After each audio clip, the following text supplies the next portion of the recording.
from Journey. $500 cash, 3 from Led Zeppelin. $500 cash. Get the idea? Every weekday at 9, noon and 5. When we kick off a classic rock block, that's your cue. The 97th caller wins. 97 won the Rivers blocks of cash. Get more now at 971theriver.com. When all the local car ads start to sound the same, how do you choose the right dealership? Simple. Choose one that values their reputation more than turning a quick buck. For me, that dealership is Jim Ellis Buick GMC. Hey, it's Steve Craig. You know I've been a Jim Ellis fan for years. They put me in several vehicles because I like the way Jim Ellis Buick GMC treats me. Let those other fast-talking dealerships make the same old claims. You and I know better. Nothing compares to Jim Ellis Buick GMC and their customer experience. Right now, save $12,000 off MSRP on the 2018 GMC Sierra 1500 models with the Denali Ultimate Package. Here's the math. Sierra stock number BN492's MSRP is $64,435. After the rebate and the Jim Ellis discount, sale price only $52,435. You just add TAVT and state fees. For more, go to JimEllisBuickGMC.com or stop by Peachtree Industrial just inside the perimeter or on Highway 20 in Buford. Jim Ellis Buick GMC. We are professional grade. Attention all men. Have Viagra and Cialis let you down? Think your best days are behind you? Think again. If you suffer from any type of erectile dysfunction, regardless of your age or medical history, the doctors at Atlanta Health Clinic can help you now. There's no pain, no needles, no surgery, and no medication. Just the newest available proven treatment from Europe using acoustic energy waves. Our FDA-cleared medical device regenerates blood vessels and erectile tissue with short in-office sessions, and it's all done with no pain, no needles, no surgery, and no medication. Call now for full information. Call 404-891-6990. That's 404-891-6990. If Viagra and Cialis have let you down, call Atlanta Health Clinic at 404-891-6990 today and get your sex life back with Atlanta Health Clinic. Call 404-891-6990 or visit our website at atlantahealthclinic.com. We could all use a little. Yeah, and I just tried to see it.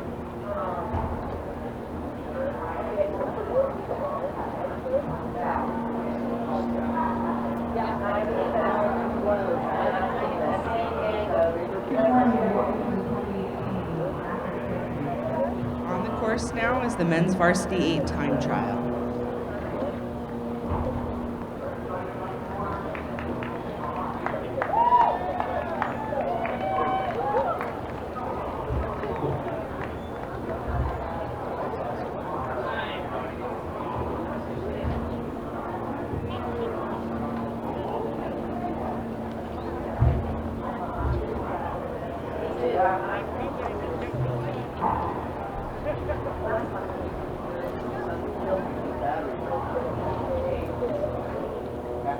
Let's go, horse! On his race, I was filming the fact that just as I started to really get the deal of seeing Saturday out there. It's like, God.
Got him!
Virginia through the finish line. Over in the far lane, you'll see Michigan. As you all may know, this morning, races have been changed to time trials. So unlike a traditional 2K where you'll do a starting sequence in your first 100 meters, here, the first 100 meters, they're rowing into the rest of the 2K, technically racing almost a 1,900 meter piece.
In the far lane, we have Orange Coast coming through the last 250.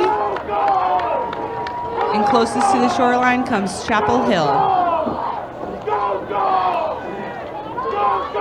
In time trials at the starting line, alternating bow numbers, so 1, 2, 3, 4, are in separate lanes. Odds are in one lane, evens are in the other lane. As they are coming down, we'll call it the chute, like in fall racing, for the first 100 meters.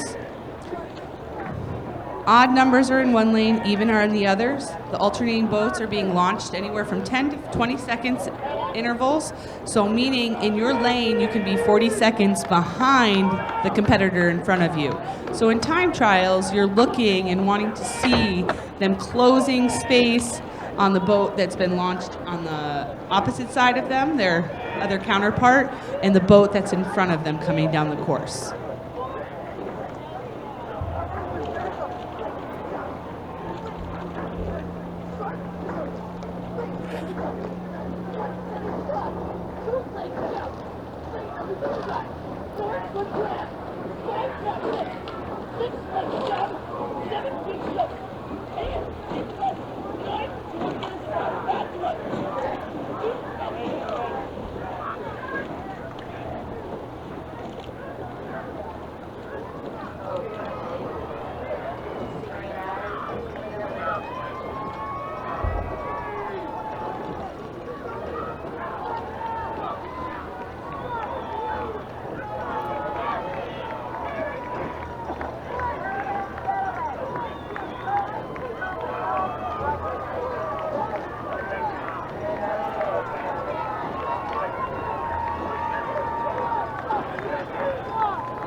Okay, we're slowly coming to a conclusion in the men's varsity 8.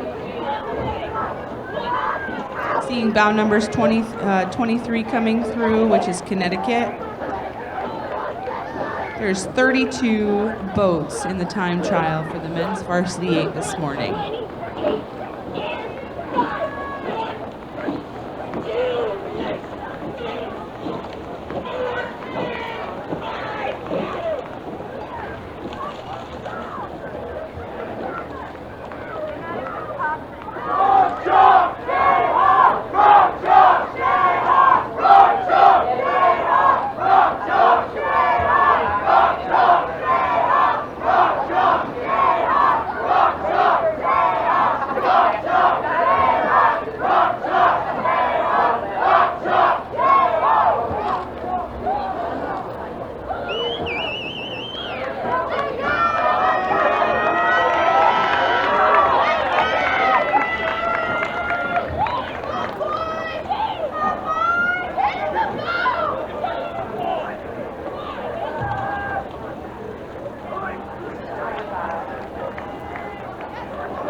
Okay, as we come to a conclusion in the men's varsity 8, the women's varsity 8, I can see already on the water coming up to the 1,000-meter mark.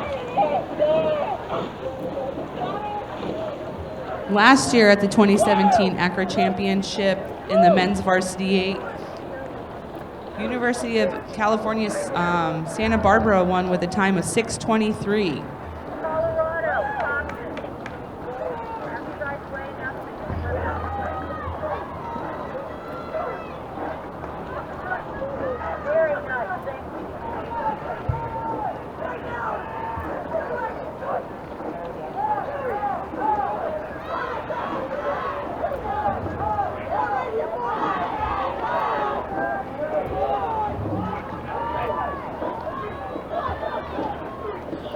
In the last 500 meters, we have our last 3 boats in the men's varsity 8. Illinois is coming into their last 10 strokes to the finish line. Northwestern is the closest to the grandstands. About 50 meters into the last 250. And about 50 meters from the 250 is our final boat, Virginia Commonwealth.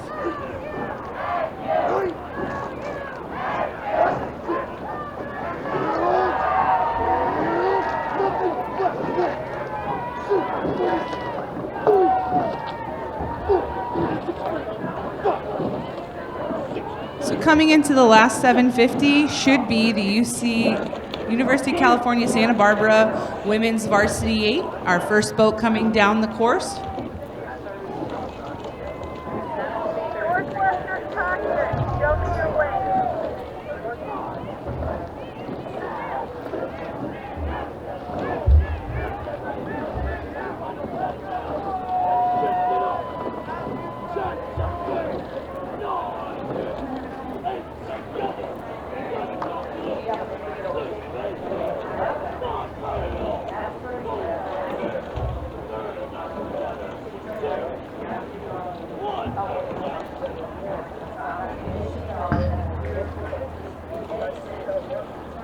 Okay, last year in the women's varsity 8, University of California, Santa Barbara also won it with a time of 7:31.5. Santa Barbara's coming into the last, about 25 meters from your last 250, coming into the finish.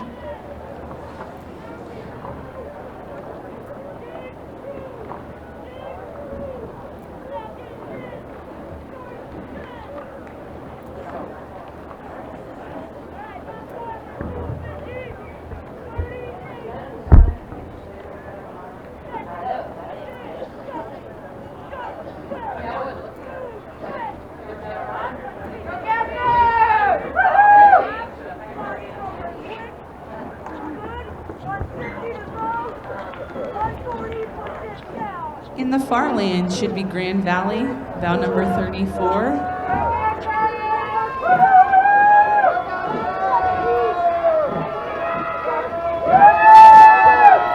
Coming towards the finish line are the defending champions from 2017 in the women's varsity 8.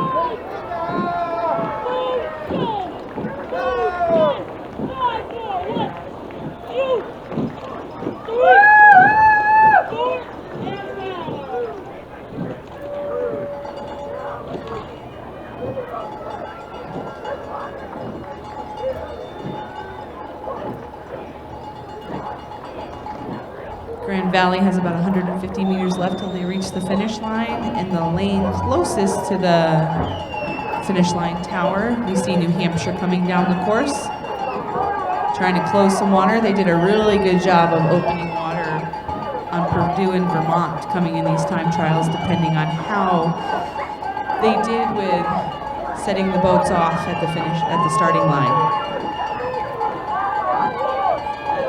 Once again, a reminder, this morning is time trials, so we're not doing side-by-side racing.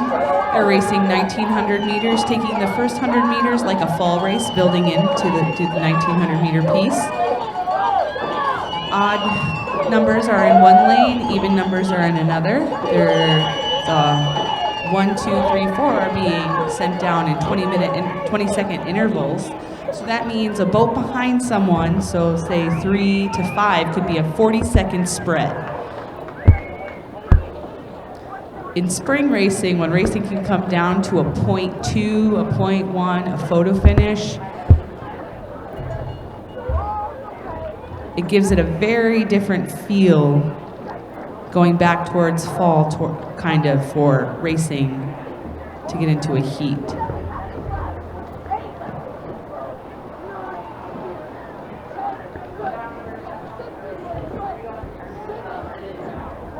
Purdue coming into the last 100 meters in the far lane. University of Vermont is headed into the 250 at the moment.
In the far lane, coming into the last 250s, we have Wichita State.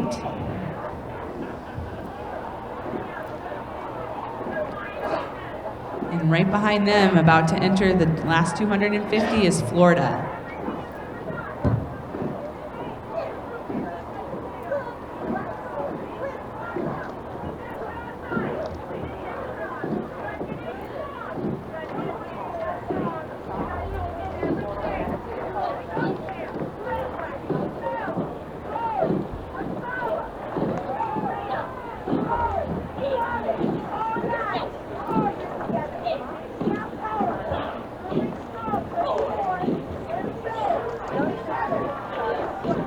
In the far lane, about to pass the launch, is Colorado.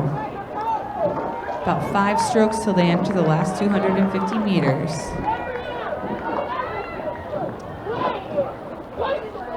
Once again, good morning and welcome to Lake Lanier in Gainesville, Georgia. We're excited to be hosting the 2018 ACRA Championship again this year.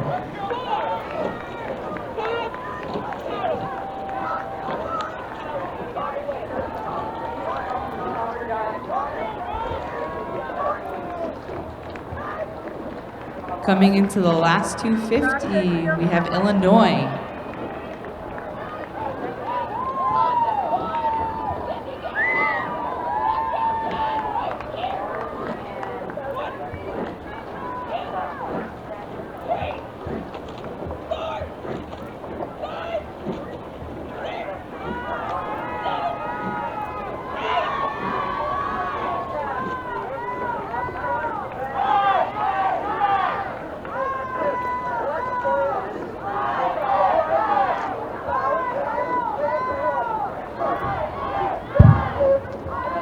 In the far lane, UC Davis is just entering the last 250 meters.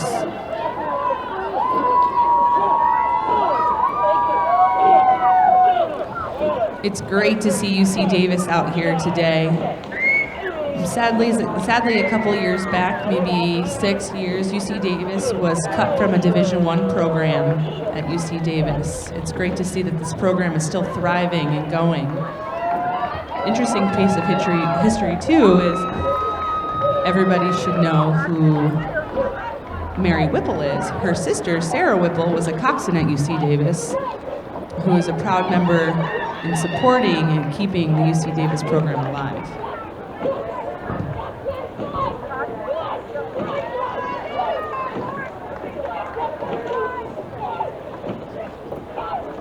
Coming into the last 200, we have a home state, Georgia, coming into the last 150 meters.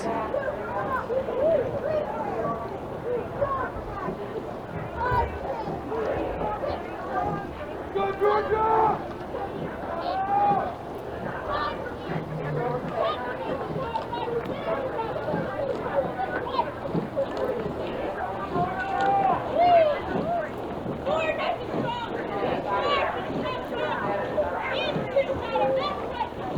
Coming into the last 250, we have a pretty close here between Ohio State and Oregon.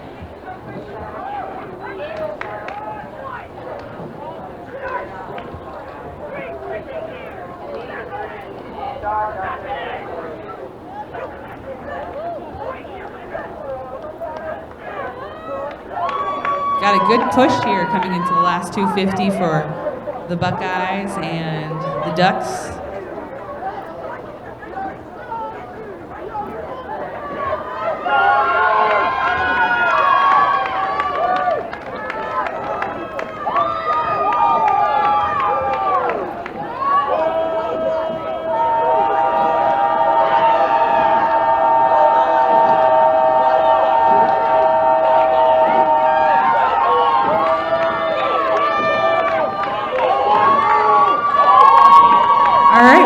To our last 3 boats in event 2 for the women's varsity 8.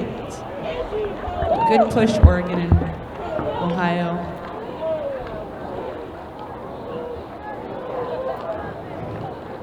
Now, just a reminder, in time trials, you're looking for the space that's being closed between the boat in front of them and the lane across from them.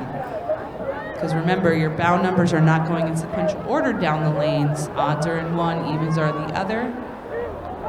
So when you see something like just happened between Oregon and Ohio, you want to make sure they're pushing and the boat in front's not getting caught up from the boat behind. Into the last 250s right here, we have DePaul. And about 25 meters out from the last 250 is Texas.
Coming into the last 250, wrapping up the women's varsity 8 is Northwestern University. I can see a start to the men's varsity 4 time trial. They're about passing the 1,000-meter mark.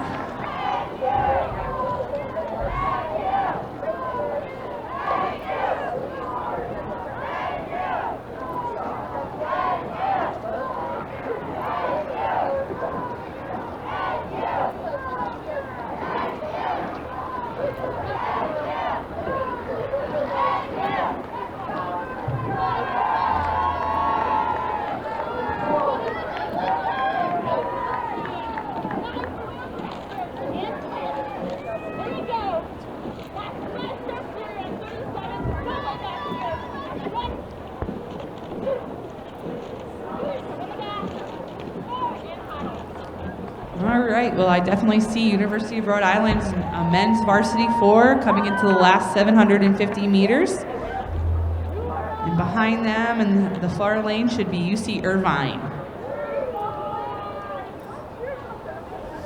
I want to welcome all the California teams to humidity today. I am very sorry about this. Just be happy we don't have storms yet, and they hold off until we're done with racing today. Or it's not blazing hot.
Okay, coming into the last 250 meters is University of Rhode Island.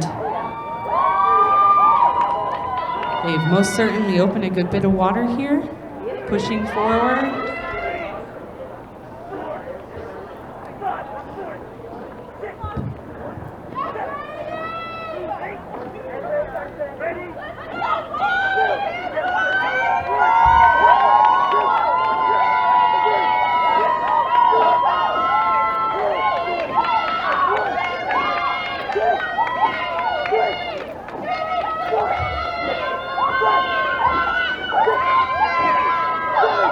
All right, just crossing over into the last 250 meters is UC Irvine.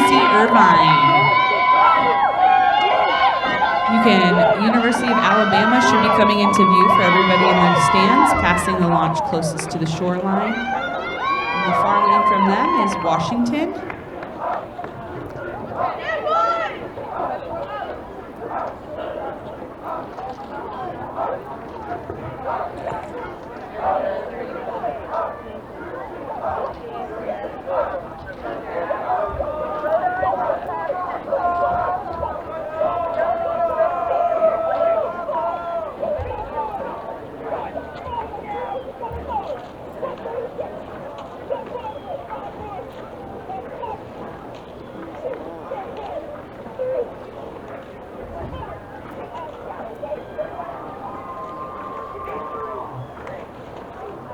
Here comes Alabama with about 200 meters left.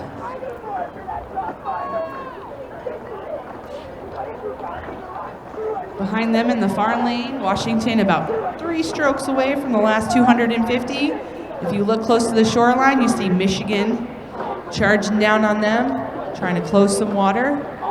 They're about 5 strokes till they enter the last 250 meters. In the far lane from behind them, coming into view, passing the 500 meter, is Virginia.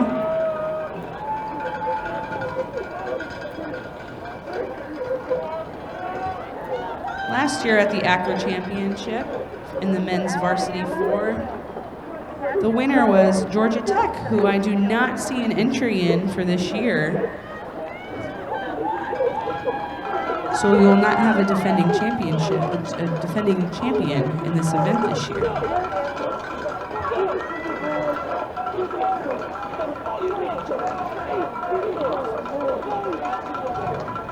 Virginia is just entering the last 250 meters, and the lane closest to us behind them is Emory University from Atlanta, Georgia.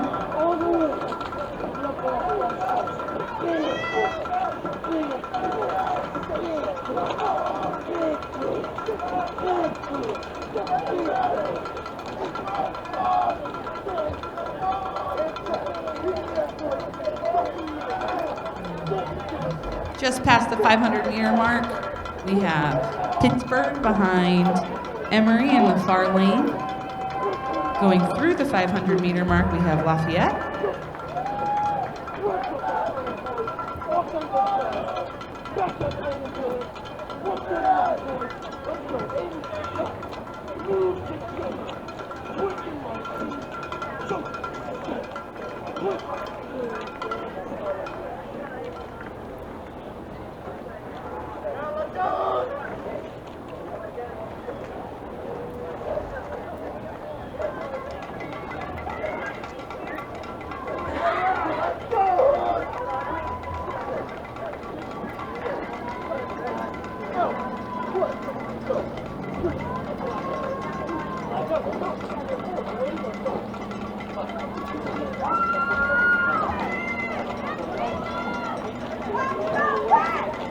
So once again, we'd like to thank you all for joining us at the Lake Lanier Olympic venue, home of the 1996 Summer Olympics for rowing and canoe kayak. Little piece of information, our facility is the only one still used for its intended purpose, built from the 96 Olympics.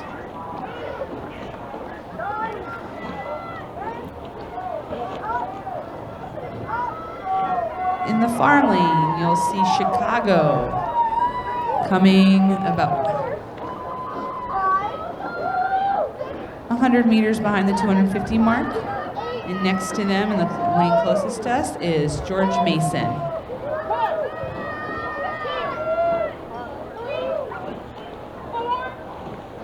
Attention, there is a car running in the parking lot. A maroon Chevy from Virginia, license plates UVW4100. Again, your vehicle is running, and your license, and you're from Virginia, a Chevy UVW4100. Please go turn your car off. Thank you.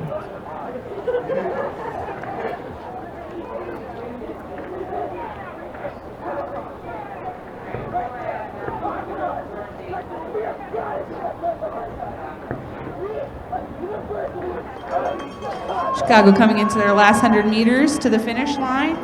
George Mason charging down, about 50 meters behind.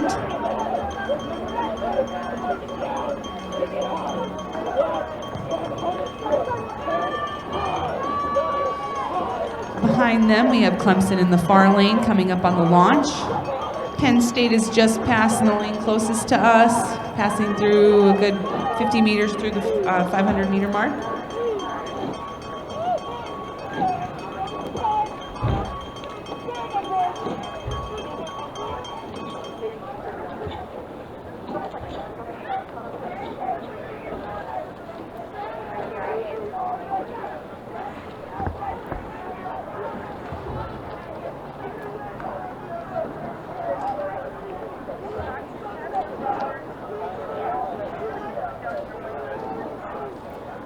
Clemson pushes into the last 250. Penn State's about 4 strokes away from entering the last 250, and Oregon in the far lane has just passed through the 500.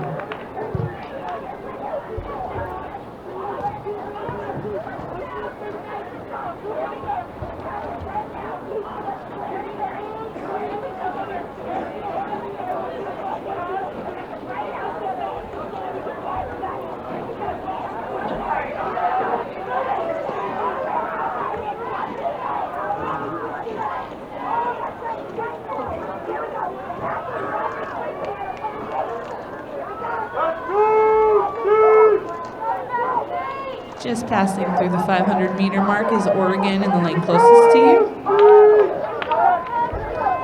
Penn State coming up to their last 15 strokes to the finish line.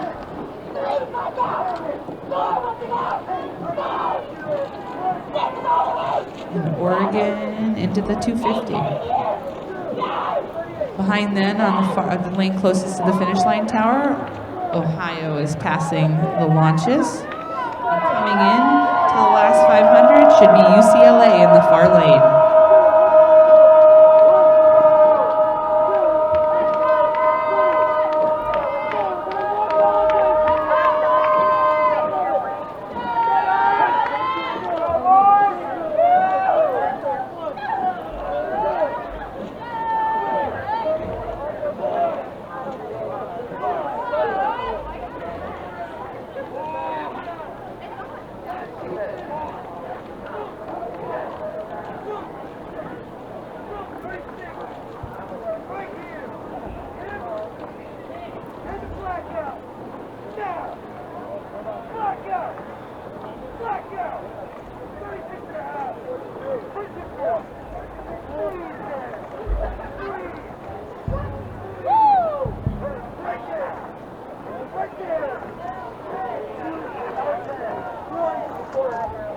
Okay, in their last 50 meters, we have Ohio just passing over is UCLA. Passing the 500 meter mark should be Colorado in the lane closest to us. And behind them, it looks about 10 strokes is Minnesota behind the 500 meter mark. Looks like University of California, Santa Barbara is giving Minnesota a pretty good push down into the last 500 meters.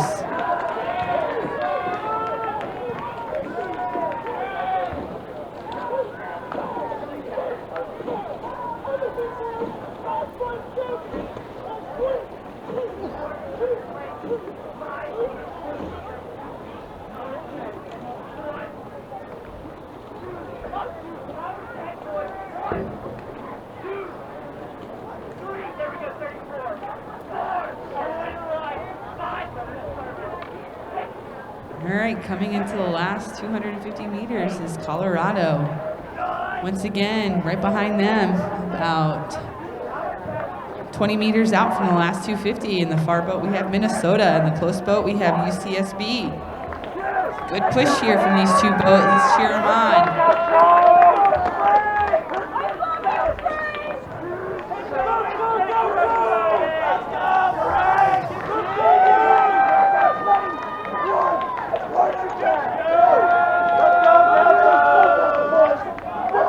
In the last 250, here's Minnesota and UCSB. UC Davis in the far lane behind is just passed through the 500-meter mark, and behind them is Rochester in the lane closest to us.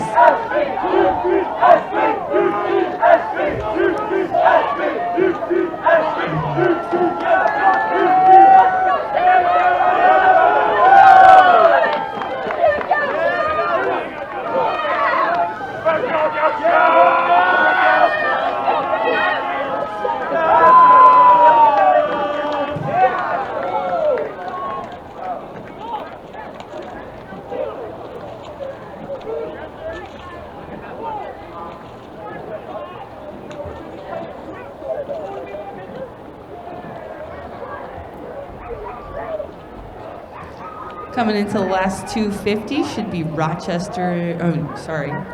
UC Davis in the far lane.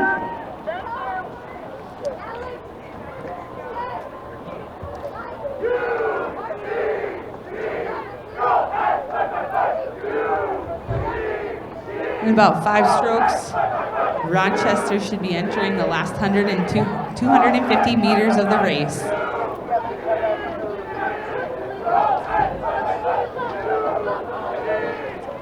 Daytona is about 25 meters behind the 250, and passing through the 500 meters is DePaul in the lane closest to us.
Dayton just finished. DePaul's coming into the last 250 meters in the far lane. We have Bucknell approaching the last 250 meters. Coming into the last 3 boats on the course, coming into the 500 is our third to last is Boston College in the lane closest to us. Next event we'll see on the course is the women's varsity 4.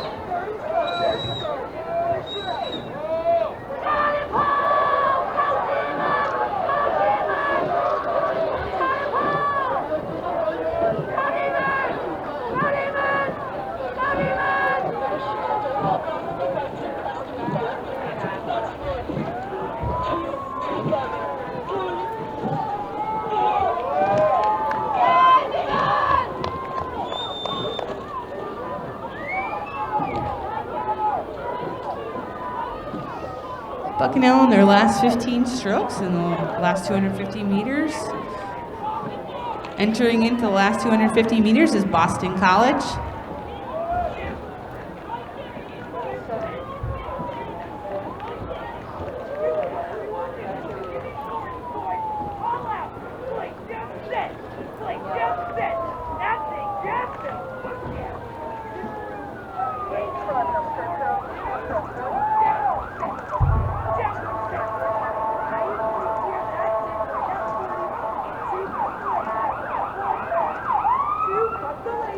Coming up to our last 2 boats in the men's varsity 8, passing through the 500-meter mark in the far lane is Michigan State.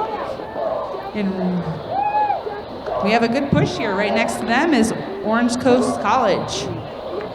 Once again, a good push here to finish the men's varsity 4 into the last 500 meters. About to pass the finish line is Boston College. I can see the women's boats already on the course, entering into their last, the first boats entering into their last 1,000 meters. I tried to. Boston Coxon, show me your way. Thank you. All right, couple strokes out into the last 250 meters. The boat closest to us is Orange Coast College. Boat farthest from us is Michigan State.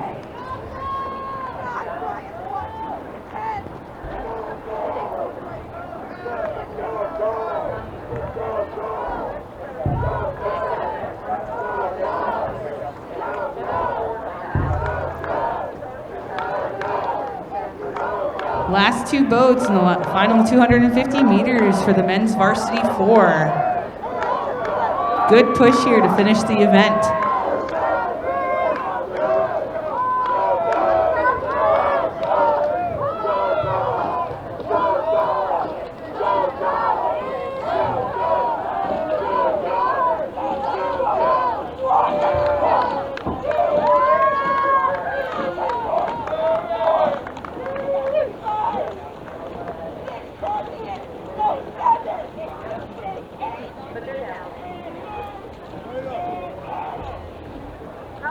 Show me your way. Good finish to the men's varsity 4. On the course is the women's varsity 4.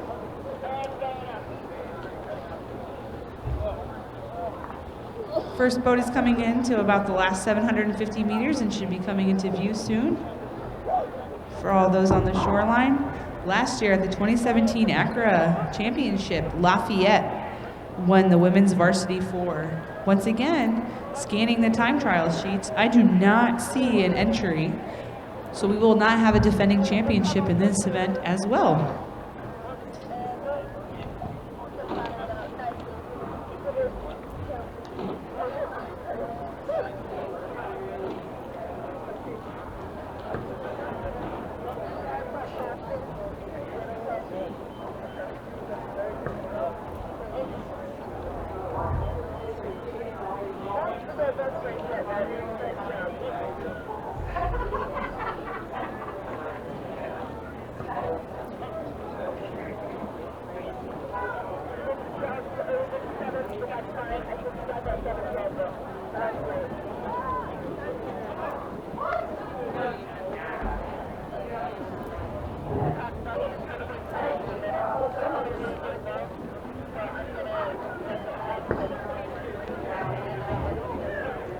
All right, coming through the last 500 meters in the women's varsity 4 is should be Pittsburgh in the far lane. About to cross over is Washington in the lane closest to us. First couple of boats in this field look a lot more tighter than some of the boats we've seen previously. Just a reminder again, this morning we were doing time trials. Odd numbers look like they're the lanes closest to us. Even is the lane farthest from us. Even though the boats are still set out in chronological order, they do not race in the same lane. You'll also will notice too, there's an empty lane in the middle. The logic behind this is if there's breakage or anything, that those boats can pull into the middle so they don't disrupt racing. Because on the outside lane, if you're going to pass a boat, they would pass to the outside lane. So, a reasoning for everything. Into our last 250 meters, we have Pittsburgh. About 10 strokes out. In the lane closest to us is Washington. And in the lane farthest from us, passing through the 500 meter mark, is Emory.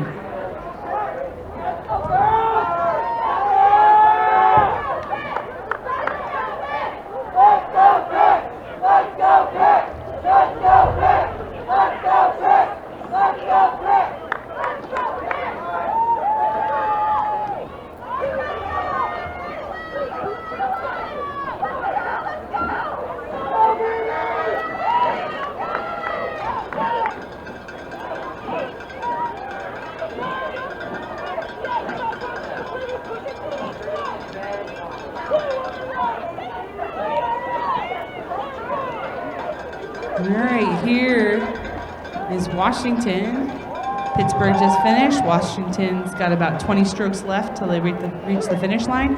Emory's just passing over the 250 mark. Lane closest to us is Sonoma State. About 20 strokes out from the last 250, and passing through in the far lane from the 500 is Vanderbilt.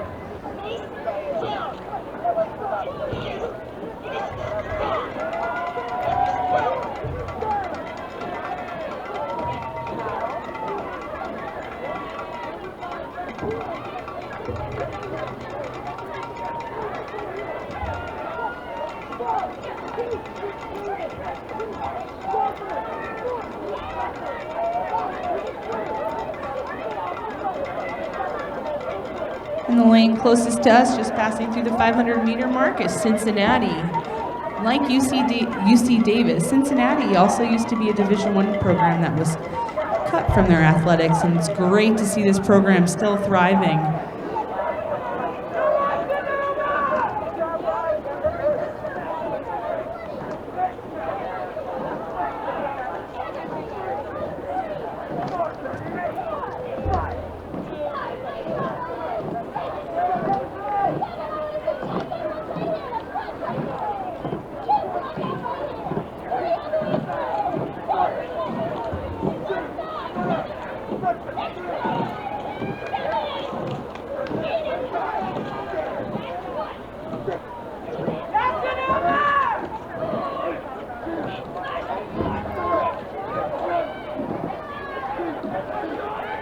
Vanderbilt, about 25 strokes left in the last 250 meters. Last year, they placed second in this event.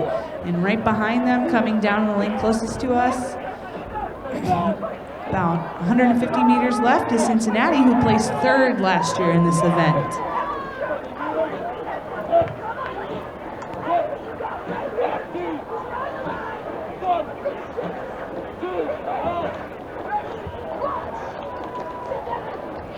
Case Western in the lane farthest from us behind Cincinnati, breaking into the 250 meters.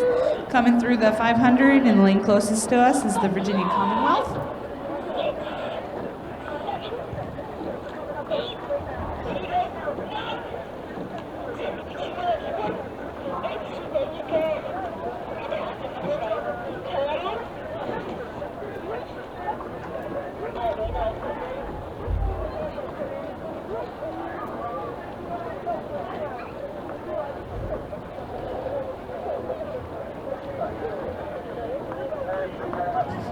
Case Western in the last 250 meters. Virginia Commonwealth about 10 strokes out till they enter the last 250. In the lane farthest from us through the 500 is UCSB. And behind them, just passing through the 500 meters mark, is Chicago University right next to us.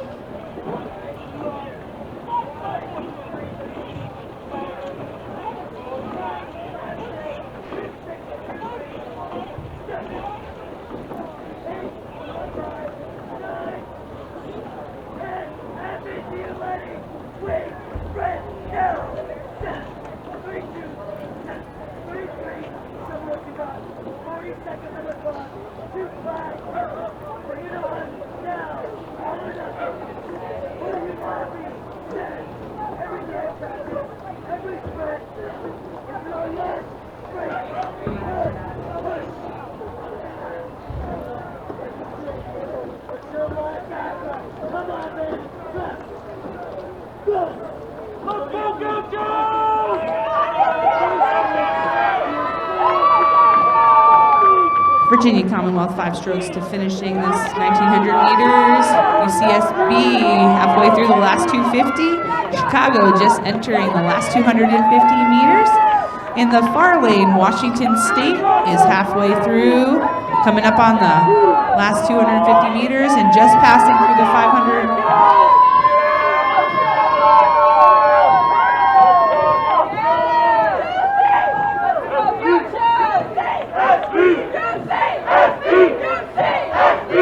Through the last 500 is Southern University, Oregon.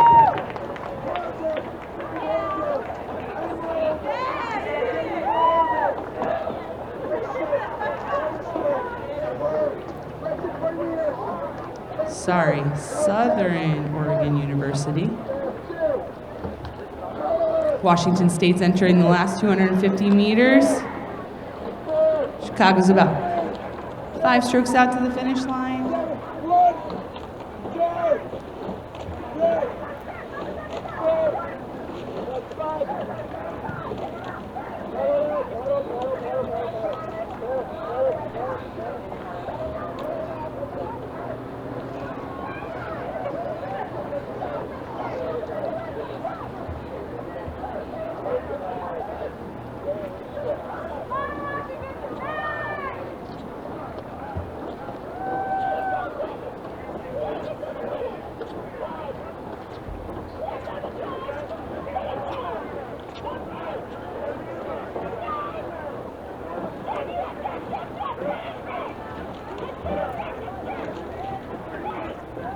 Marquette has passed through in the far lane through the 500, and just going behind them is UC Davis in the lane closest to us.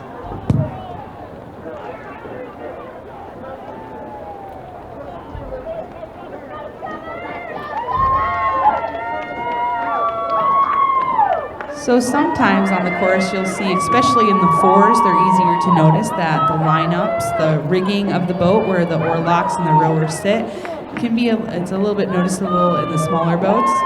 Sometimes you'll see someone sitting in the four seat, farthest away from the coxswain, who's by the bow ball, and most bow loader fours. But then you'll see two riggers right next to each other, and then one independently in the bow seat. That's called a bucket rig. There's many reasons why people will do that to help with stability, straightness of the boat as it goes down the course, helping a rower with swing as they come, making them follow an athlete in front of them to get the correct movement to move with the rest of the boat. Or the coach could just like it and want to go faster that way.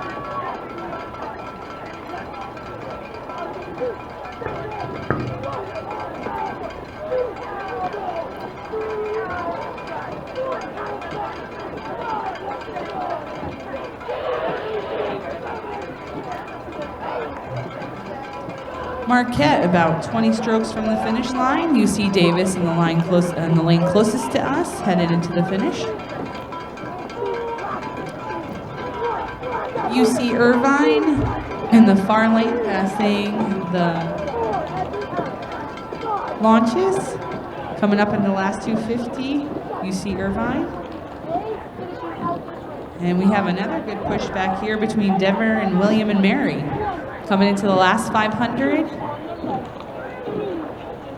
Come up on our last four boats until the end of the women's varsity 4, until we head to the men lightweight varsity 4.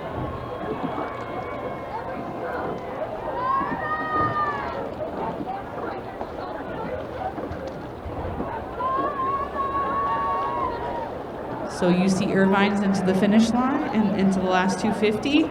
Denver and William Mary are pushing as they come into the last 250.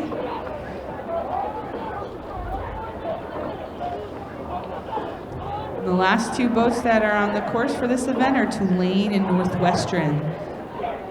Looks like Tulane is about to pass the 500-meter mark, and Northwestern looks to be about 25 meters behind them.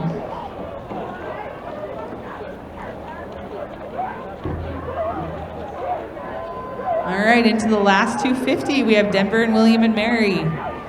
Good push here from these two boats. Tulane is through the 500. Northwestern just passing through the last 500. Northwestern will wrap up our women's varsity 4. These two boats look like they keep going back and forth for it.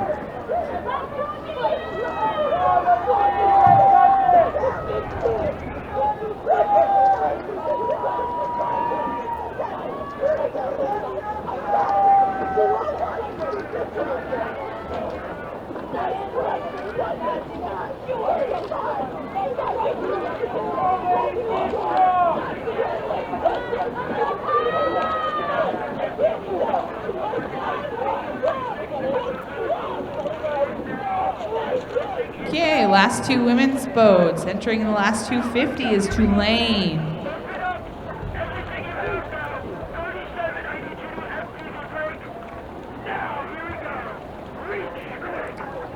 And to finish this event, Northwestern looks like they're about 10 strokes, so they enter the last 250 meters.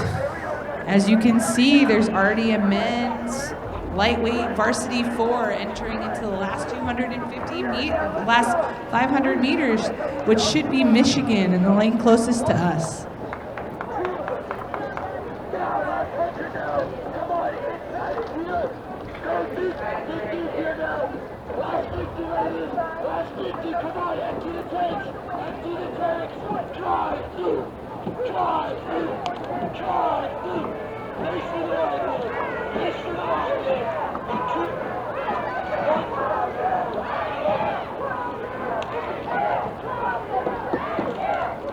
Barreling down that course is Michigan's lightweight men's varsity 4. Coming into the last 250 meters, coming in close behind this women's varsity 4.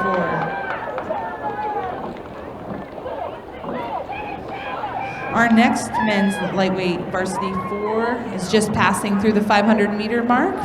In the far lane is Georgia, or as down here we like to call them UGA.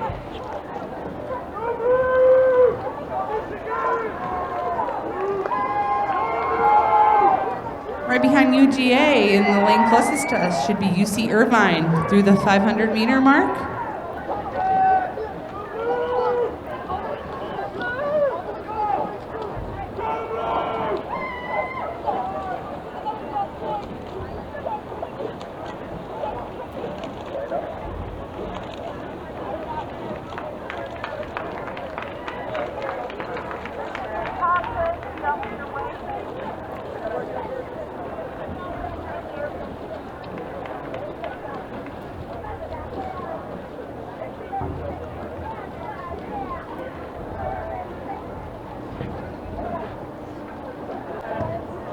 All right, UGA into the last 250, right behind them. They're about 5 strokes out to the last 250 is UC Irvine. In the far lane, Chicago is through the 500-meter mark. And we have Texas in the lane closest to us coming through the 500-meter mark now.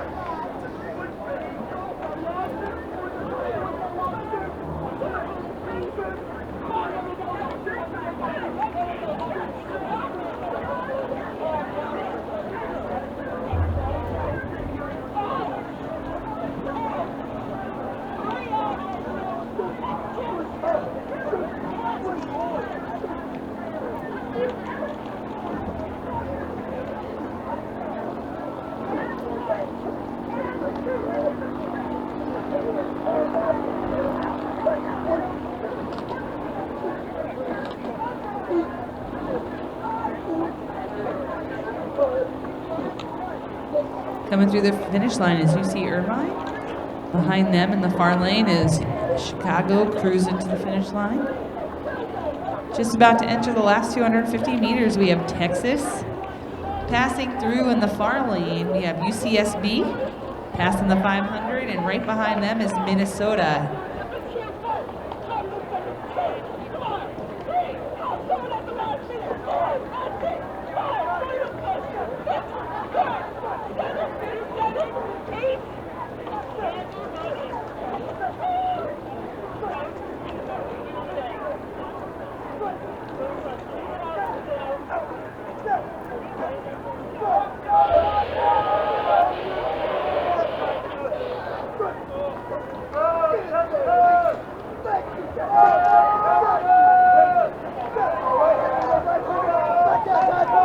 Coming in the last 50 meters is Texas in the lane closest to us. Entering in the last 250 is UCSB.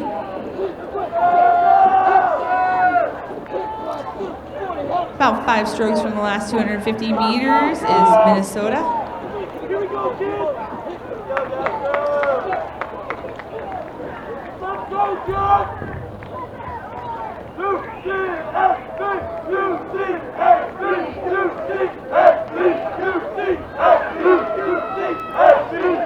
Passing through the 500 500 in the far lane is Michigan State.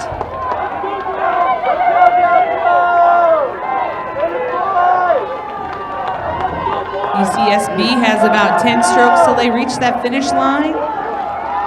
Minnesota halfway through the 250 mark. Cruising.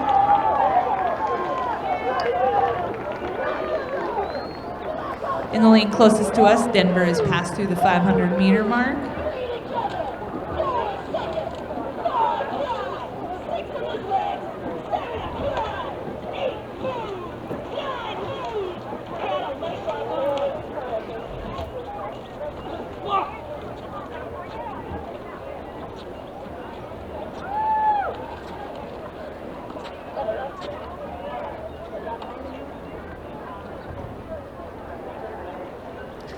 Last year in this event, University of Rhode Island, or URI, won this event. And once again, I do not see an entry from them this year, so there is no defending champion. Chicago placed second last year, who we just saw come down the course. And our bronze medalist, Florida, look like they're wrapping up this event today.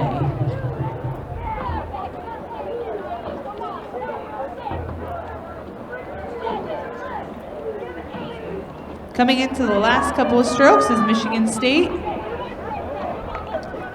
Denver into the last 250.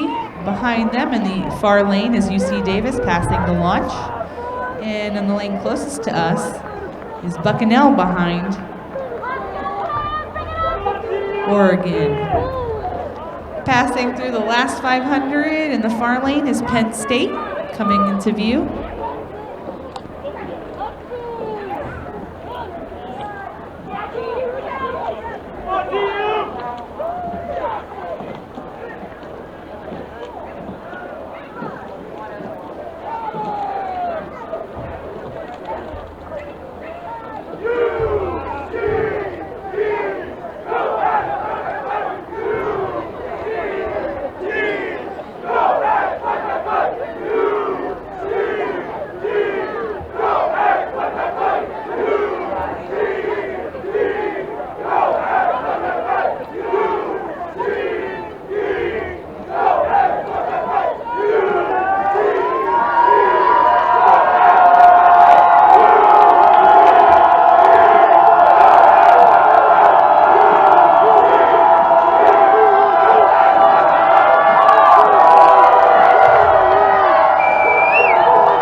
Cheering loud for their men's lightweight 4 coming into the last 10 strokes. Behind them is Bucknell University into the last 250. Got a little bit of a gap here. Through the 500 is Penn State. Going through the 500 now is Connecticut.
Looks like we've had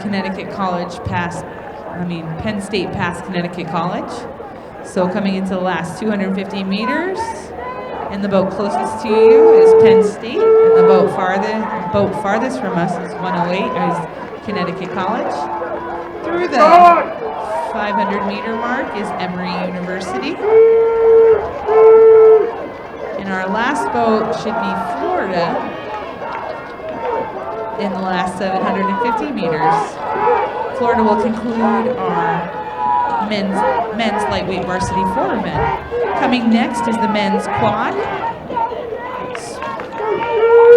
which I believe I see already through the 1,000-meter mark.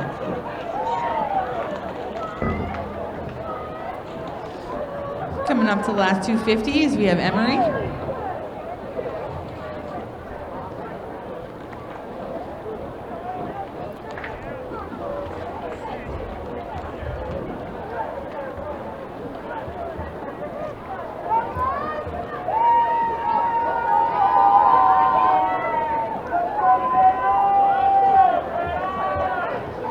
Oh no, far lane from us is Florida into the last 250. It looks like Emery is just passed through the last 500.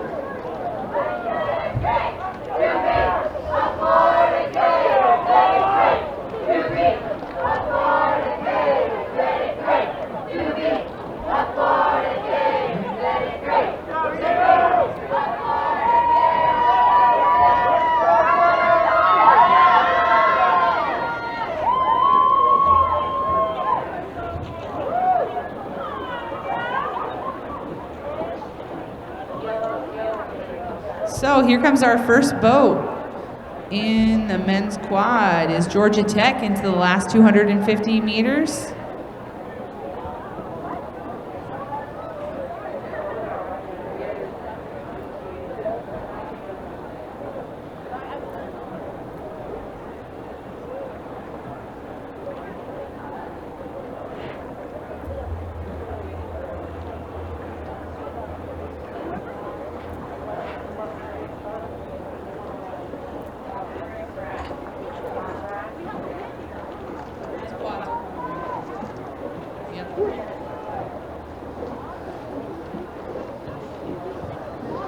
Sorry, I was telling you false information. Emery scratched the men's lightweight 4.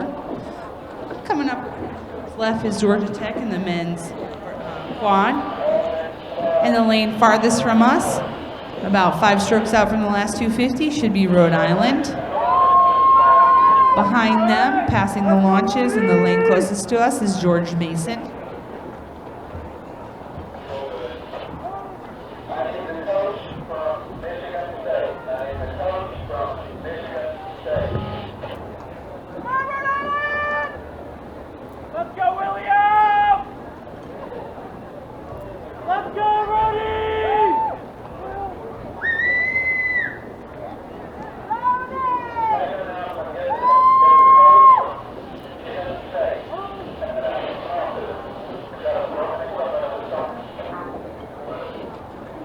Can the coach from Michigan State please find a referee? You have broken equipment at the start line. Coach from Michigan State, please find a referee or come to the tower. You have broken equipment at the starting line. Coming through the finish line is Rhode Island. In the last 250 here is George Mason. Looks like UCLA and Michigan are having a good battle up here, coming into the last 250.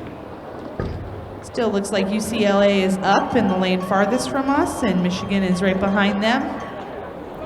Charging into the last 250. Passing the 500-meter mark in the far lane should be defending champions Virginia, coming into the last 500 for this event.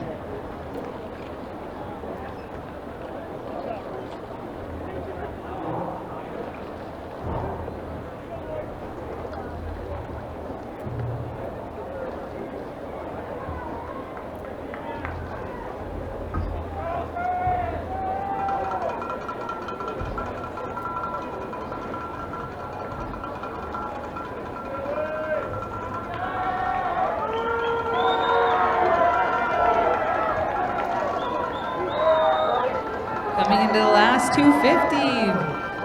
About 15 strokes left. We have UCLA and Michigan. UCLA keeping that slight advantage over Michigan. In the last 250, here comes Virginia in the far lane. Coming through the 500, we should have Vermont in the Nope, I'm sorry. We should have Alabama in the lane closest to us, and behind them, about 25 meters back, looks like Vermont in the far lane.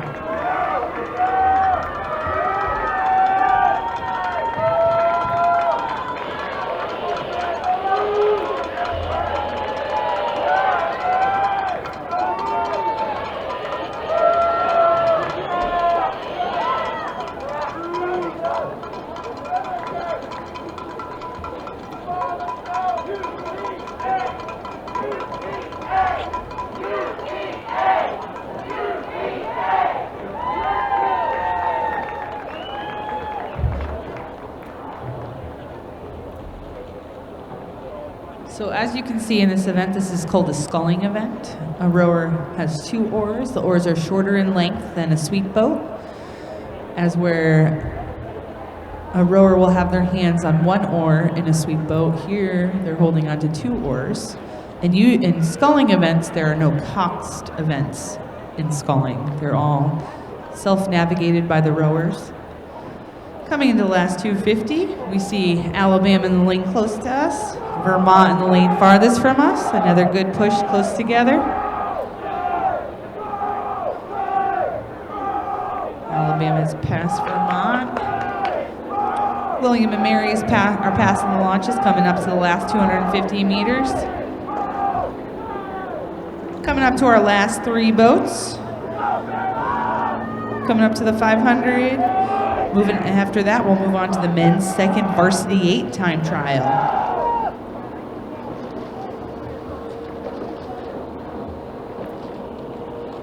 It's a good push here from these 2 quads coming up to the finish line. Who's going to take it?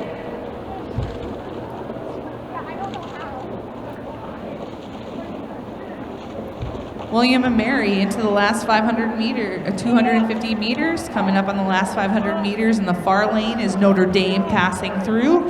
And right behind them, it looks like they're just a couple of strokes behind the 500, is Connecticut. Connecticut will wrap up our event for the men's varsity 4. I can see the men's of the second varsity 8 on the course. It looks like they're about 750 meters in. Not through the 1,000 meter mark yet, but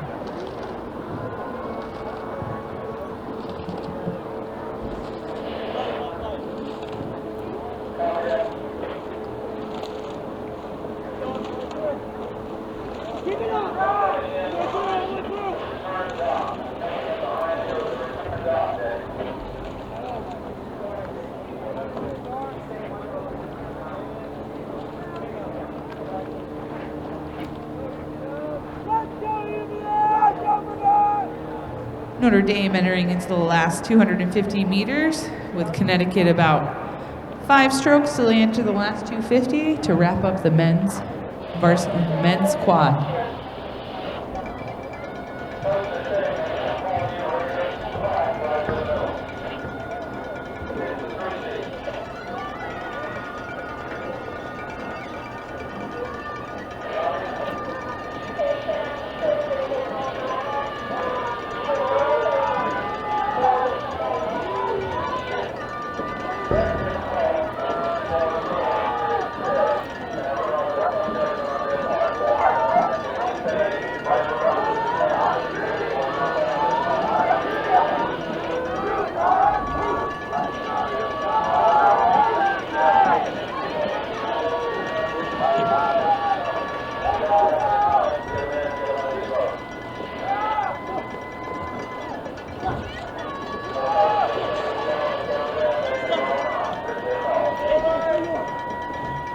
Our last boat for the men's quad is through the finish line, Connecticut. See the men's 8s coming down. Looks like there are about 750 meters left.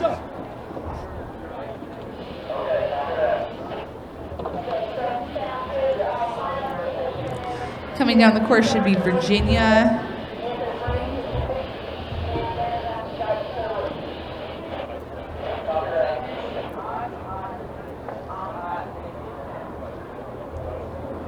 Virginia is in the far lane away from us. And then Michigan is behind them in the lane closest to us.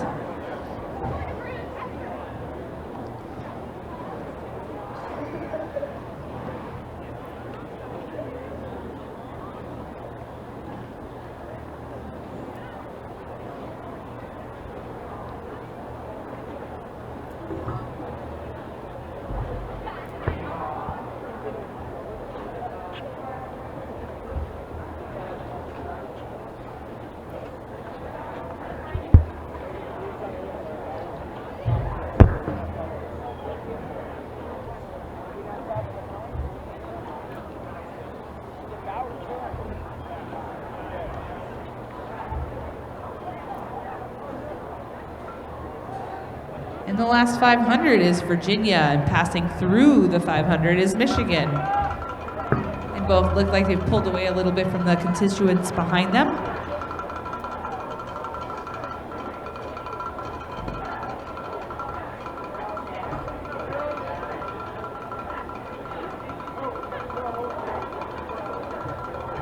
Last year in this event, Michigan won the men's second varsity 4 with Virginia less than a second behind them.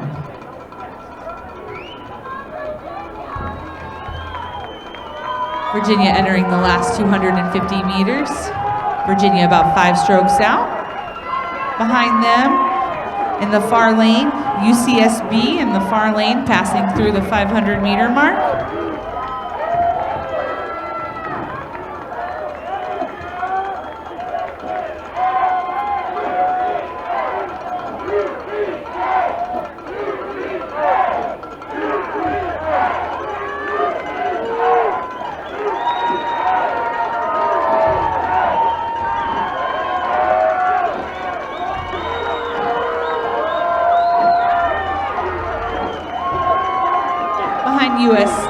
UCSB and UNC Chapel Hill is passing through the 500-meter mark in the lane closest to us.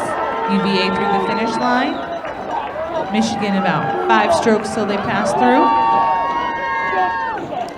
UCSB 5 strokes until they enter the last 250 meters. With UNC Chapel Hill behind them.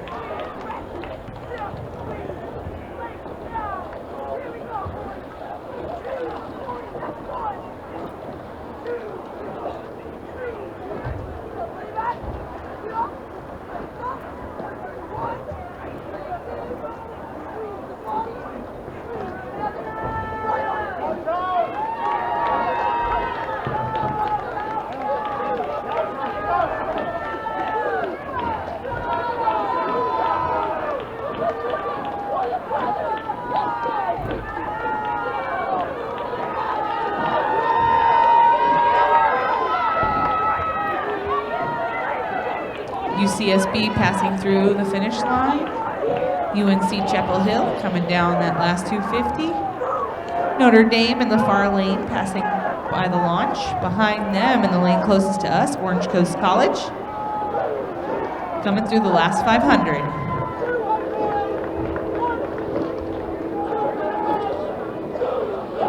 So just a reminder, all of our events this morning are time trials. They're racing 1,900 meters. That first 100 meters they're using to build into, like they do in fall racing. You come down a chute and build to full pressure before you pass through that 1,900 meter mark. Here we have Notre Dame in the last 250 meters. Behind them, Orange Coast College. Passing through the last 500, we have Boston College in the far lane.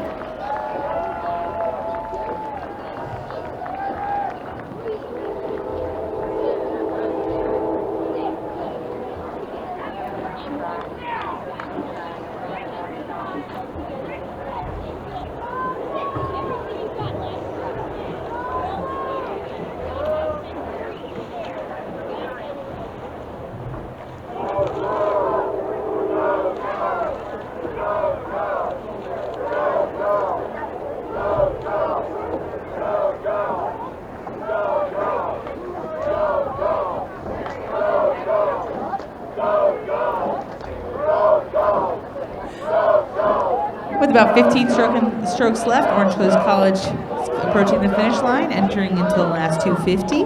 We have Boston College in the far lane. Behind them, we have UMass, University of Massachusetts.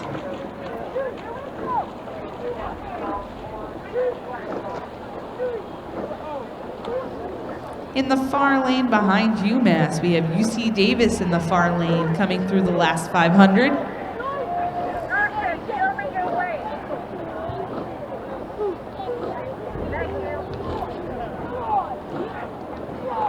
Boston College about 10 strokes from the finish line. UMass about 150 meters left to the finish line.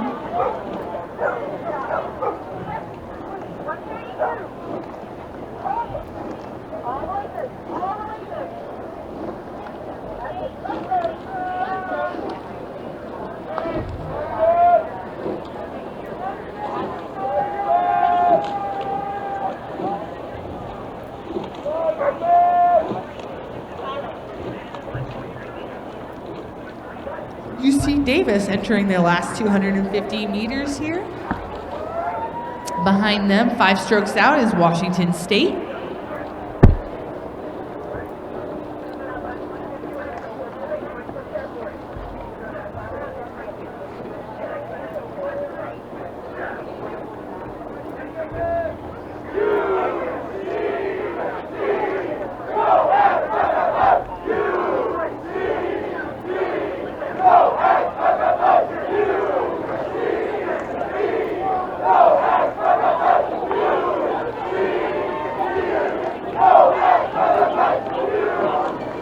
UC Davis, 5 strokes out from that finish line. Behind them, Washington State.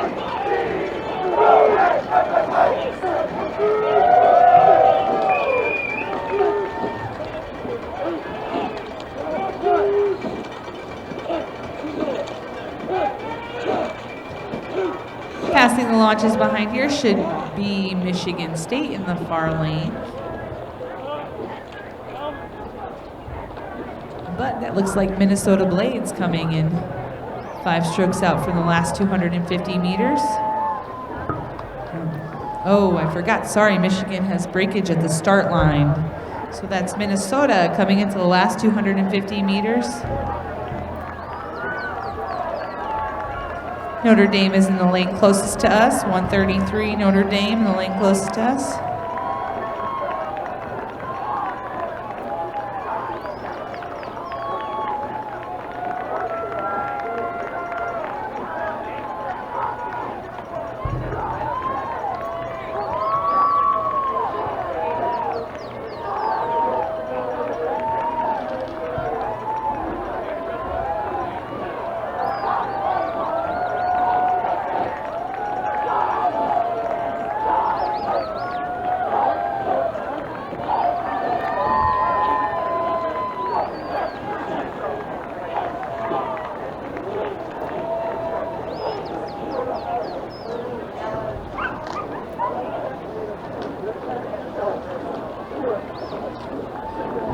Coming in the last 5 strokes is Notre Dame here in the last 250.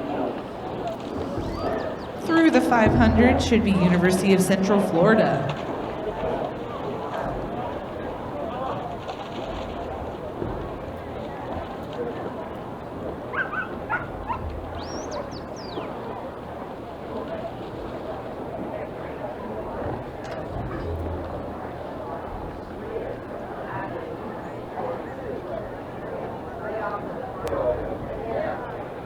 Coming up on our last 3 boats for the men's second varsity 8. I have not gotten an official word yet what's going on with Michigan State's second varsity 8. But coming into the last 250, we have University of Central Florida, I believe. And in the far lane, coming through the 500 by the launches, should be Colorado. And our boat following up this event should be Illinois.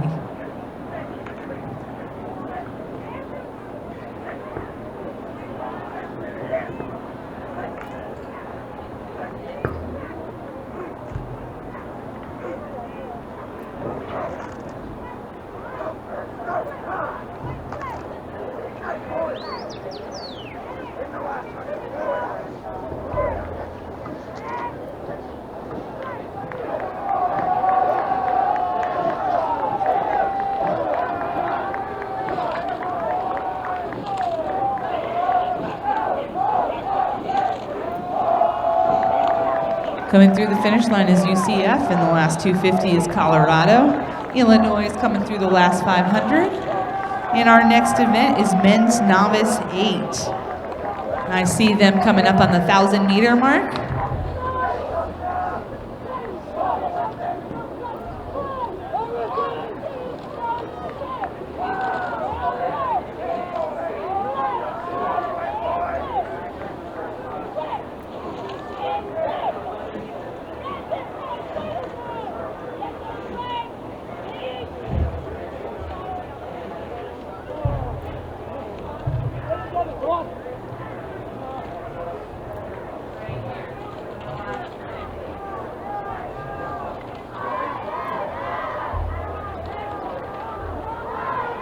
In the last 250, our last boat in this event is Illinois.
Coming into the last 500 for our men's novice 8. In the far lane should be Orange Coast College. Right behind them is Delaware coming through the 500-meter mark. Once again, this is the men's novice 8 time trial.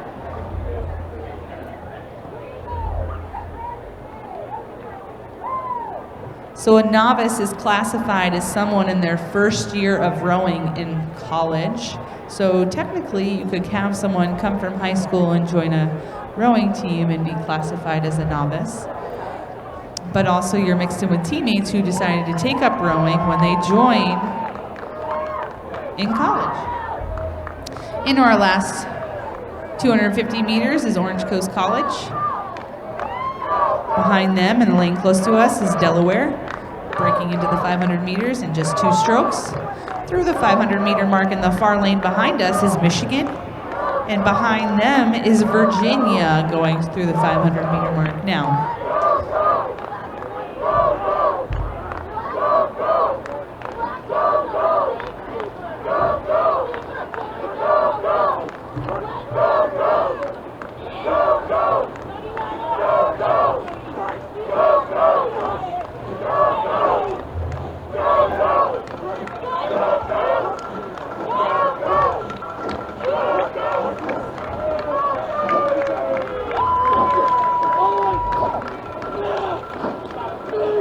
Entering the last 250 meters is Michigan.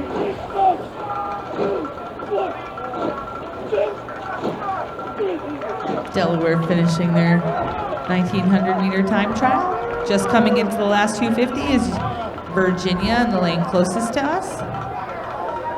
Behind all these guys in the far lane is we have UC Irvine passing through the 500-meter mark, and behind them is Minnesota.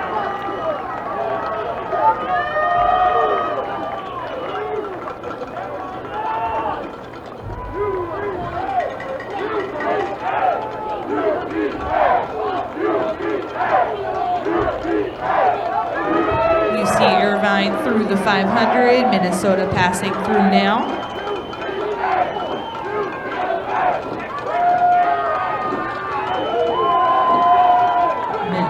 Virginia in their last 2 strokes. Have a bucket in the bow forward.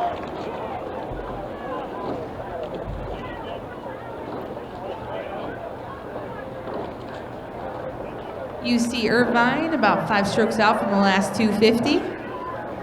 Passing through the 500, we have Notre Dame in the far lane, passing through the 500.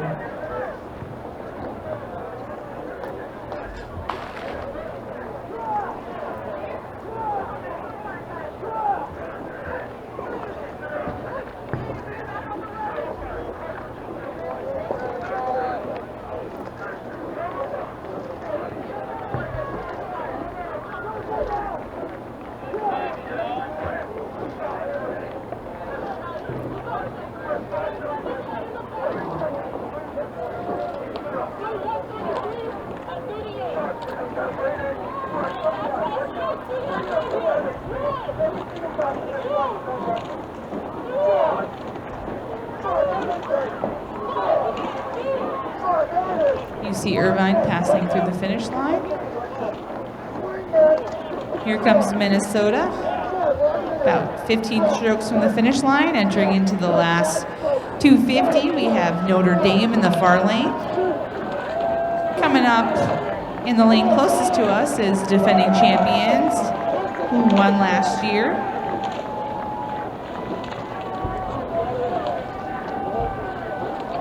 Boston College. They're about 5 strokes from the finish line. From the 250-meter mark. Last year, Boston College won the men's novice 8 with a time of 6 minutes and 21 seconds. 6 seconds over UCSB. In the last 250, here comes Boston College. Pass through the far lane behind through the 500-meter mark is Ohio State. Behind Ohio, closest to us, is Bucknell. Passing through the last 500. Now a reminder If someone is rowing a novice event this year, they are no longer eligible after the completion of the championship season. So next year, these guys will be racing as varsity in the 4 or the second varsity 8, quad, double, pair, single, V8. They are no longer eligible to race in a novice event. In the last 250, we have Ohio in the far lane. Bucknell through the 500-meter mark, passing by the launches. Coming up behind Bucknell in the far lane, we have UCLA coming down on the last 500.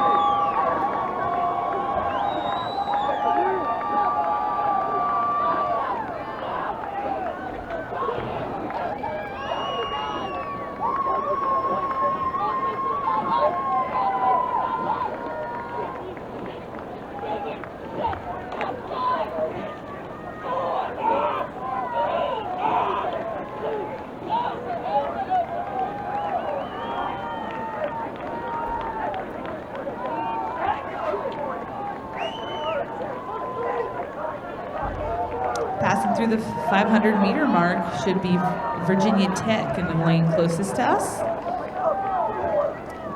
In their last 250 is Bucknell. UCLA about 5 strokes out from the last 250.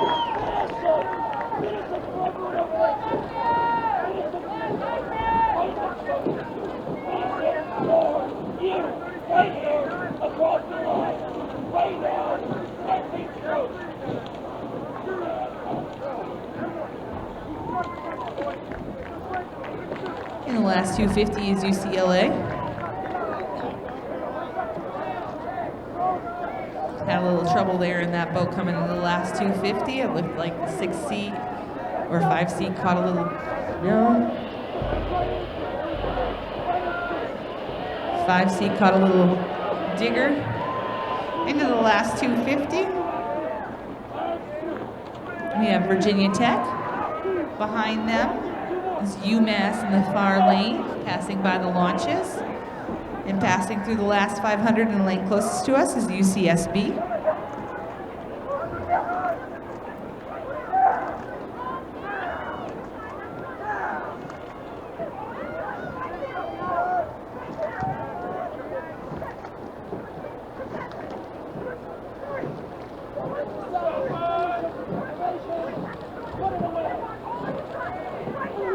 Virginia Tech about to finish.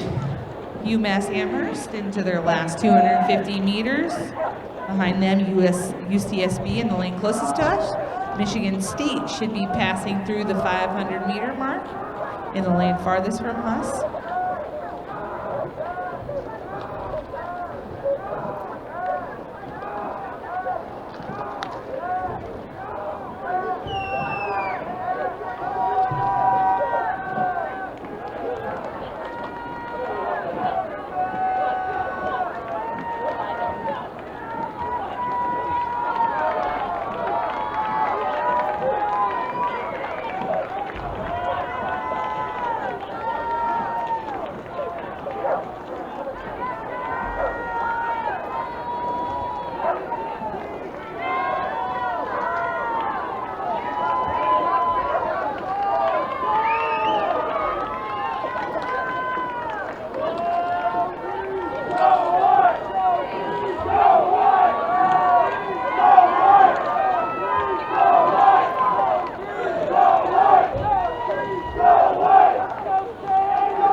Pittsburgh coming into their last 250.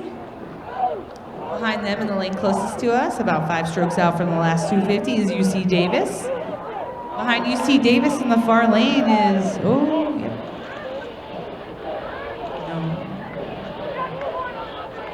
yes, Pittsburgh coming into the last 250.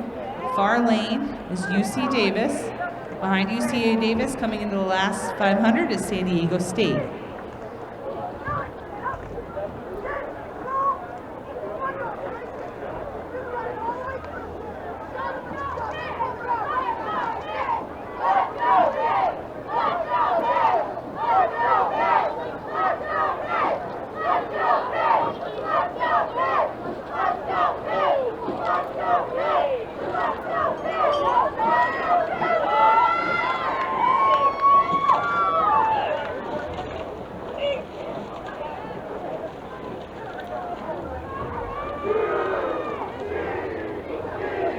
In the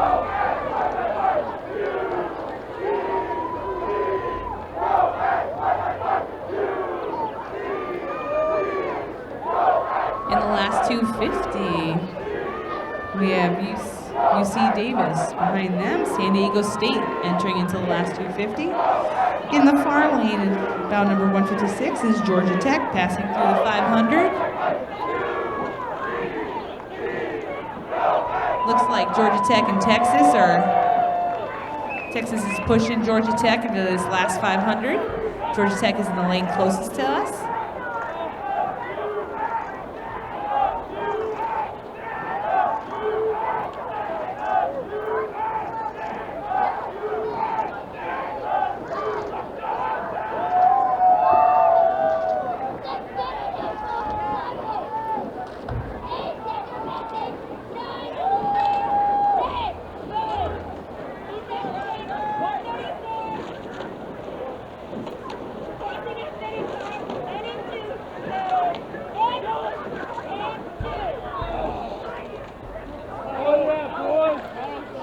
Coming up in the last 250, Georgia Tech's entering, and right behind them, a couple strokes back, is Texas.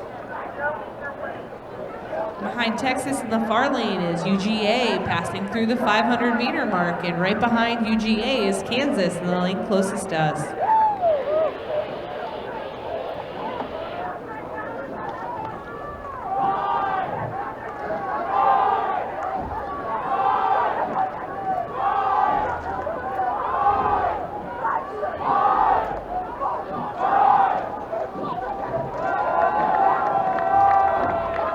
UGA through the 500-meter mark. Kansas State just passing through.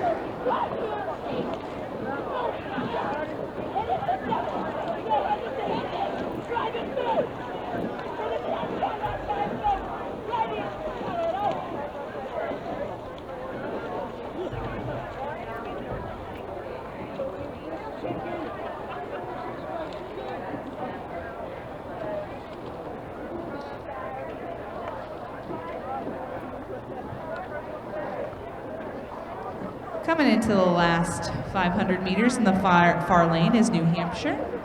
UGA into the last 500. Texas coming up about 5 strokes out.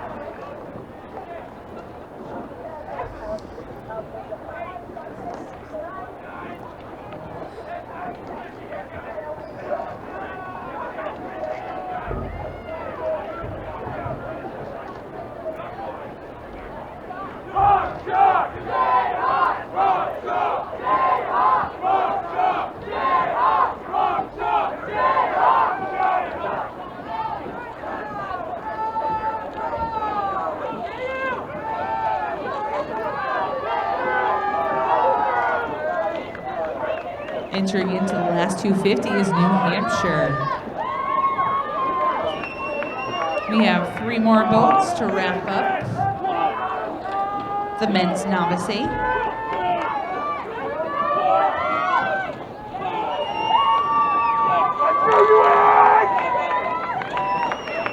Wichita State in the lane closest to us, 5 strokes out from the last 250 meters. And behind our closing boat in the far lane is DePaul, passing through the last 500. You will notice at the end of this race, Michigan State boat, that our men's second varsity 8 that had equipment problems, will be coming through the finish line as well. They are behind DePaul. Wichita State in the last 250, New Hampshire passing through the finish line. DePaul through the 500. And like I said, Michigan State's second varsity men's 8 is about at the 750 meter mark left. Behind them, I see a start to the men's novice 4 time trial. We are on schedule. 5 strokes out from the finish line is DePaul. Coming up on the last 500 is Michigan State's second varsity 8. And I see our first 4 approaching the 1,000 meter mark. Men's Novice 4 should be Emory University. And the last 250 is DePaul.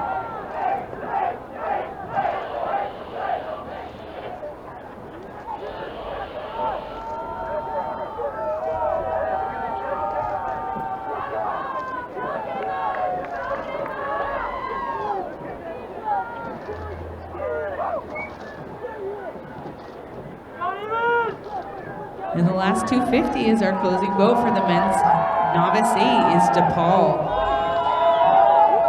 Coming up on the launches here between the 500 and the 250 is Michigan State's second varsity men's 8.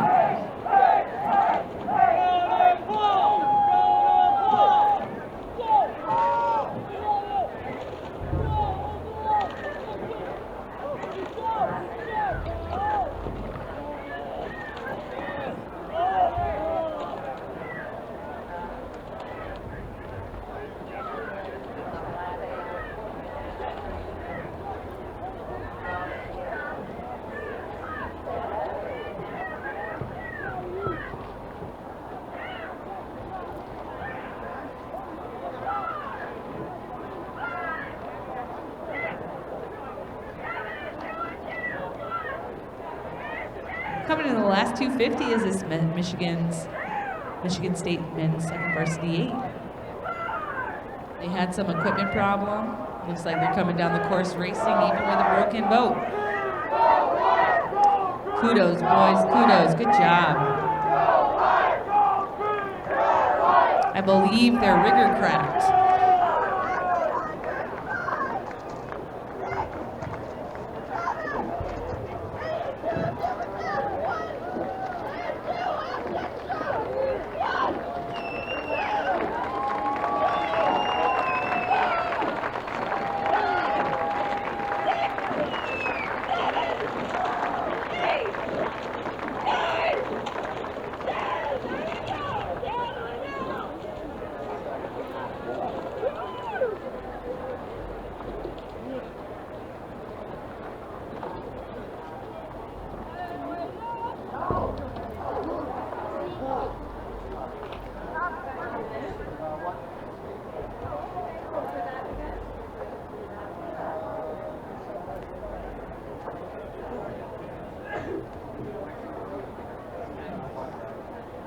Coming into starting the men's novice 4, we have Emory in the lane closest to us, entering the last 500 meters.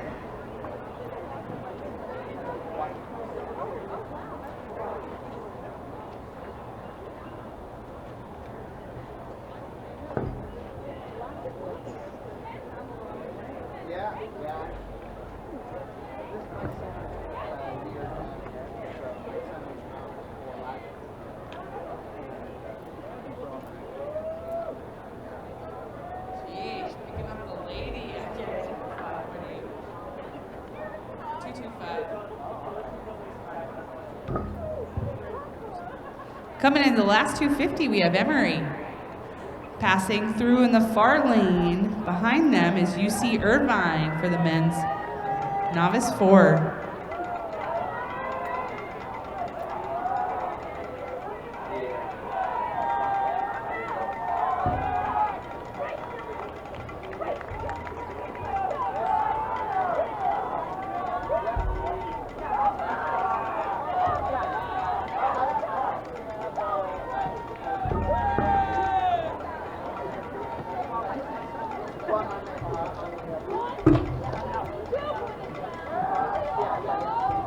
In the lane closest to us, passing through the 500-meter mark, is the Virginia Commonwealth. Emory about 5 strokes left till the finish line. UC Irvine about 5 strokes till they enter the last 250.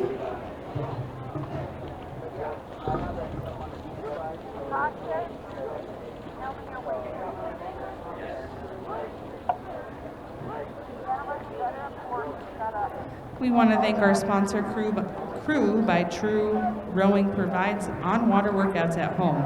Crew is an official championship partner of the ACRA Regatta. Find out more at truerowing.com.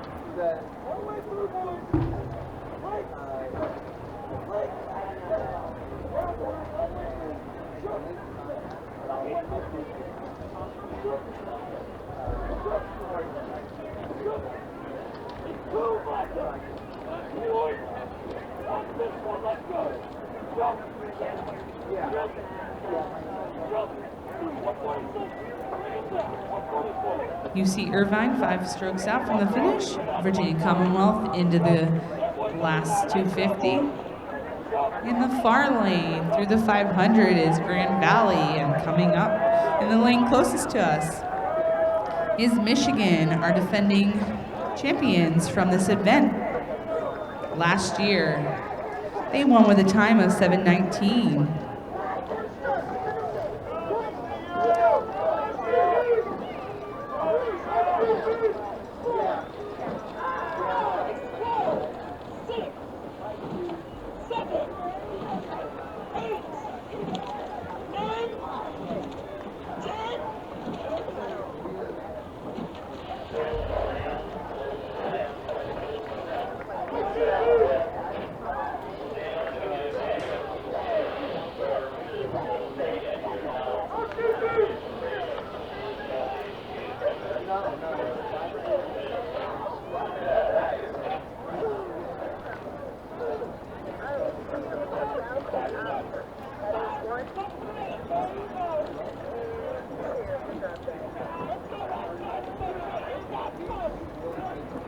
Through the finish line is Grand Valley, Michigan, entering into the last 250 in the lane close to us.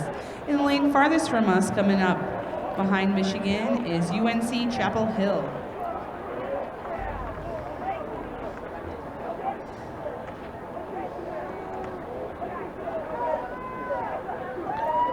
UNC entering in the last 250. Then we have a little bit of a gap back from our next cluster of boats coming down the course.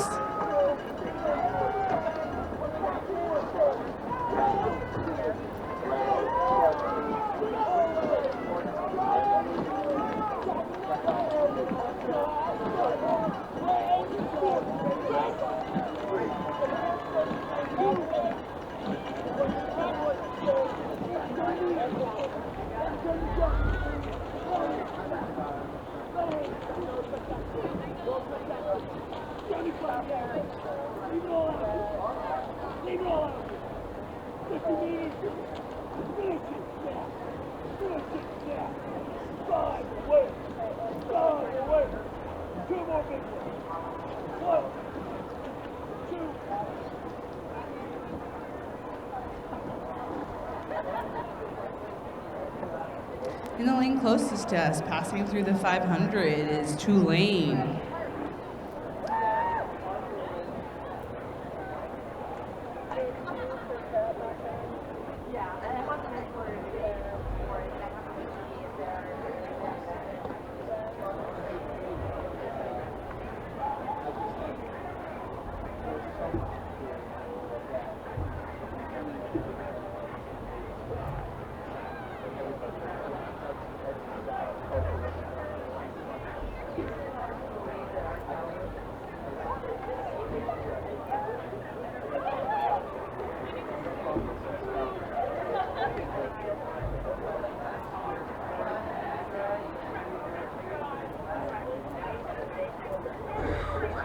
In the last 250 is Tulane.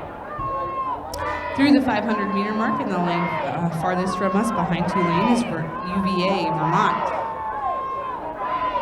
Oh, sorry, not UVA. Vermont. Behind Vermont in the lane closest to us, coming up is Minnesota. Vermont entering the last 250.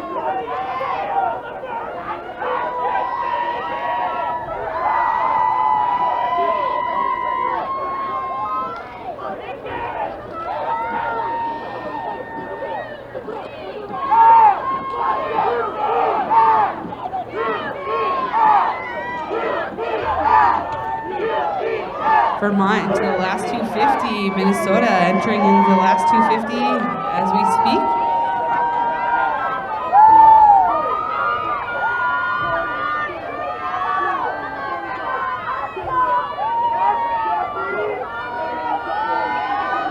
It looks like Washington State has overtaken Liberty. Liberty is in lane farthest from us, and Washington State is in the lane closest to us. Minnesota is bound number 171, and Washington State is 173. So it looks like Washington State has overtaken Liberty, who's in the far lane. Liberty entering into the last 250. Washington State passing the launches in front of us.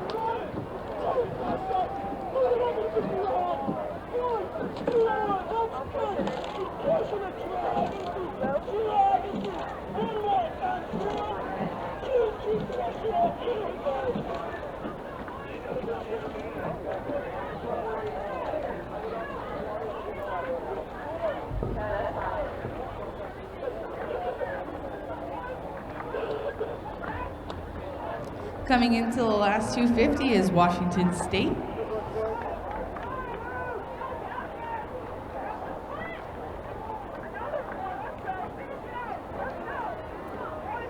Behind Liberty, passing through the 500, we have South Oregon. Behind South Oregon in the lane closest to us should be Vanderbilt. Here's Liberty entering into the last 250.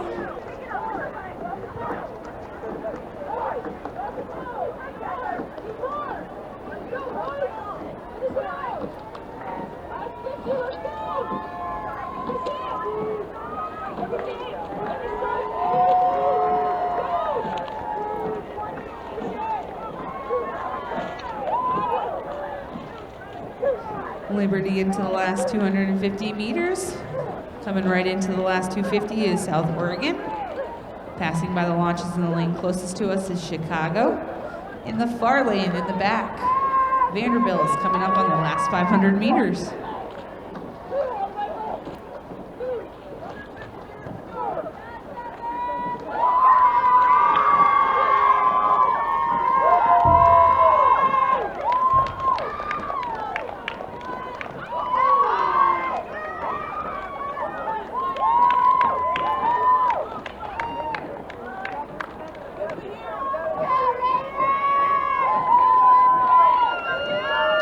South Oregon about 10 strokes out from the finish line.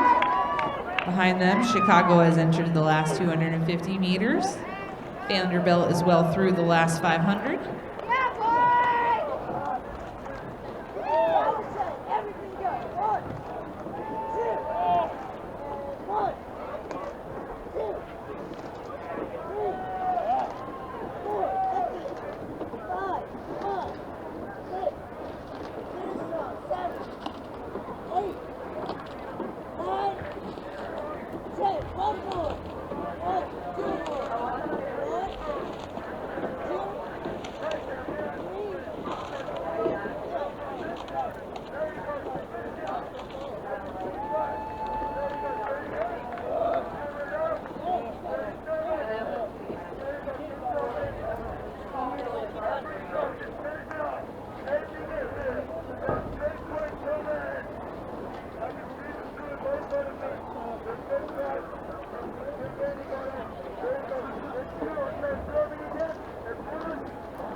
Vanderbilt coming into the finish line here. In the lane closest to us should be UCSB coming into the last, oh no, correction, sorry. In the far lane is UCSB.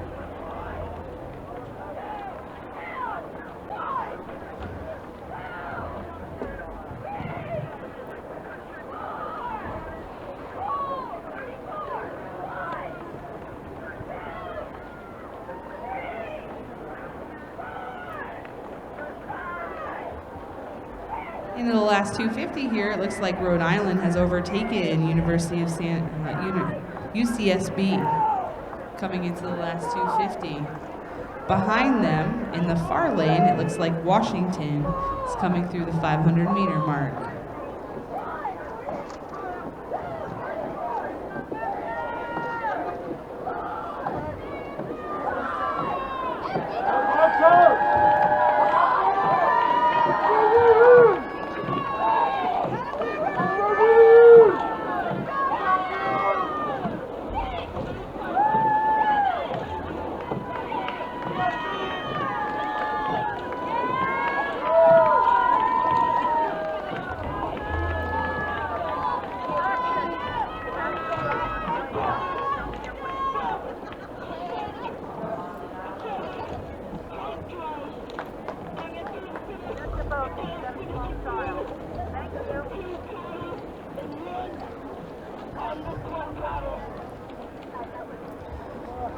Coming up on our last 250 meters in the far lane is Washington, and the lane closest to us is UMass.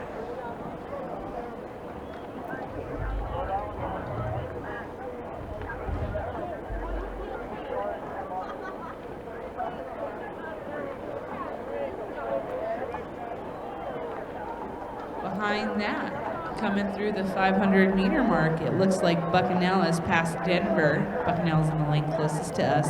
Denver's just coming through the 500-meter mark in the far lane.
All right, in the last 250 is Bucknell. In the far lane, Denver is entering the last 250. Right behind Bucknell, coming down on them with about an 8's length of open water is Colorado. In the lane closest to us by Colorado is George Mason.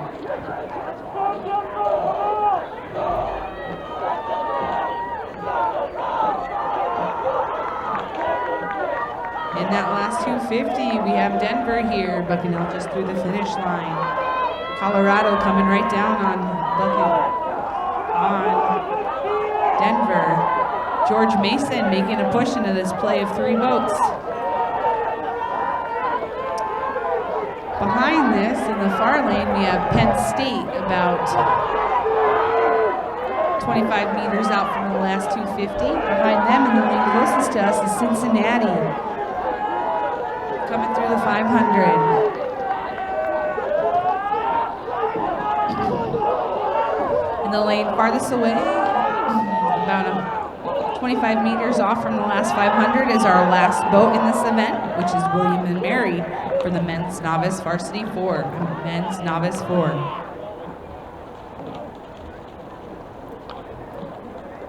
In the last 250 is Penn State in the far lane.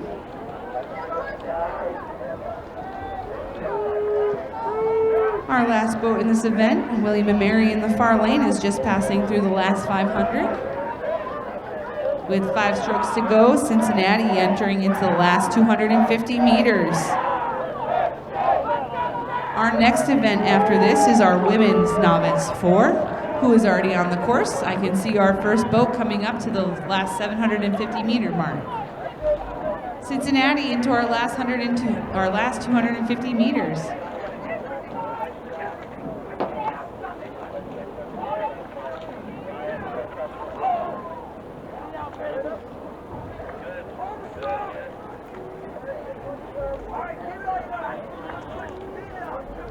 Coming up on that last 250, here comes William and Mary to wrap up the men's novice 4. Our first boat we should be seeing for the women's novice 4 is Florida State in the lane closest to us.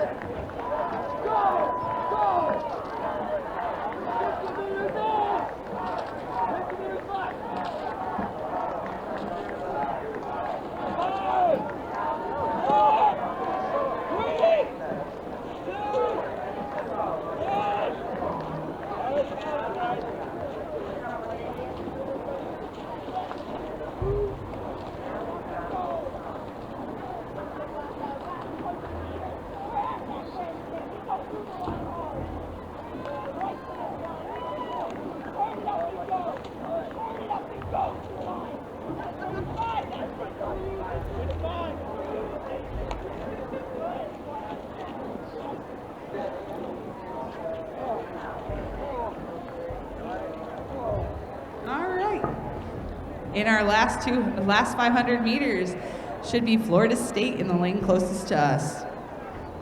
Behind them in the far lane, this is the start of our women's novice 4. In the far lane behind them should be Northwestern in the far lane.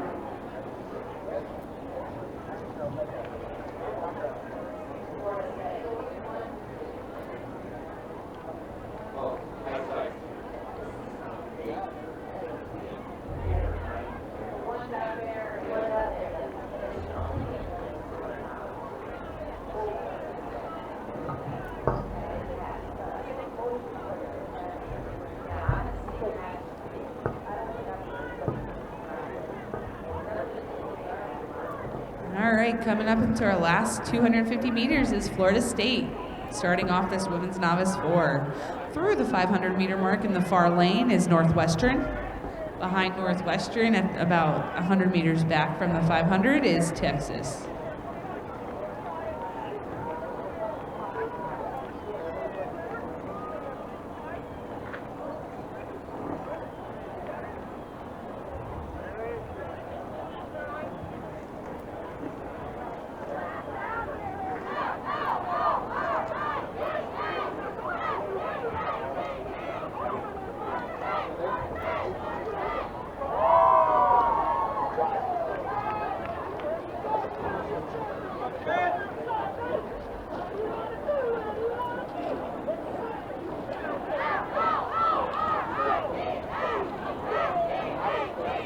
In the last 250 on the far side is Northwestern. Behind them on the lane closest to the shore is Texas, about coming up on that first launch. Behind them in the far lane is Emory, passing through the 500 meter mark.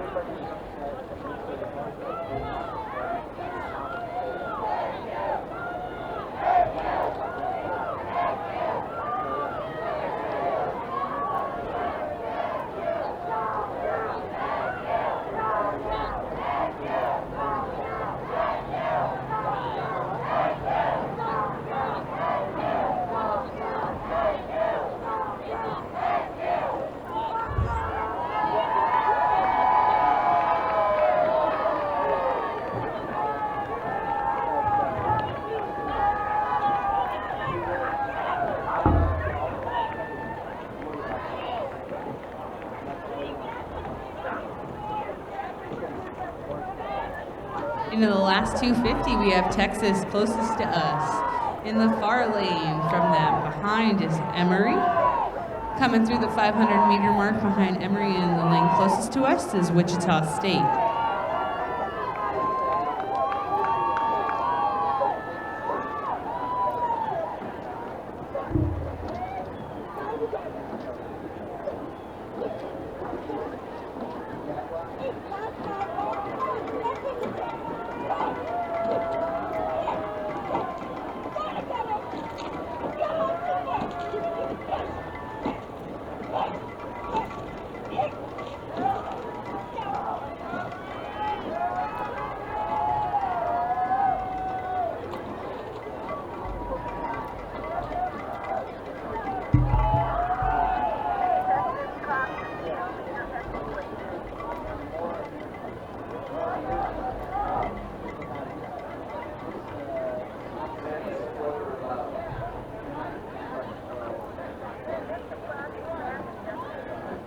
Emory coming up on their last 5 strokes to the finish line, entering in the lane closest to us, Wichita State, into their last 250.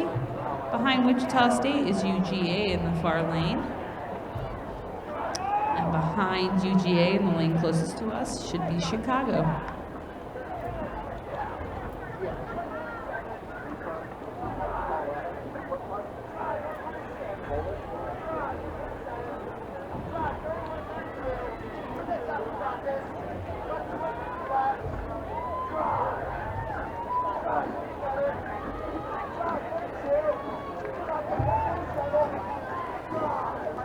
Like other events in this event, it seems that the team who won it the previous year is not entered into this event this year. Last year, New Hampshire won the women's novice 4. And I do not see an entry from them this year. So we will not have a defending champion in this event. Through the finish line is Wichita State in the last 250. You see UGA in the far lane, just entering in. To the last 250 is Chicago. Right behind Chicago in the far lane is Cincinnati, just going into the last 250 as well. Good cluster of boats here. Looking back through the 500 is Vanderbilt in the lane closest to us. Behind Vanderbilt in the far lane is Washington State, passing through the 500.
Coming in the last 250 is Vanderbilt in the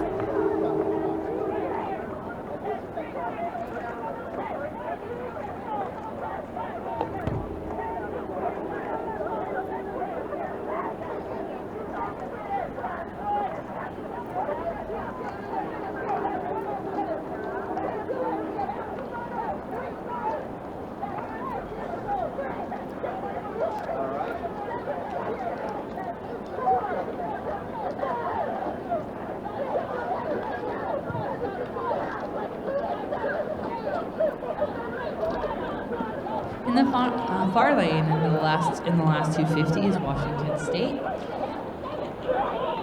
Behind these two boats, we have UCSB coming up on the last 500. About 15 strokes till they reach the last 250.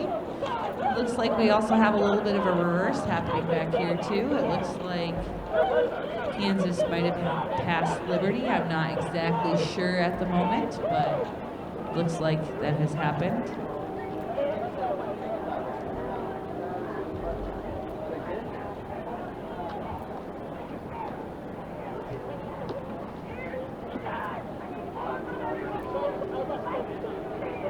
So it looks like Kansas has passed Liberty, coming up to the launches before the 250. Liberty is through the 500. Right behind Liberty, we have Penn State coming up on them. UCSB is in the last 250.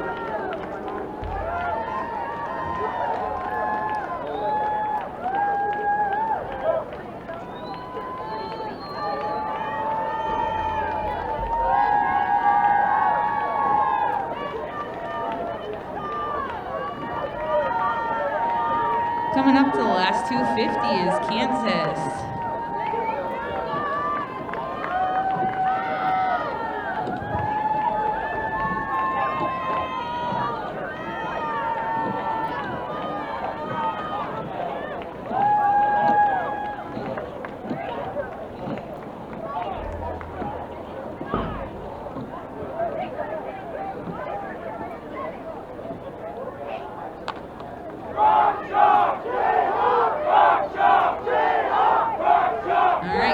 Since the last 250. Liberty coming right into it. Behind them, Penn State. In the lane closest to us, coming up by the launches, is Virginia Commonwealth. In the far lane behind Virginia Commonwealth, through the 500 is Colorado. And behind Colorado, coming through the 500-meter mark, now is William and Mary. We have one more boat after William and Mary for the conclusion of the Women's Novice 4. Kansas State through the finish line. Liberty and Penn State in the last 250. Virginia Commonwealth coming into the last 250.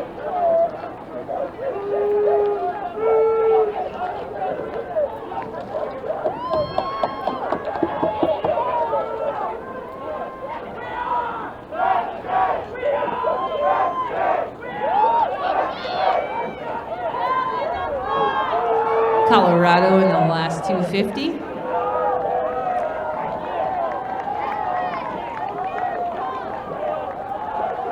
In our last boat for this event, Rhode Island is passing through the 500. Our next event after the women's novice 4 will be the men's pair, which I see on the course already, and I see them approaching the 750 meter mark. Coming into the last 250 is William and Mary.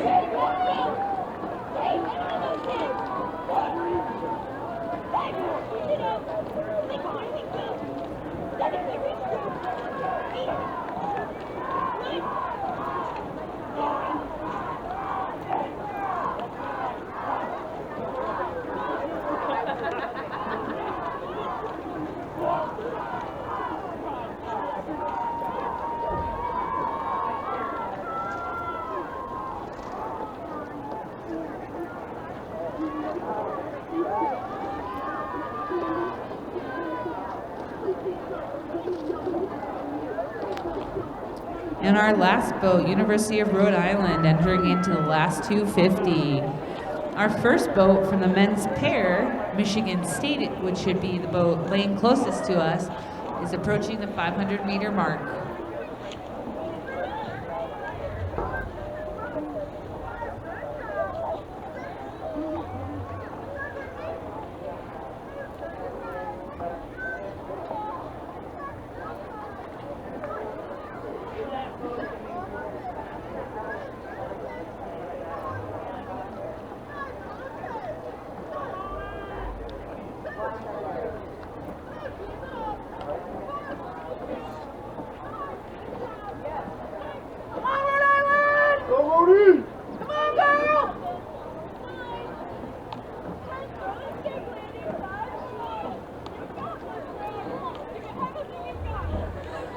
Coming up to the last 250 is Michigan, the defending champions for the men's pair.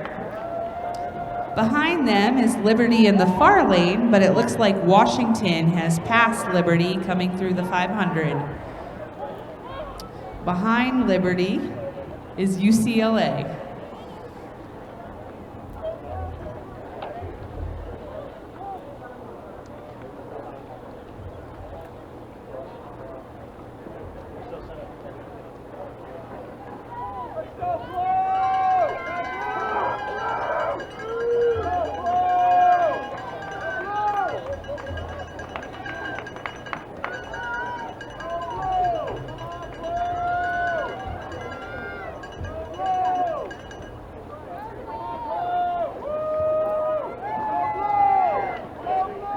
Here comes Liberty passing into the 250, Washington behind Michigan, passing into the 250.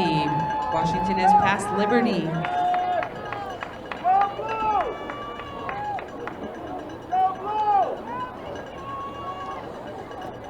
Liberty entering the last 250 meters. Behind Liberty, we have UCLA in the far lane.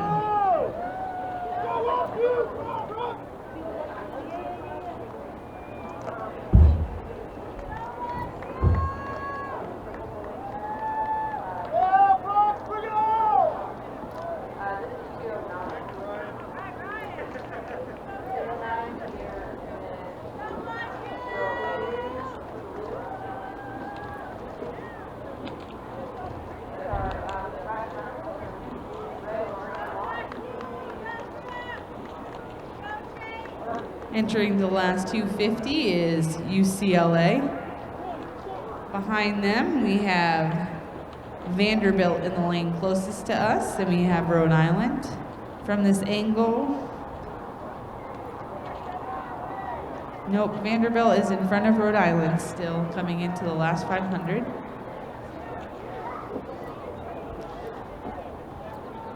Behind Vanderbilt is Cincinnati, Clothes and Water.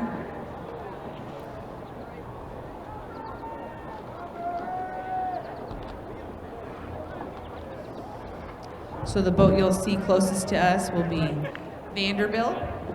Farthest from us is Rhode Island. Right behind Vanderbilt should be Cincinnati.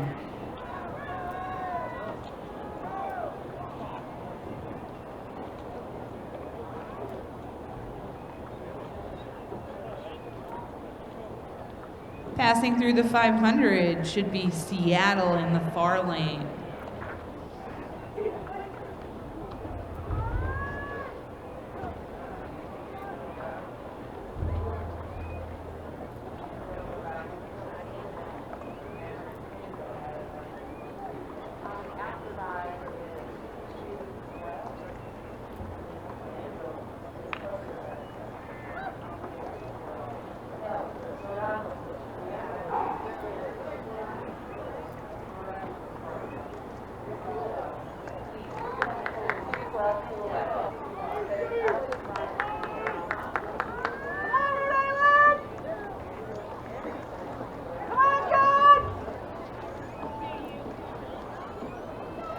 Looks like Rhode Island has overtaken Vanderbilt with 5 strokes left till the finish line.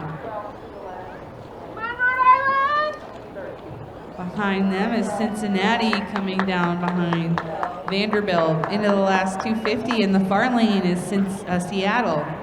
Coming with 5 strokes left should be Arizona State in the lane closest to us. Behind, going through the 500, it looks like Pittsburgh. Delaware has passed Pittsburgh coming into the last 500. Delaware is in the lane closest to us, and Pittsburgh is the lane farthest from us.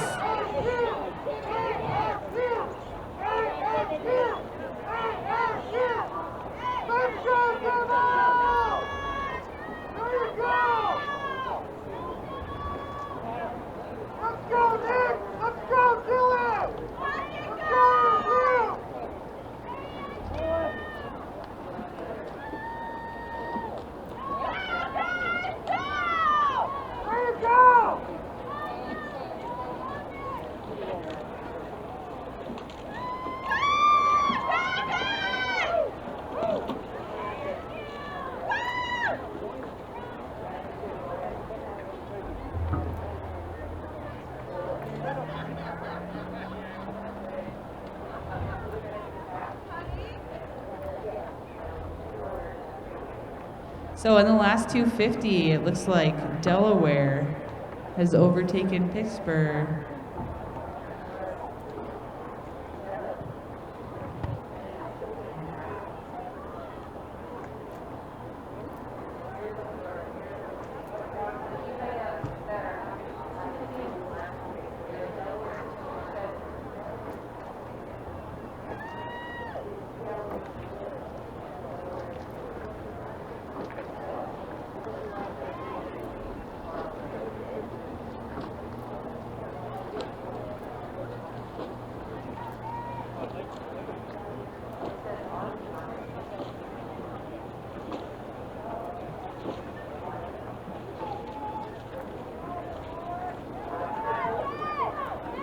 Coming into the last 250 is Denver in the far lane. Looks like Denver has passed Boston College, who's in the near lane to us.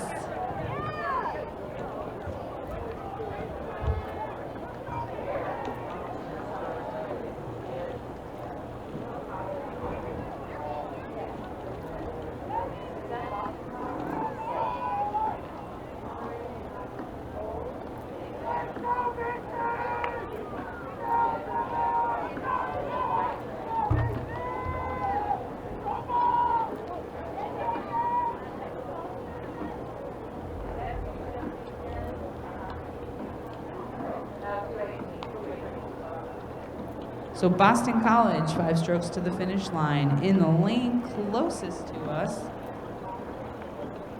is Denver in the last 250. Behind Denver in the far lane, we should have Florida. Florida's about 5 strokes out from the last 250. I apologize for confusion earlier. Through the 500-meter mark, and the lane closest to us is Georgia Tech.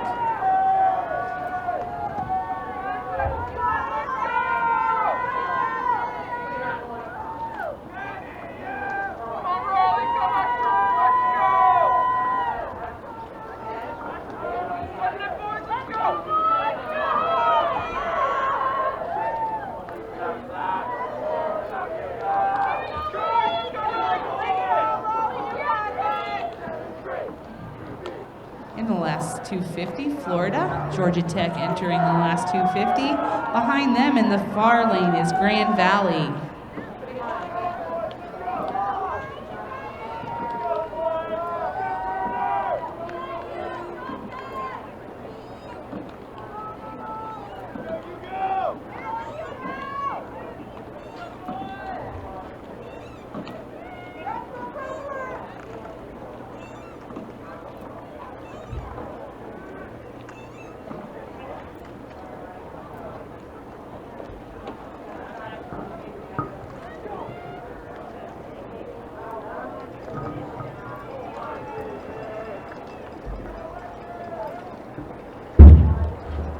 Georgia Tech, who hosts a race here at Lake Lanier every spring, coming with last 5 strokes into the finish line.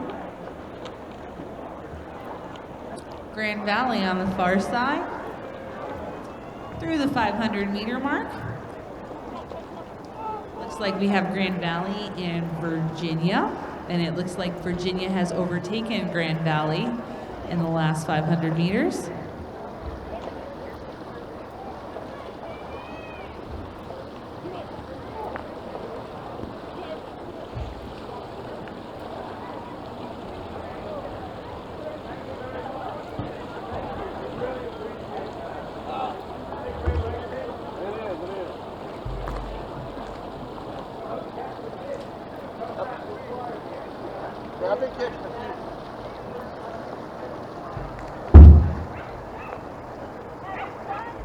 In the last 250, it is Virginia over Grand Valley into the last 250. Through the 500 behind them, in the lane farthest from us, looks like it's Vermont.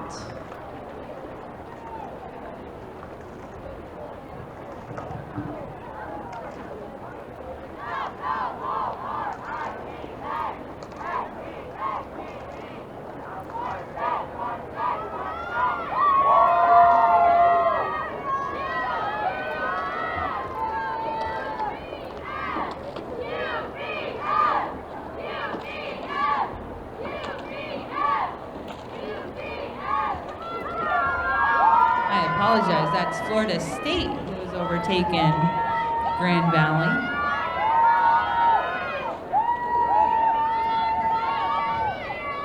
As of right now, we have Virginia entry 223 as it did not start.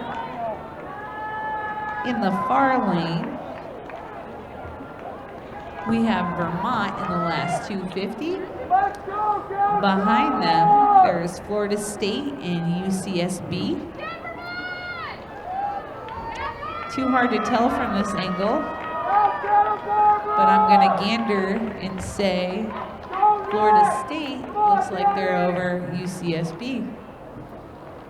Coming into the last 250 right here, and I see Florida State's bow ball hitting the buoys before UCSB's, but they're pretty close. Behind UCSB,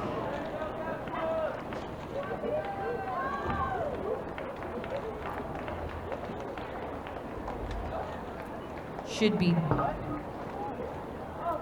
I want to say it's Duke, but it looks like UC Irvine.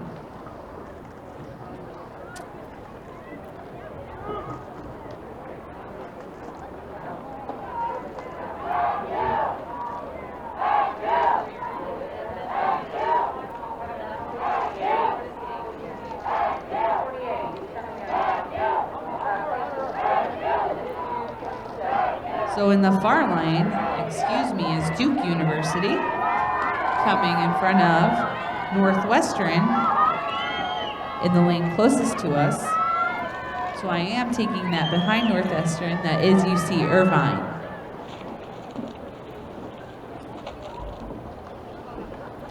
And in the far lane, passing by the launch, should be Cincinnati.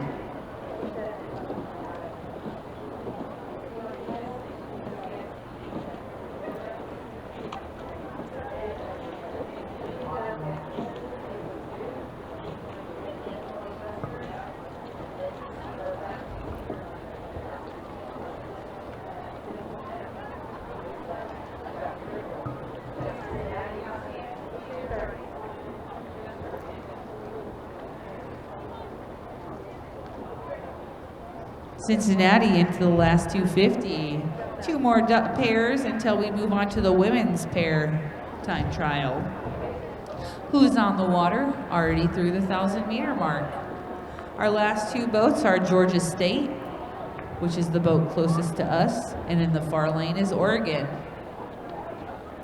To start off our women's pair, we should have Pittsburgh coming down in the lane closest to us, and Grand Valley in the lane farthest from us.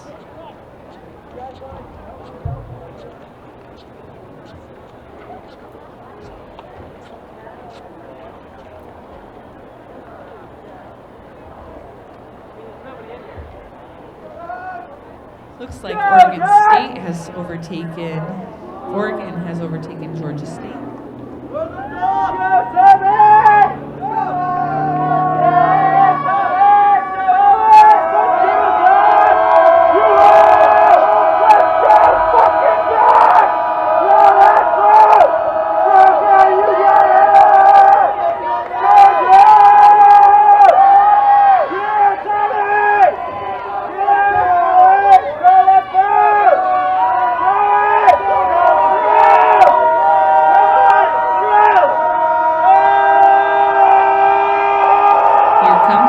Two boats for the men's pair.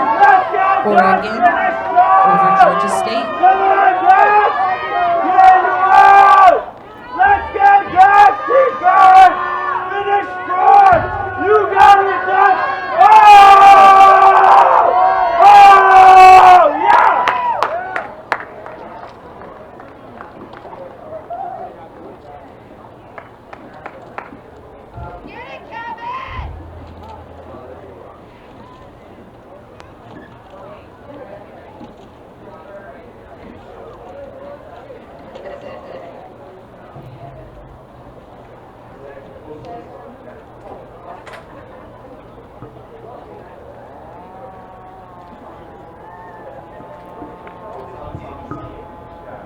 All right, coming into the last 500 meters for the women's pair time trial.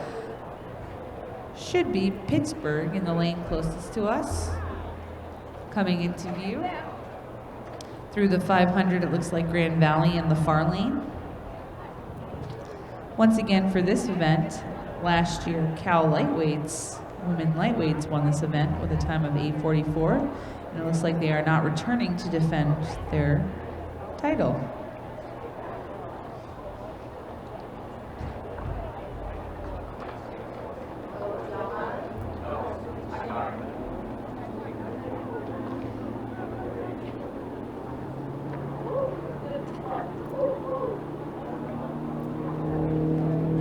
Coming in that last 250 is Pittsburgh.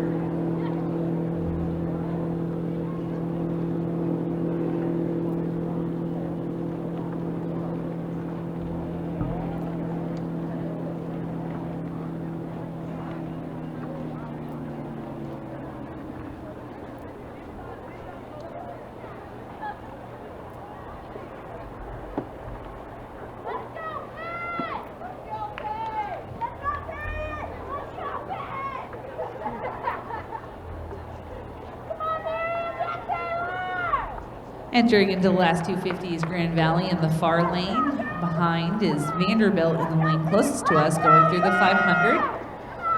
UCSB in the far lane should be passing through the 500 right now.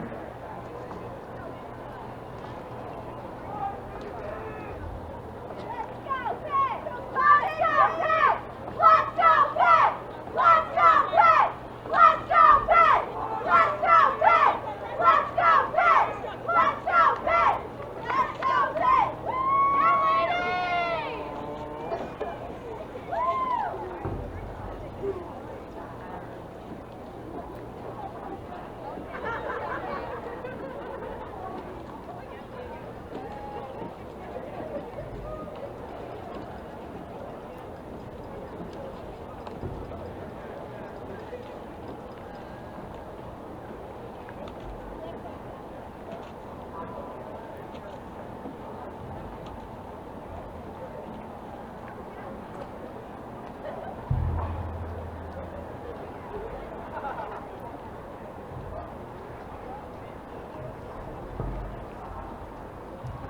In the last 250 in the lane closest to us is Vanderbilt.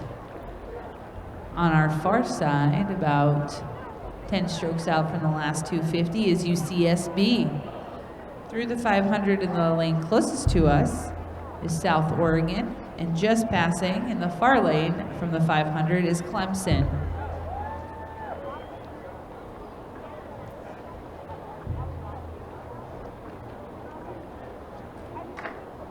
There are only 9 boats in this event, so we'll be wrapping up after we see Clemson with 3 more boats and then moving on to the men's double.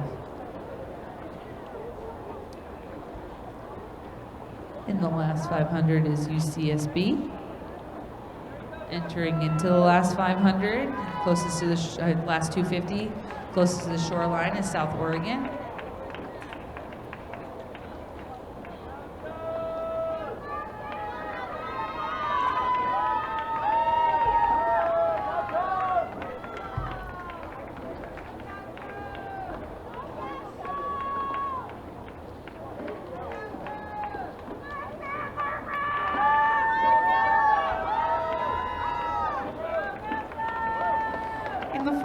Entering into the last 250 is Clemson, and the shoreline closest to us is New Hampshire.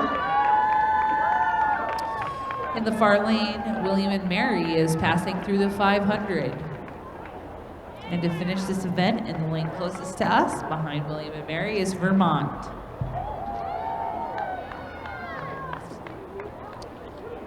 New Hampshire entering into the last 250 meters.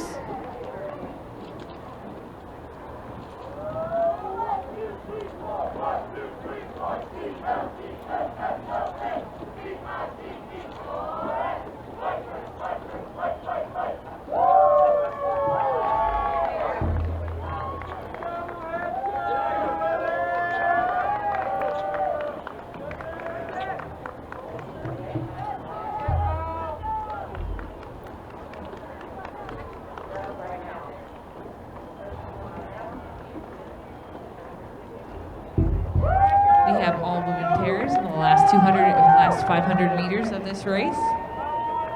UNH coming right in front of us. William and Mary entering into the last 250.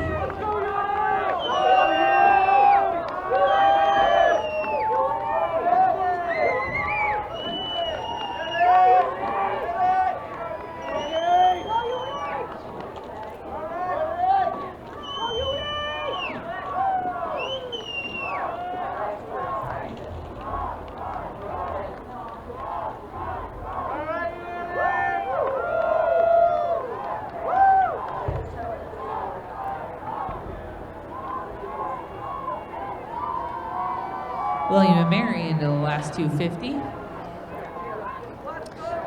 And Vermont, 5 strokes left till they reach the last 250 of this race course. On the course behind them is the men's double time trial. We should be starting with Georgia Tech, which is in the farthest lane. And then behind them should be Seattle in the lane closest to us to start off the men's double.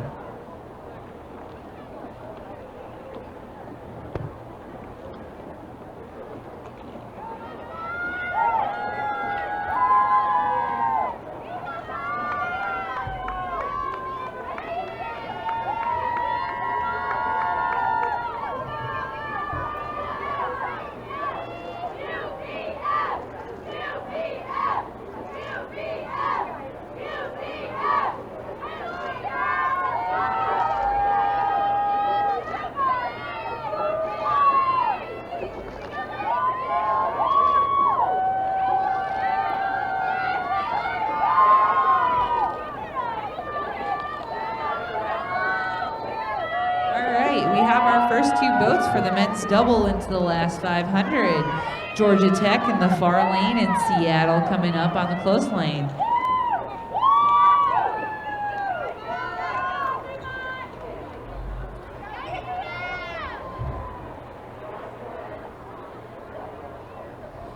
Coming in that last 250 is Georgia Tech in the far lane. Seattle's got about 5 strokes till they reach the last 250. Behind them through the 500, I see Michigan and Delaware. Last year at the 2017 ACRA champion in this event, Michigan took first with a time of 8:29. Coming up in the lane farthest from us, Michigan is our defending champions from this event.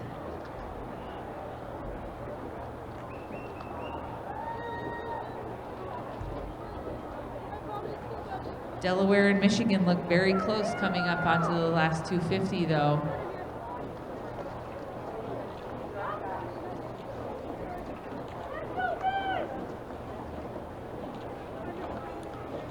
Coming up on that last 250 for these two boats, it does look like though Delaware has overtaken Michigan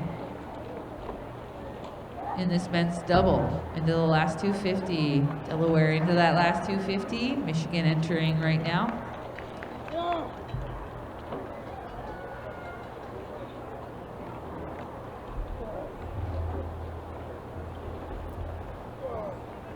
Behind them, we have Rhode Island through the 500-meter mark, and it should be Wichita State in the lane closest to us through the 500.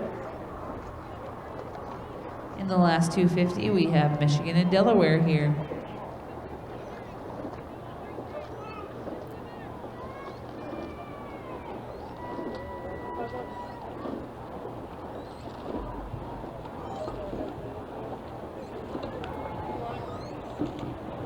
Rhode Island entering into the last 250.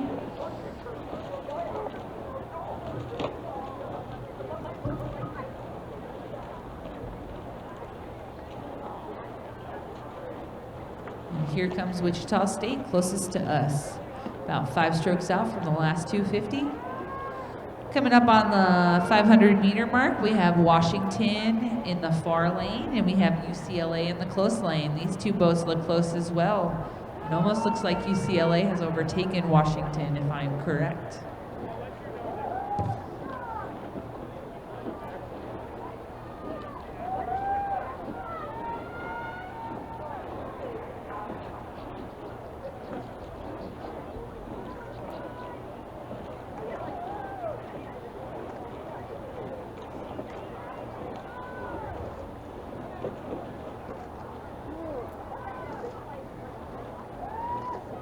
Wichita State in their last 250.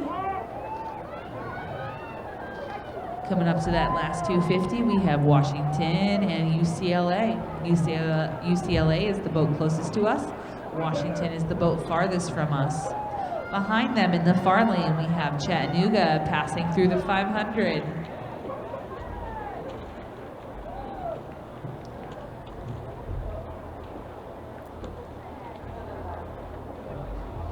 It looks like Washington still has a lead over UCLA coming into the last 250 as their bow ball touches the red buoys for the last 250. Chattanooga through the last 500.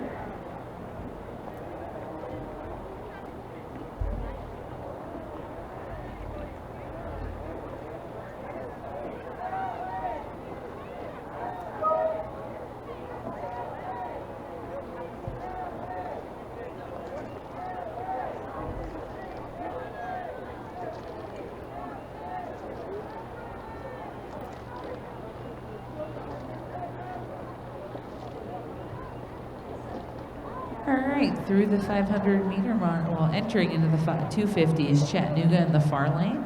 Through the 500 is Grand Valley and Pittsburgh. You should be seeing into your view. It should be Pittsburgh. It does look like a boat has moved out of a lane, so it's either, or it could be UCSB.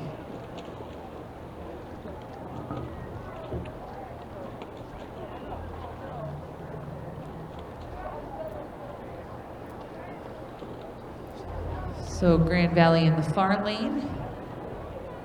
It should be Pittsburgh in the close lane.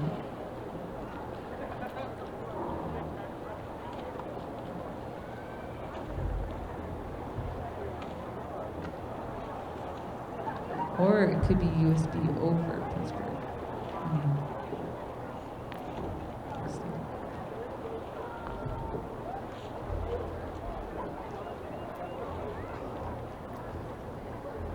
Pittsburgh in the far lane in the last 250. So Pittsburgh has overtaken Grand Valley in the opposite lane.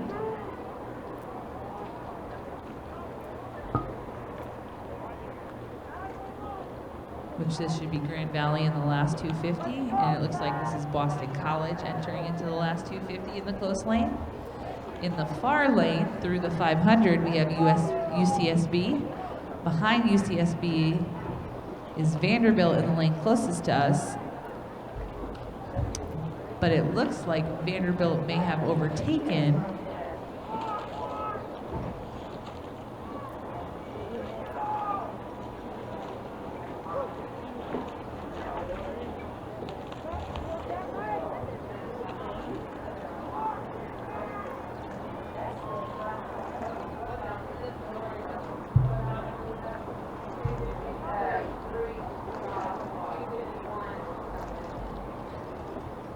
So Boston College has overtaken Grand Valley through the finish line. Grand Valley finishing up their last 10 strokes to the finish line. In the far lane, we have UCSB in the last 250. Behind UCSB, charging down on them in the last 250 is Cincinnati. And in the lane closest to us, who Cincinnati has overtaken, is Vanderbilt, entering into the last 250.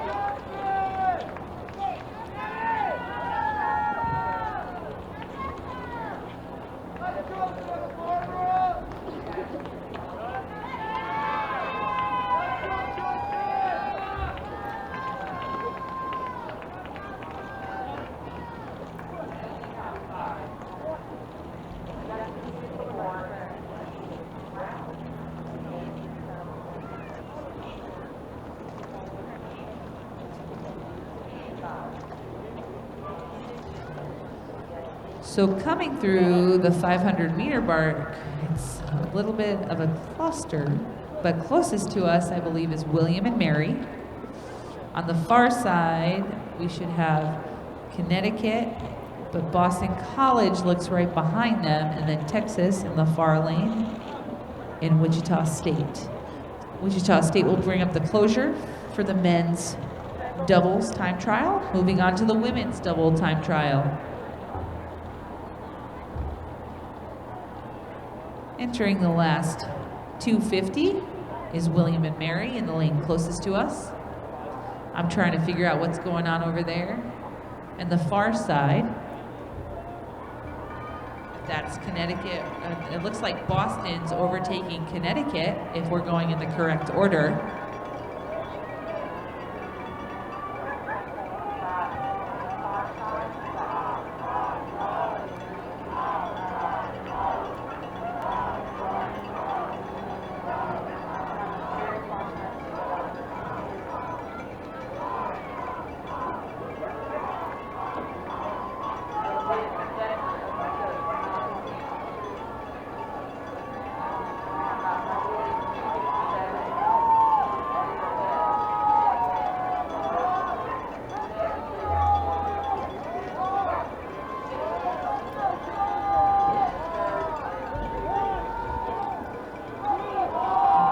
Yeah, so on the far side in the last 250, you'll see William and Mary coming 5 strokes to the finish line.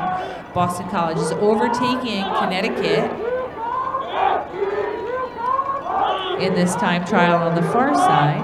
And then we have Texas behind Connecticut. Watch your point, boys.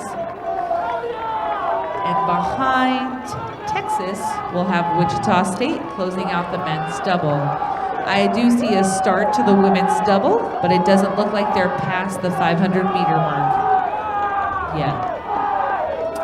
Our last boat, Wichita State, coming into the last 500, last 250.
Crew by True Rowing provides on-the-water workouts at home. Crew is an official championship partner of the ACRA Regatta. Find out more at truerowing.com.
All right, here we have the women's doubles coming into the last 500 meters for today, this morning for the time trials.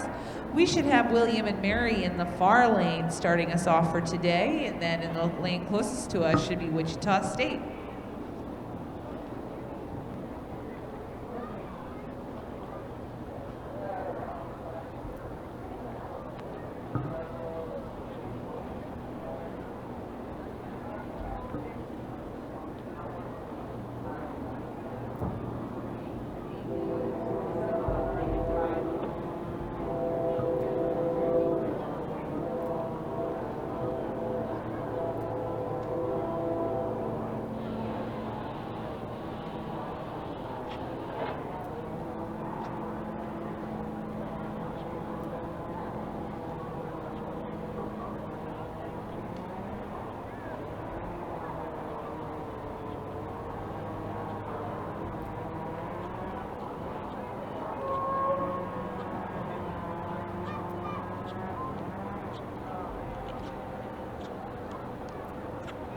Here we go. Through the 500, we have William and Mary and Wichita State. Once again, William and Mary is the far lane, Wichita State is the close.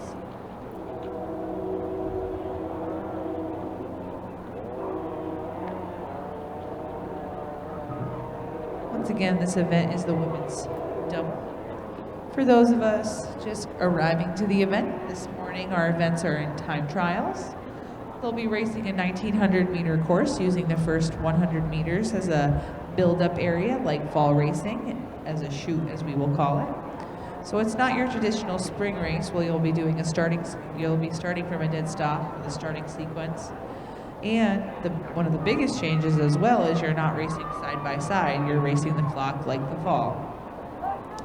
In our last 250, we have William Mary in the far lane.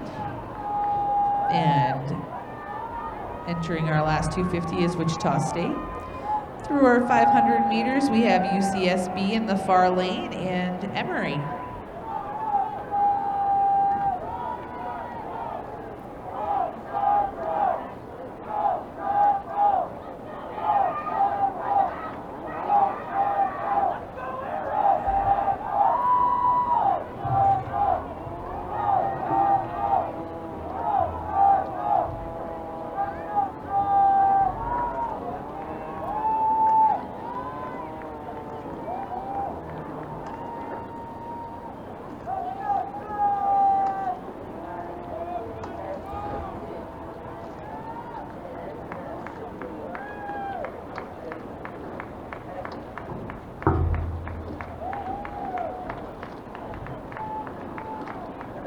Entering our last 250 meters in the far lane is UCSB. Behind them is Emory in the lane closest to us. In the far lane behind these two, through the 500, should be Grand Valley.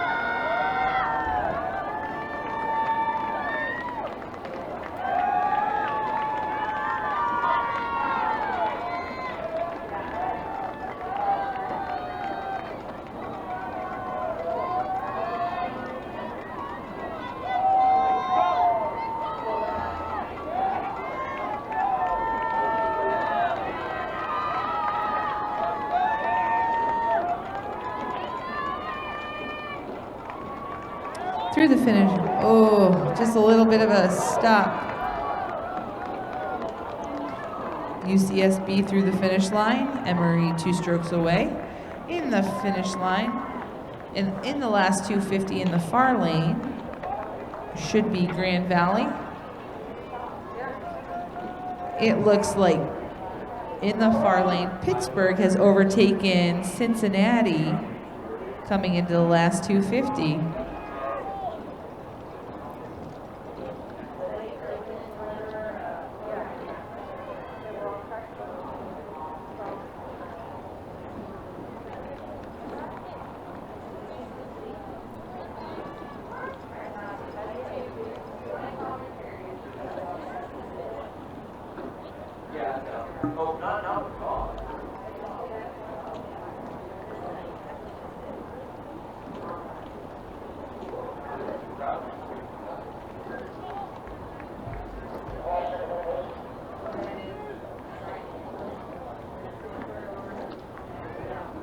So in the far lane in the last 250, Pittsburgh has overtaken Cincinnati.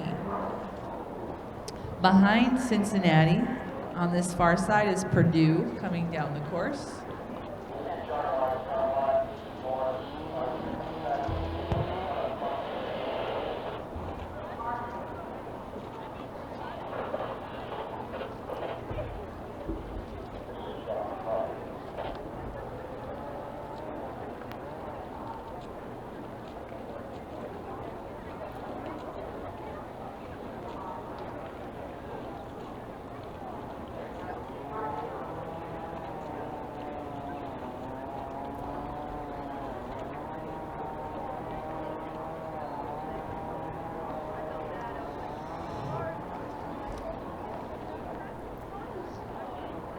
Through the 500, we should have New Hampshire and Kansas State.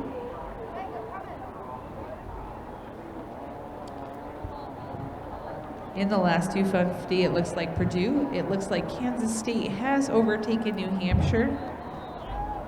Kansas State is the boat closest to us. New Hampshire is farthest.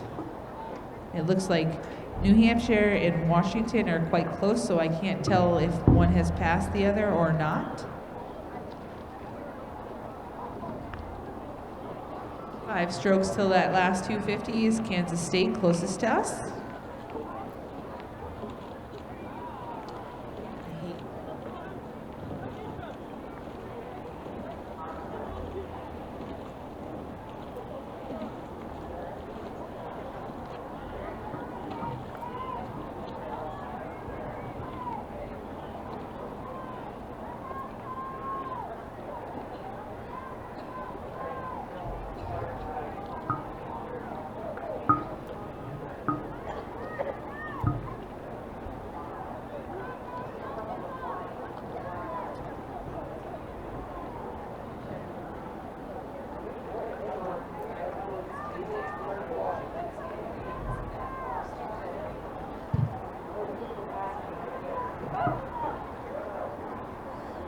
Some movement here in the last 500 over on that far side. I'm sorry I can't give you more clarification if it's New Hampshire or Washington, but I'm going to take it's Washington out in front, passing New Hampshire.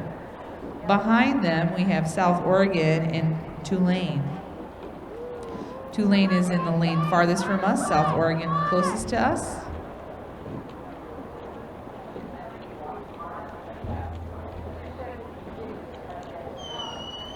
So it is confirmed Washington has passed New Hampshire in the last 250. Coming into the last 250 as well is Tulane and South Oregon.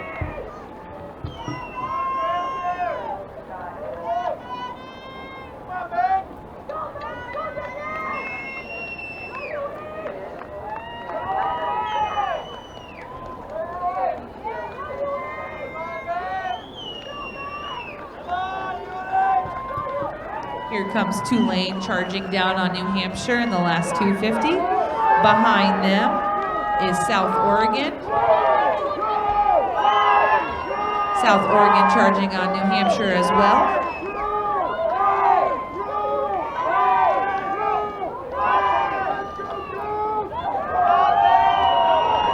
Here's Washington through the finish line.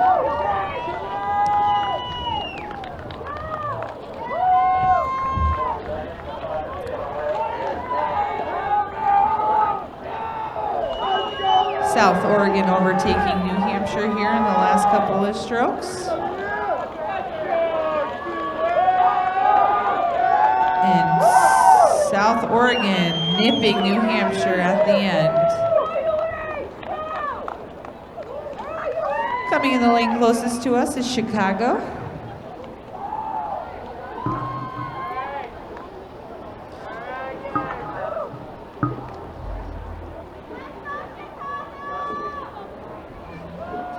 And we have 3 more boats till we finish our women's double event for this morning. Coming through 10 more strokes is Chicago. We should have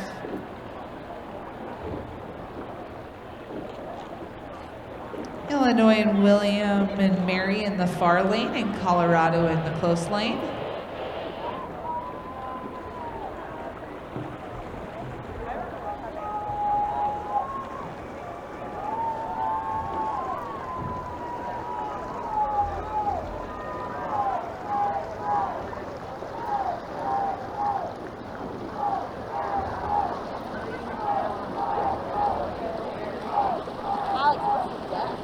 Here we have William and Mary in the last 250 meters. Looks like they've passed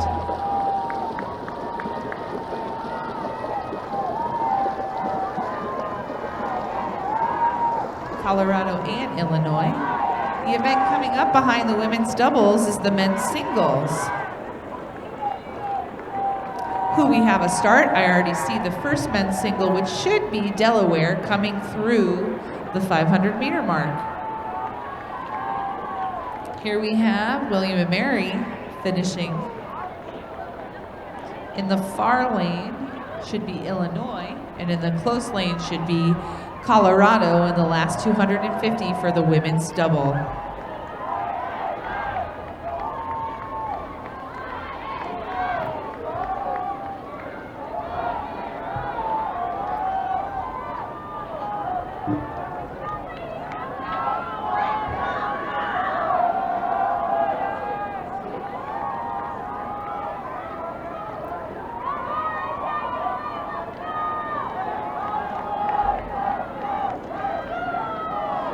In the far side, we have Illinois still over Colorado, coming into the last 250.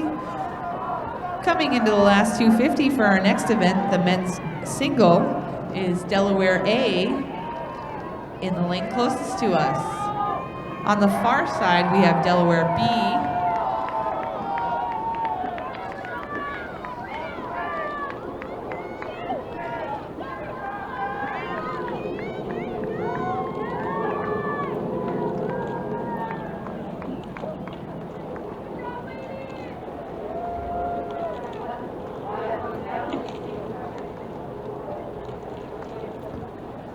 In the last 250, we have Delaware A here closest to us. In the far lane, it should be Delaware B in the last 250.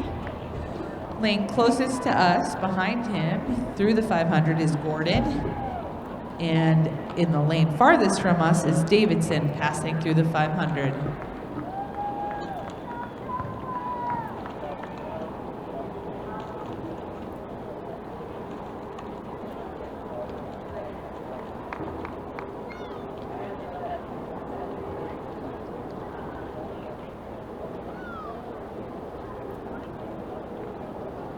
All right, Delaware B coming into the last final strokes here in the last 250. Gordon in the lane closest to us, entering the last 250. Davison about 10 strokes out from the last 250, farthest away from us. Coming through the 500 in the lane closest to us is Cincinnati, and right behind them is Michigan.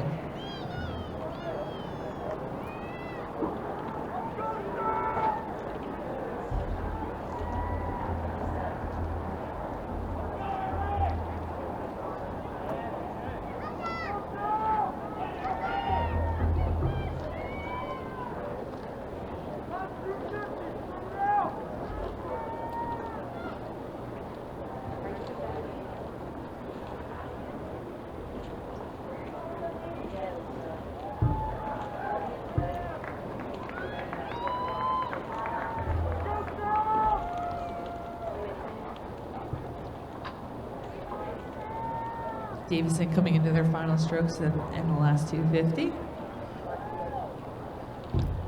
And the lane closest to us should be Cincinnati, and the lane farthest from us should be Michigan. Coming into the last 250.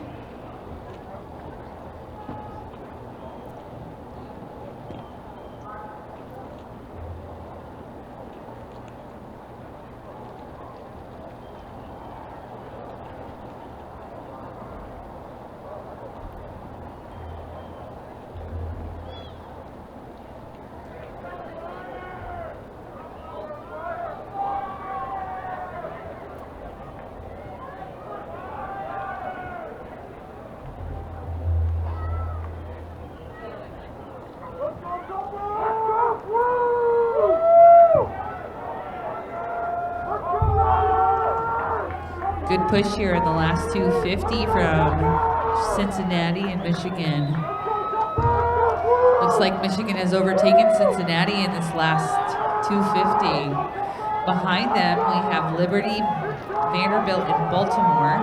We have Liberty and Baltimore in the same lane, but it looks like Baltimore has overtaken Vanderbilt in the far lane.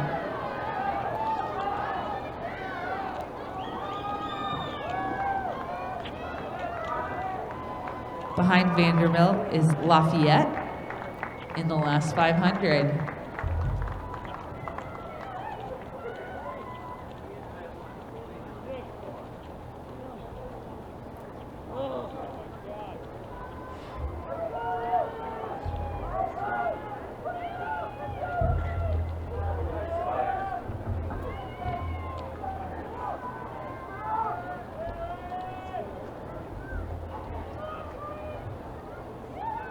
Liberty, yield to lane 6.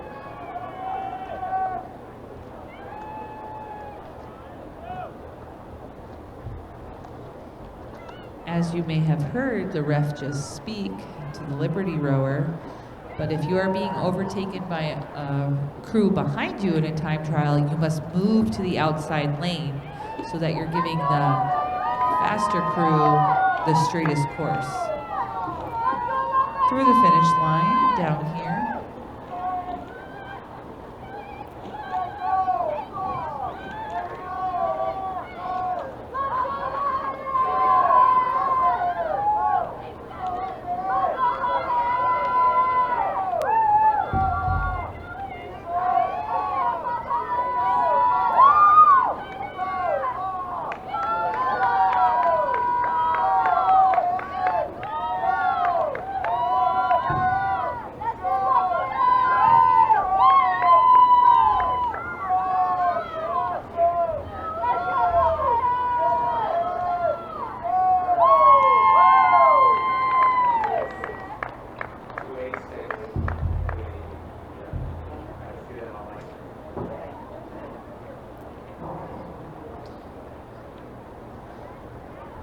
Coming up on the far side, coming up to the last 500 is Ohio State in the far lane. It should be Ohio State.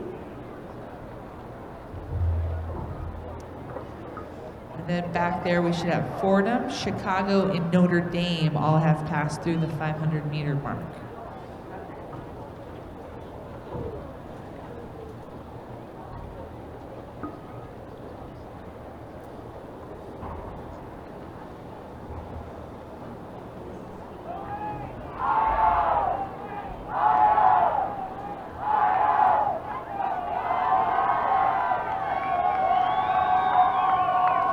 So in our last 250 meters here is Ohio in the far lane.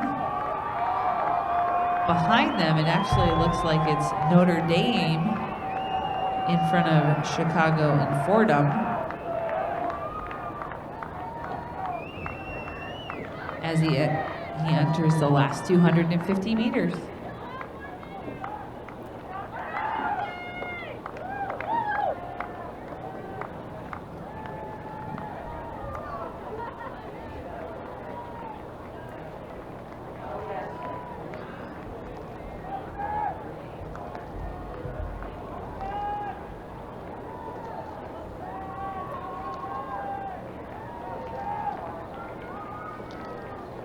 And coming in next to the finish line is Notre Dame 292 in the far side.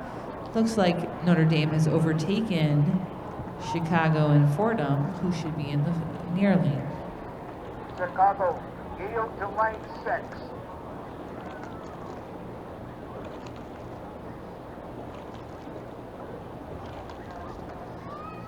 Behind them in the far lane, Wichita State is entering the last 250 meters. Through the 500, we have UCSB in the far lane and Vermont in the close lane.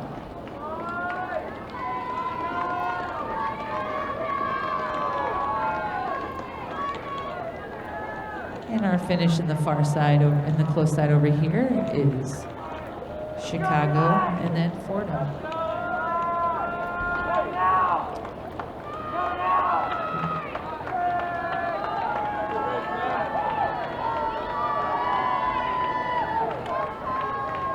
Sorry, not Fordham, it was Wichita State.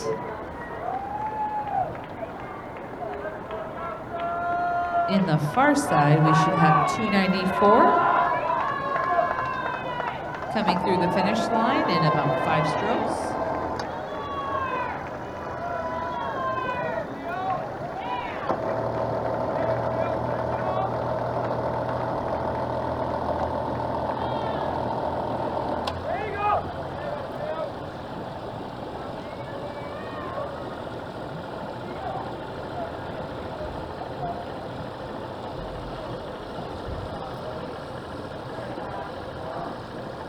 Comes Vermont through the finish line. In the far lane should be Cloud College. Halfway through. Behind him in the lane closest should be a Cal Lightweight. And through the 500 on the far lane should be 298 Kansas State.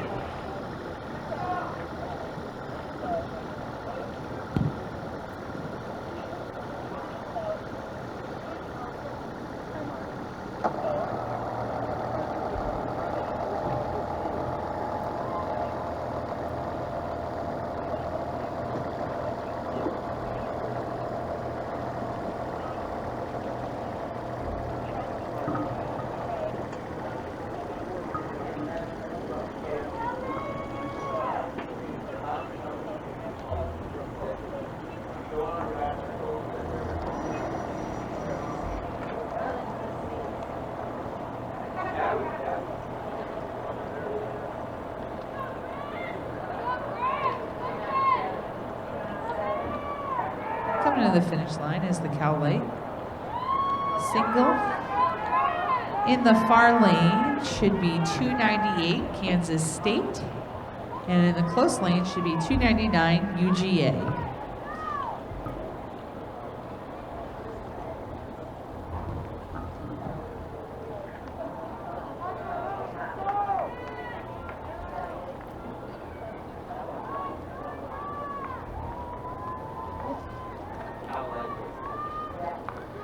After UGA, we have 4 boats left till we're done with the men's single, and then we'll move on to the women's single. I see a start in the event, but I don't see anyone past the 500-meter mark. Coming to the finish line, we have Kansas State.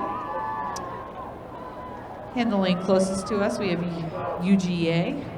Behind that, in the lane farthest, should be UC Davis, about 5 strokes from the 250-meter mark. Oregon A did not show to the start line. So the last 3 boats we have coming is UCSB in the far lane, Miami University in the close lane, and our finishing boat should be Virginia Tech. Into our last 250, I'm sorry, we have UC Davis in the far lane.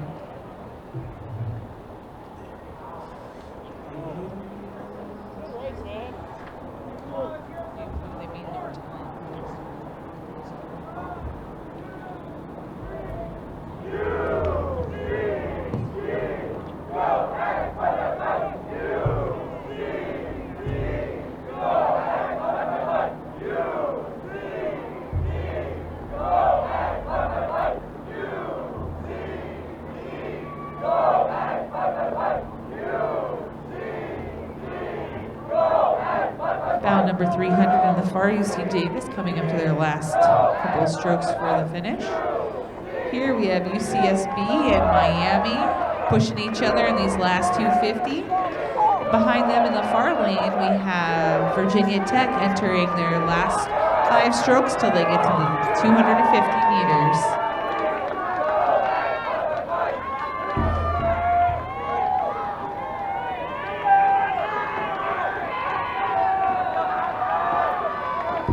USCB boat is pushing.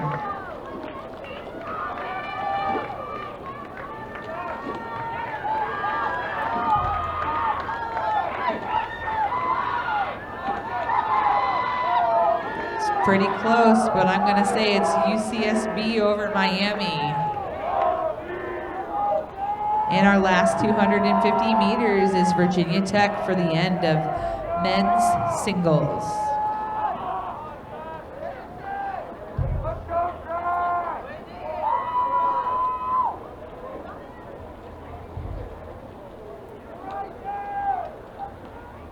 Like a good handful of our events this morning, a lot of our defending champions from last year haven't entered some of the events. Last year in the men's single, Alabama Huntsville won with a time of 8 minutes and 58 seconds. They did not enter from what I have seen in this event this year. Next on the course is the women's single. I see them coming up on the 1K.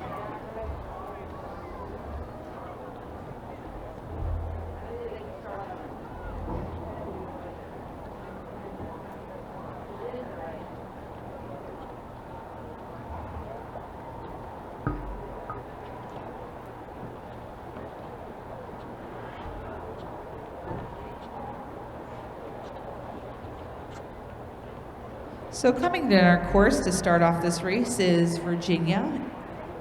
They should be in the far lane, in the close lane, excuse me. And then behind them should be Pittsburgh, who will be in the far lane.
Entering into our last 500 meters is Virginia in the lane closest to us.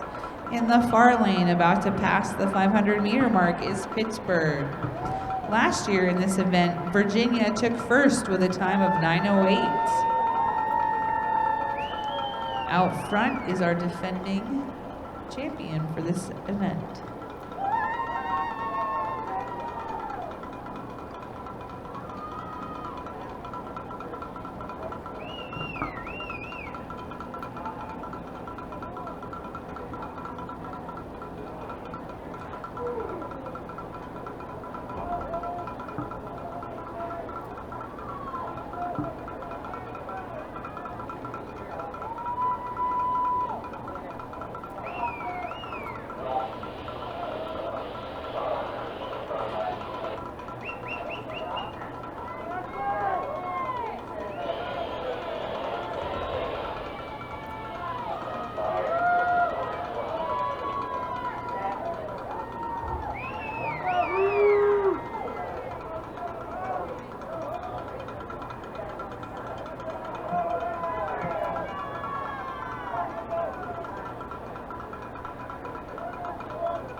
Into this last 250, UVA is up through the 250. Pittsburgh entering the last 250. Through the 500, and the lane closest to us is Gordon. And about to pass through the 500-meter mark in the far lane is Alabama Huntsville.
In our last 250, we have Gordon in Alabama Huntsville.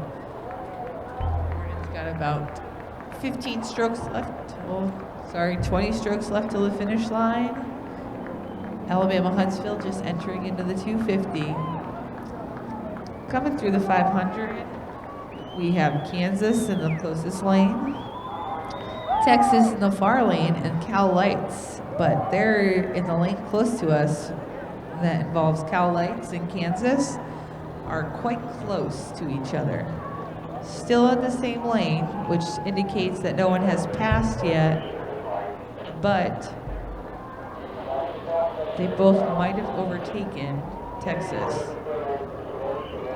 So I'm still gonna say Kansas is in front, Texas in the far lane, and then Cal Lights still behind Kansas, all through the 500.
right, into our last 250.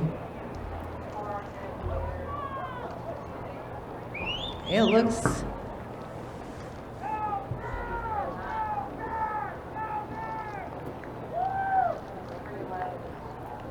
like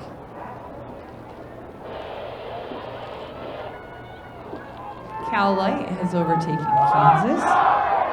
Looks like Texas and Kansas are close to each other.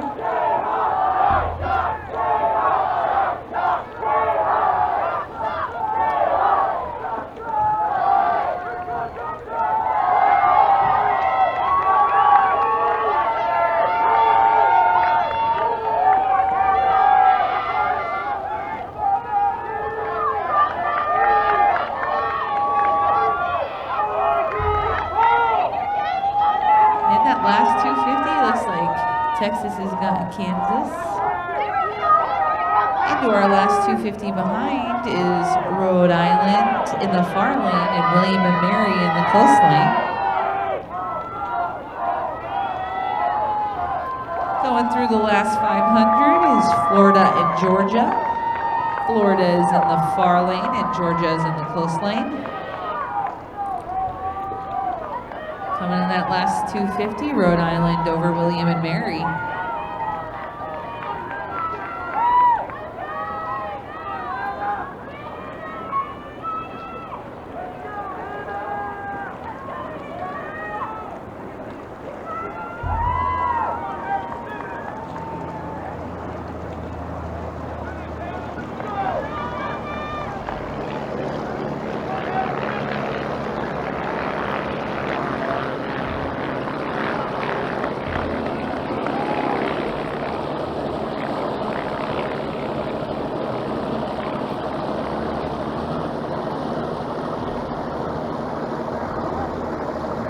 Entering into our last 250 meters is Florida, should be Florida in the far lane.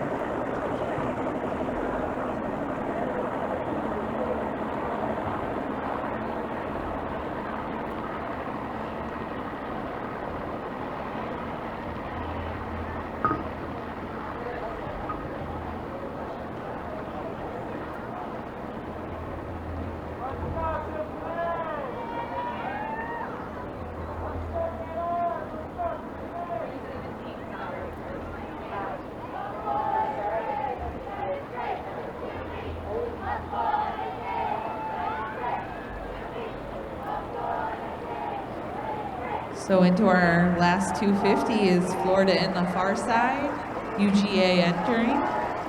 On the far side, you're gonna see we'll have Texas coming through the last 500 meter buoy. And behind them should be Miami University. Lafayette is a no-show.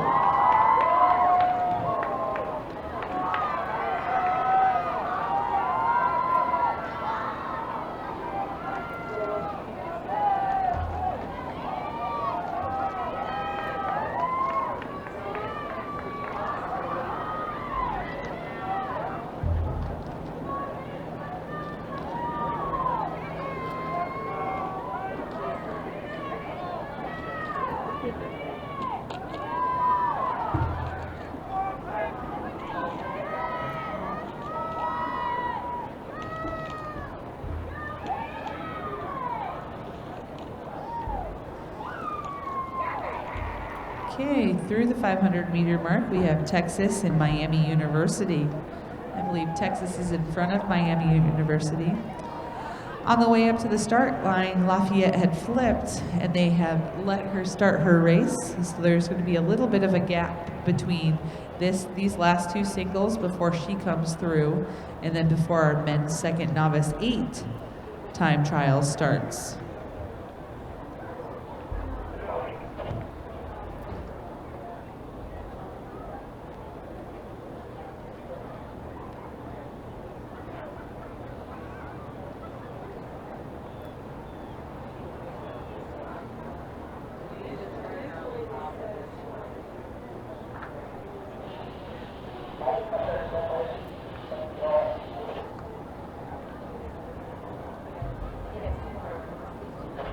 In the last 250, we have Texas, and in entering into our last 250, we have Miami University.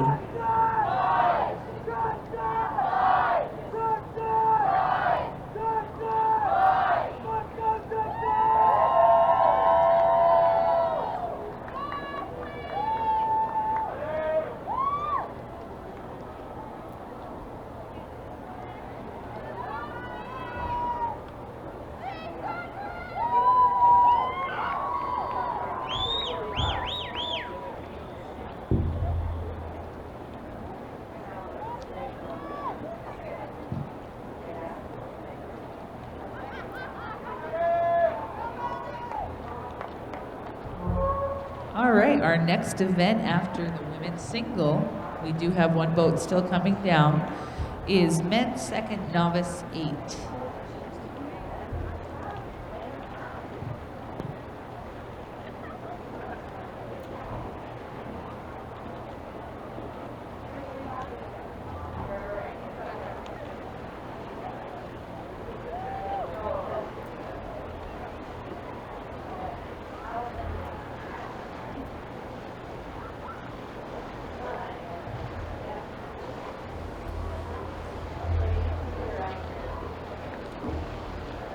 So while we have a moment, let's thank our vendors for being here today. We have Wintech, we have Vespoli, Hudson, JL Racing, now the official sponsor and dealer for US Rowing, and South Bay. I'm waiting to get the rest of our vendors as well, but please, in your spare time, go visit them. We're also having a concession stand that should be open. Get your cold drinks, some snacks, some sugar for the blood.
Coming into the last 500, and the lane closest to us is that Lafayette single.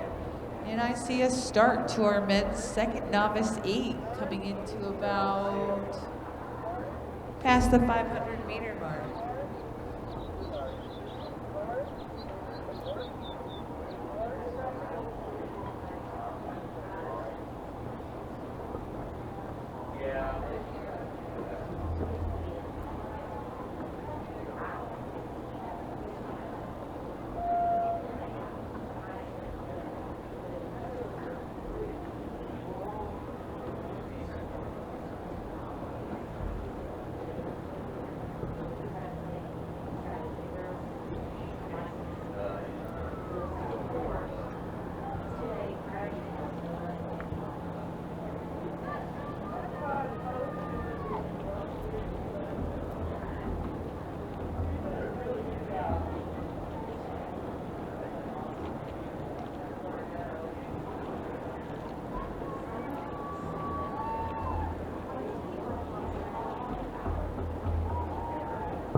Coming into that last 250, here's Lafayette in the lane closest to us.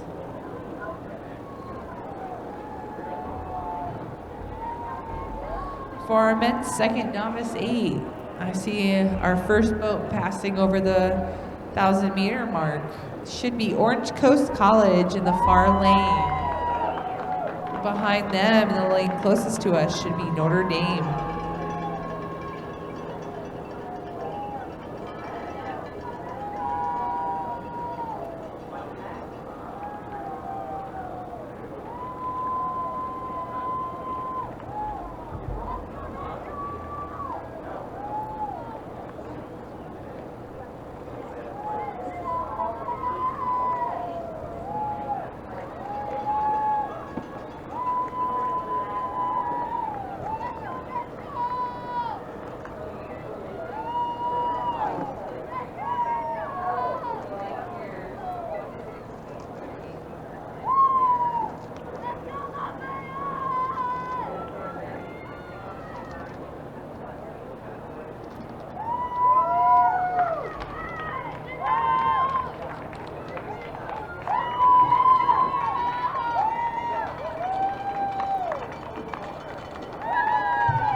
All right, coming up into our last 250 meters is Orange Coast College in the far lane. Behind them through the 500 should be Notre Dame in the lane closest to us. Coming up on the 500 in the far lane should be Michigan. Not through the 500 just yet, but getting close. In the last 250 is Orange Coast College.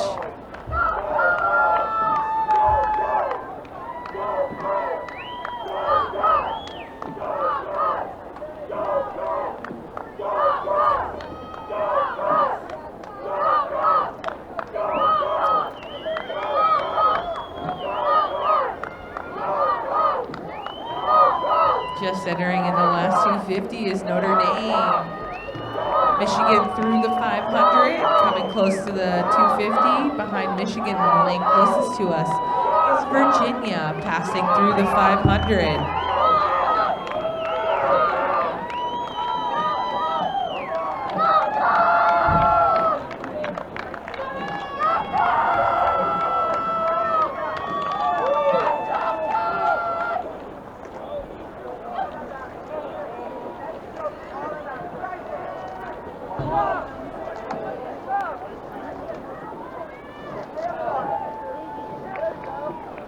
Here's Notre Dame in the last 250, followed by Michigan in the far line.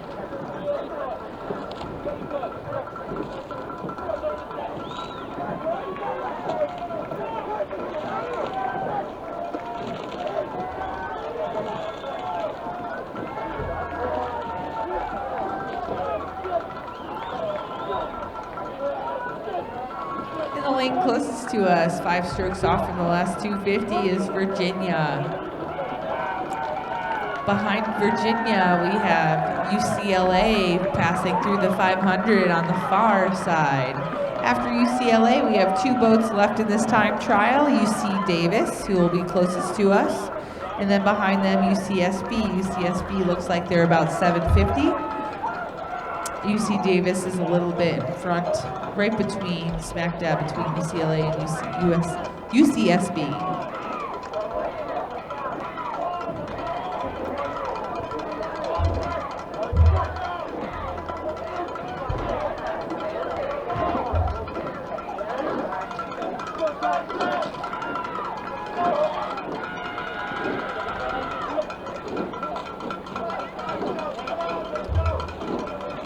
last year in this event, our winner was Michigan with a time of 6:48. Who looks like they have another chance to claim this title again this year. In our last 250 is UCLA in the far lane. Our next event after the men's novice, second novice 8 is the women's novice 8. Who has started racing already? They're about 500 meters into the race.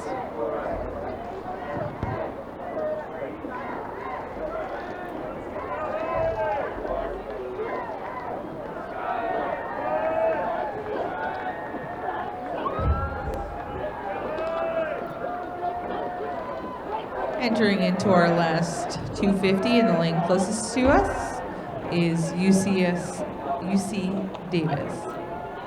Through the 500, our last boat for this event is UCSB.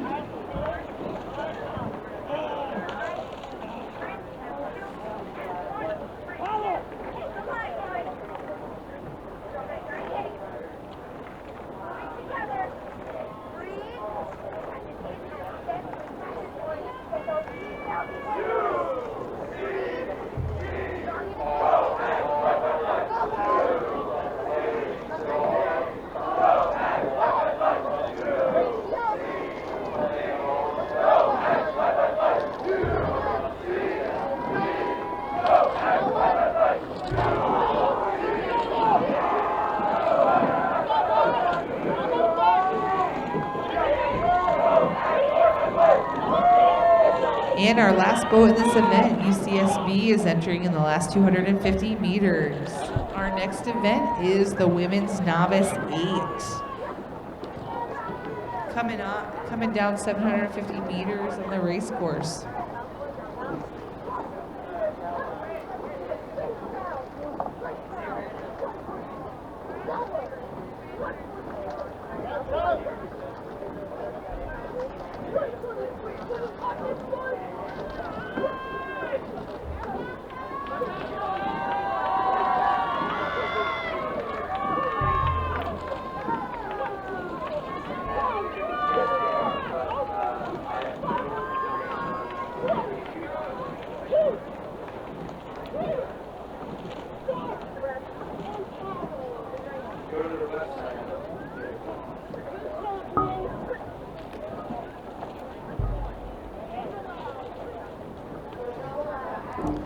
Crew by True Rowing provides on-water workouts at home. Crew is an official championship partner of the ACRA Regatta.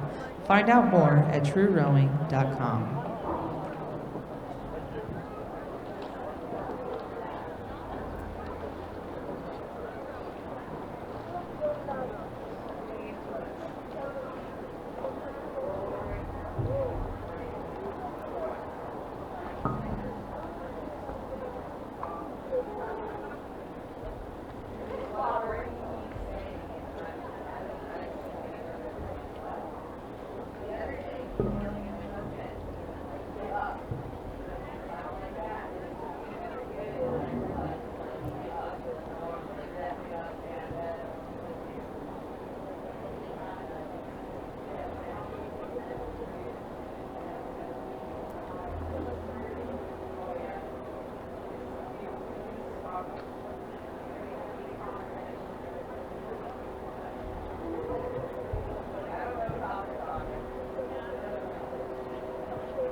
Here comes the first boat for our women's novice 8. In the lane closest to us is UC Irvine coming into the last 500 meters.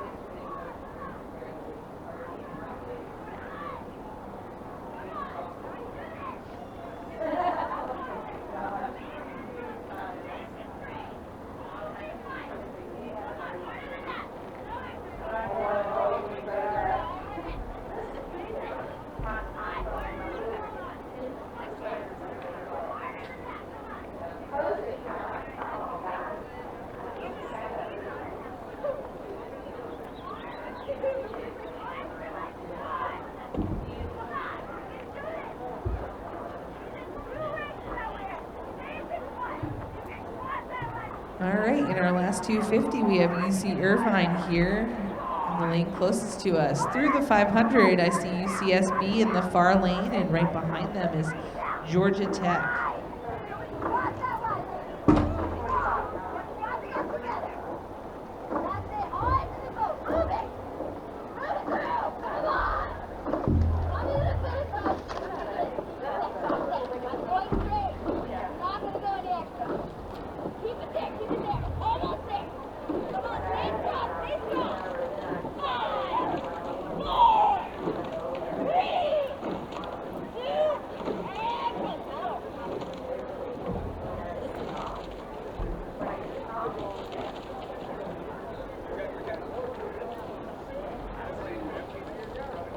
Coming into our last 250 in the far lane is UCSB, our defending champions for the women's novice 8 last year.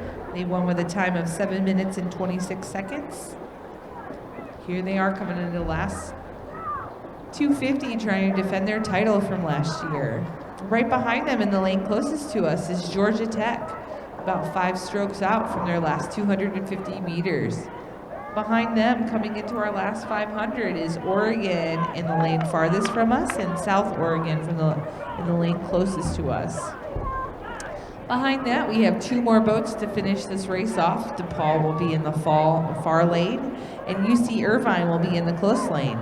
Then we'll move on to our women's 2nd varsity 8 time trial, our 3rd to last event for this morning.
Coming in the last 250, we have Oregon. Right behind them, a couple strokes back from the 250, we have South Oregon. Coming through the 500, we have DePaul and UC Irvine, our last 2 boats to finish off this event. Like I said, our next event will be women's 2nd varsity 8. I already see them on the course coming up to the last 1,000 meters.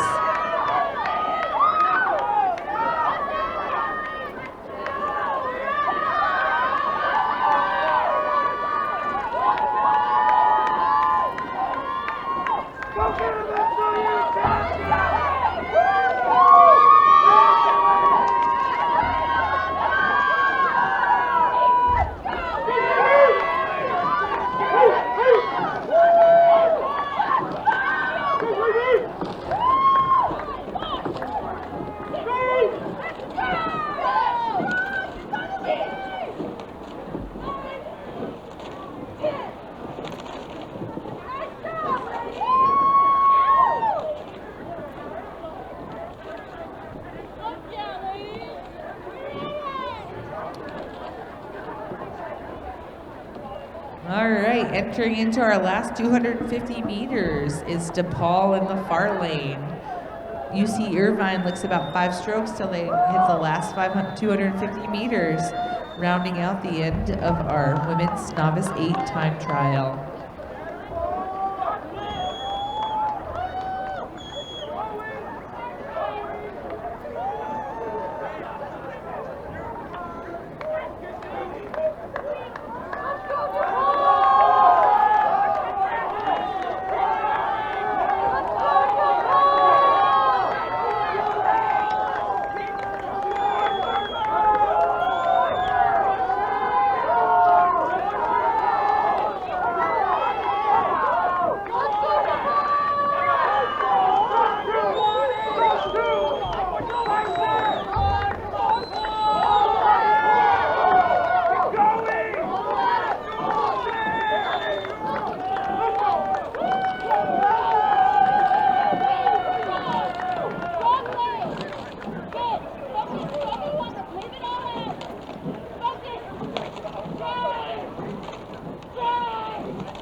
Coming up to our third to last event for the day, our women's second varsity 8. See University of California, Santa Barbara coming up on that first 500, the last 500 over in the far lane.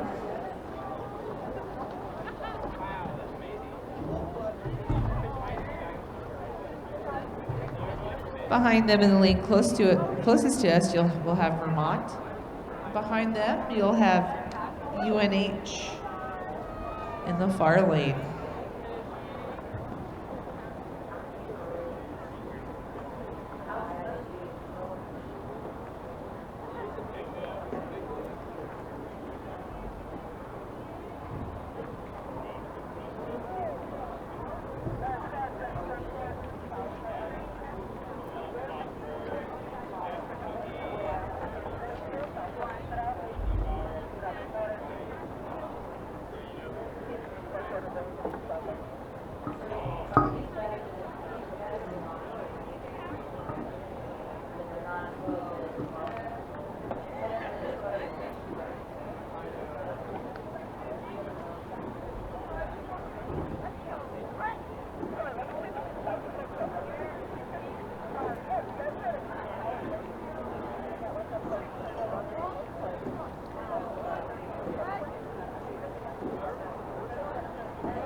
In our last 250 in the far lane, we have UCSB.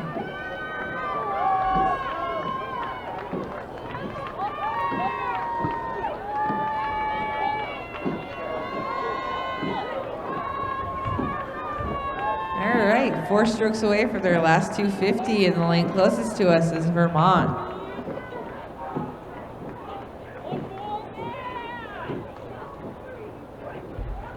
And through the 500 in the far lane is the University of New Hampshire, or UNH.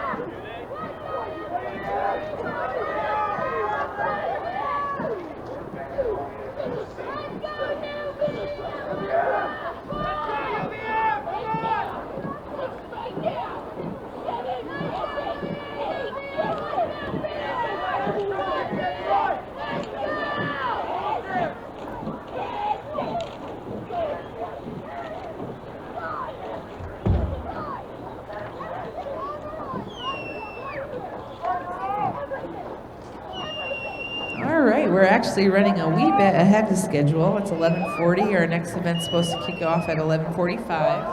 I don't see any boats on the course yet. We have 2 more events. Our next event on the course is men's lightweight novice 4.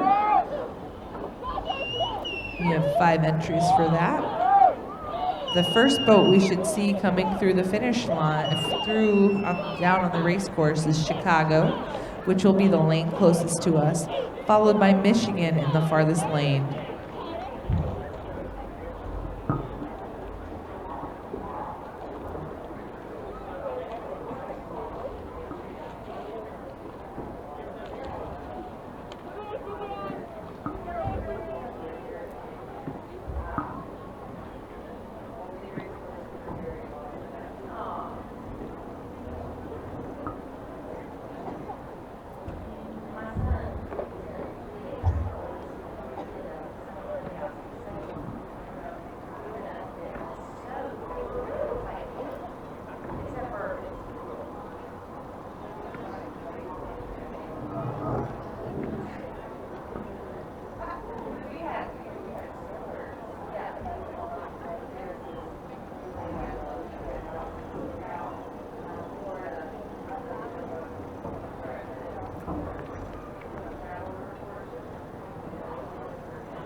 All right, it looks like we have a start to the men's lightweight novice 4 coming through the 500-meter mark.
right, our first boat for this event coming through the 250 in the closest lane is Chicago.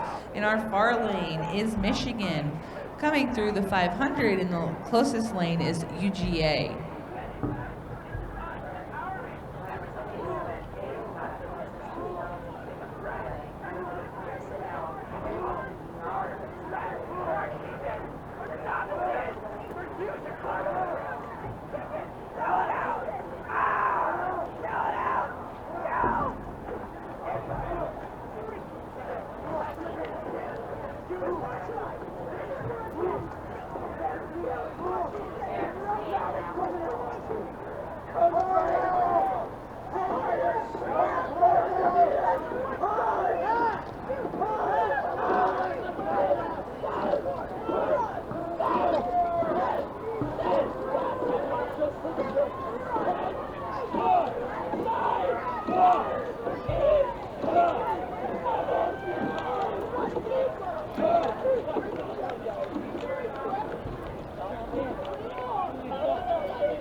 Coming in the last 250 is UGA, closest to us. And our last two boats are into the last 500 meters. It looks like Connecticut College has passed Kansas. Kansas is in the far lane and Connecticut is in the close lane. Connecticut's about 10 strokes until they hit the last 250 meters. These two boats will conclude our second to last race, men's lightweight novice 4. Our next event will be women's lightweight varsity 4, our final time trial for the day.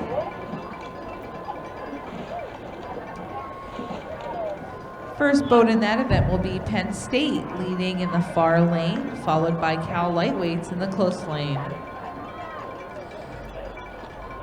And Connecticut is in the last 250, and Kansas is about 5 strokes out from entering the last 250 for this event.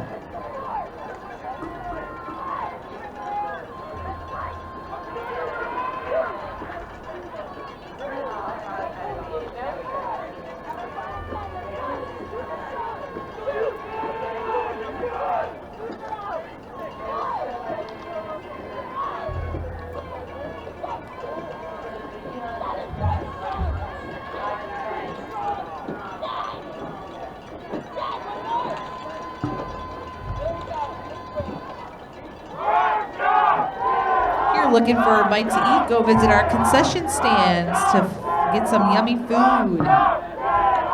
All proceeds go to benefit the Lake Lanier Junior program. This year our program is sending 2 young ladies to the U.S. Rowing Youth National Championship in Sacramento, California. So all proceeds made from that booth will go to help our junior program.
All right, here's our last event for this morning.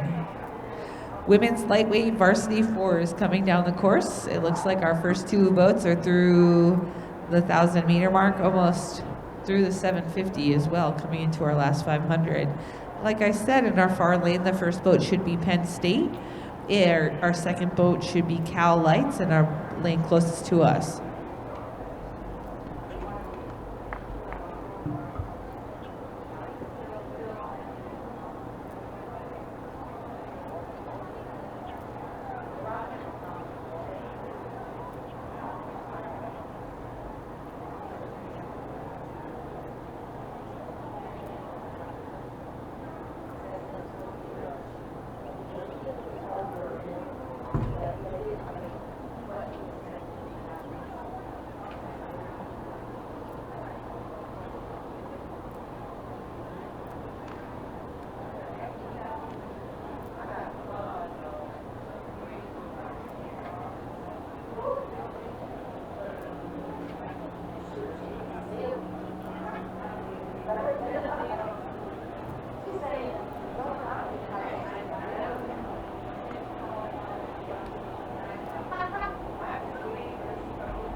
Coming into the last 250 meters is Penn State in the far lane. About 10 strokes out is Cal Lightweight in the lane closest to us. Through the 500, looks like Florida in the far lane has come through. And then our last two boats to finish off the morning will be Northwestern and Illinois.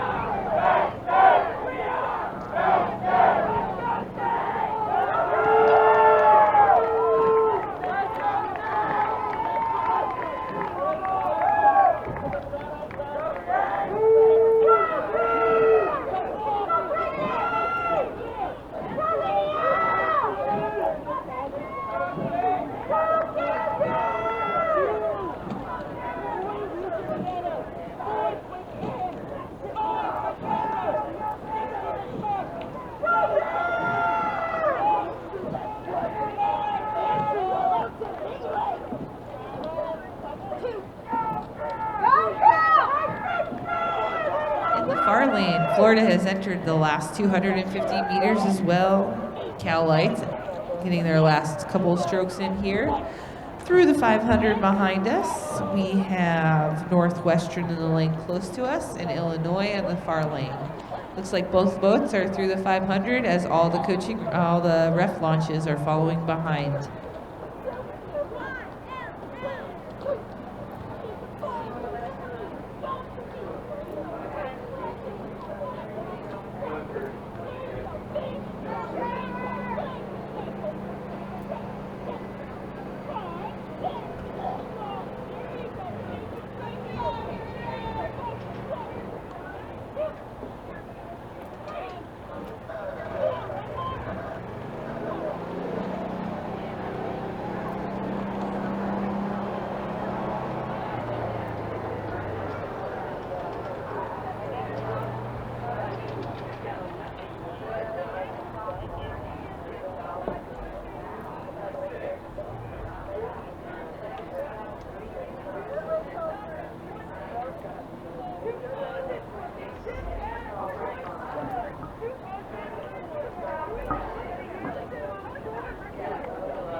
Into our last 250, closest to us, we have Northwestern, and in our farthest lane, we have Illinois.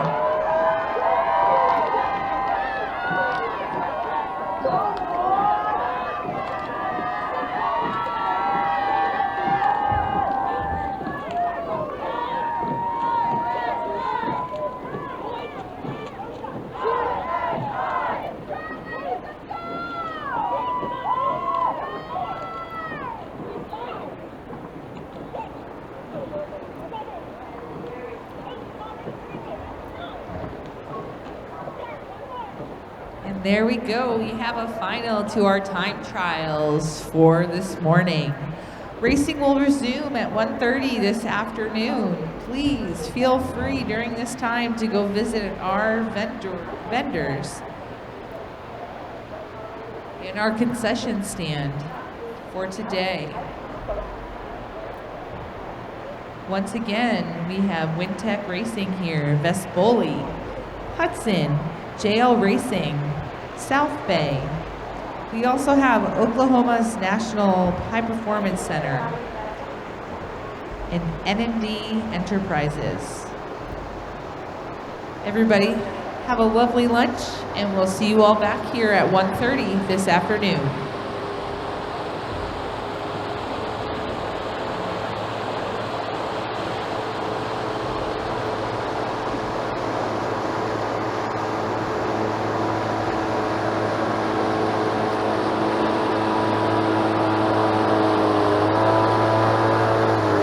During your lunch break, if this really makes you curious, Crew by True Rowing provides on-water workouts at home. Crew is an official championship partner of the ACRA Regatta. Find out more at truerowing.com. Go check it out on your phone.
know what? If I'm not somewhere, you don't want to know. Somewhere.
OBC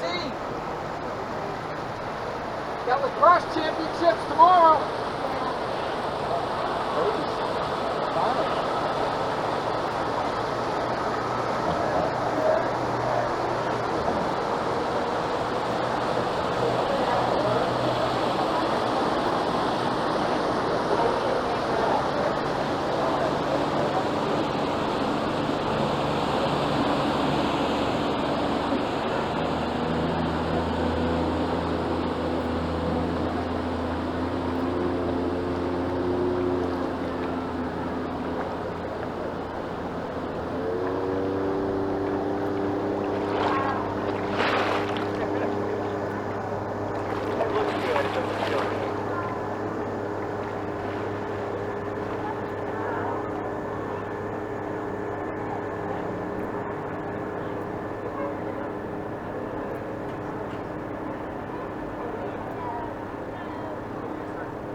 Right now, we're staying out of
Every year it seems to get bigger, so I see more of the race.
Good afternoon. Welcome back for our semifinals for the afternoon today. Our last race is scheduled to go off at 4:36. First event we're going to start with today is the men's varsity. We have two semifinals. In our first race, in lane 1 we have Michigan State. Lane 2 we have Vermont. Lane 3 we have Boston College. Lane 4 we have Virginia. Lane 5 we have UMass. Lane 6 we have Notre Dame. Lane 7 we have Minnesota. And lane 8 we have Purdue.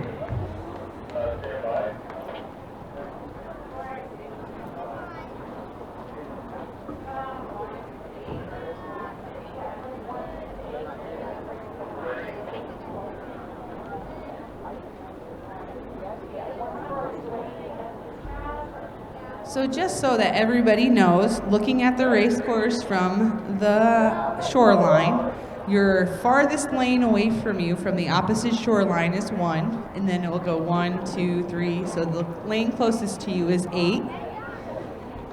8. And then on top of that, we do have one race, which will be the men's varsity 4, where we'll have a lane 9 who will be using this one side of the buoy line to come down the course. So we're just waiting for the start of our first race, which will start at 1:30. Goes off in 5 minutes. People are getting ready and loading into the stake boats at the start line. We'll be back with you shortly.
All right, it looks like we have all boats locked on at the starting dock. Just waiting for the officials to start the race.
Stop beating.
All boats are attached, locked on at the stake boats, just waiting to see the flag drop.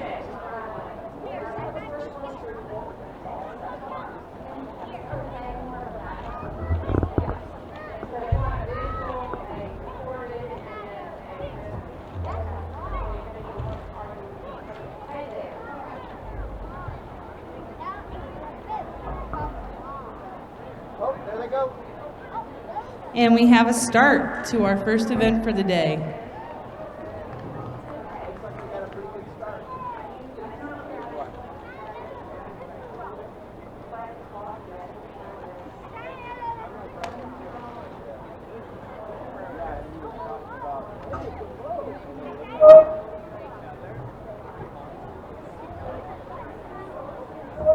All boats are through breakage.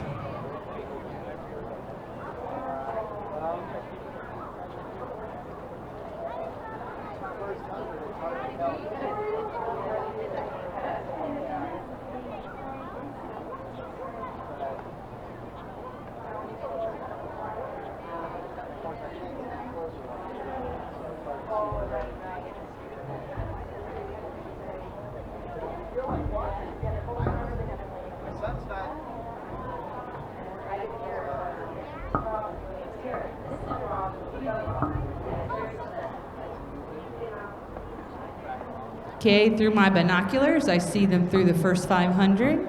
I don't see much separation here in the first heat just yet. But I'm not gonna lie, I don't have the greatest vantage point here.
We're approaching the 1,000-meter mark. To me, it kind of looks like UVA, UMass, and Notre Dame are all pushing forward a little bit connected. To be honest, it looks like all boats are still connected almost. overlap on all 8 boats coming down the course right now.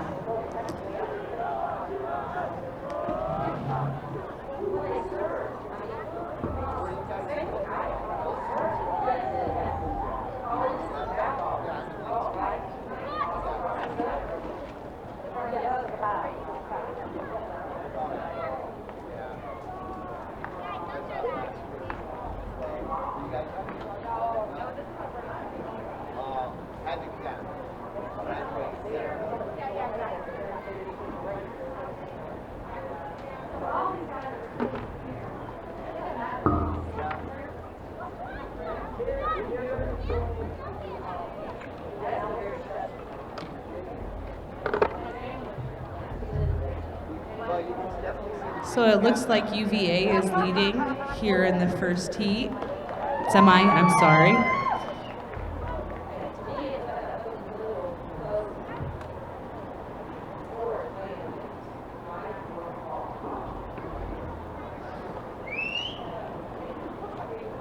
Looks like Boston College is right up there with UVA.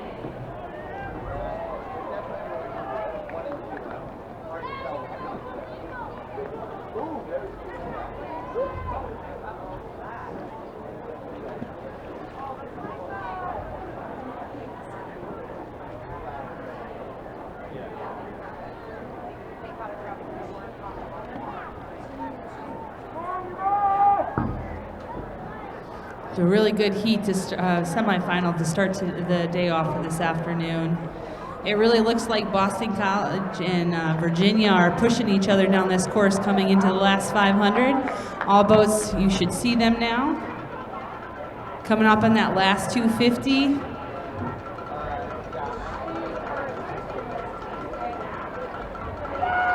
Still looks every boat has connection here almost.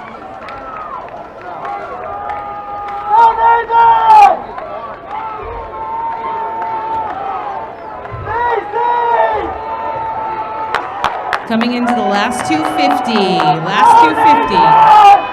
Come on, Nathan! Come on, Nathan! Looks like Boston College and UVA are battling it out for first and second. You go, Nathan! Go, Nathan! Go, Nathan! Go, Nathan! Go, Nathan! Top 4 spots go to A finals. Looks like Boston College has a half a boat length up on UVA. Boston College, UVA.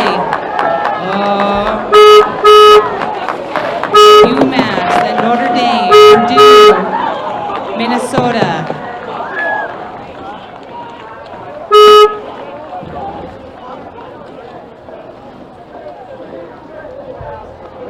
Vermont, and then Michigan State.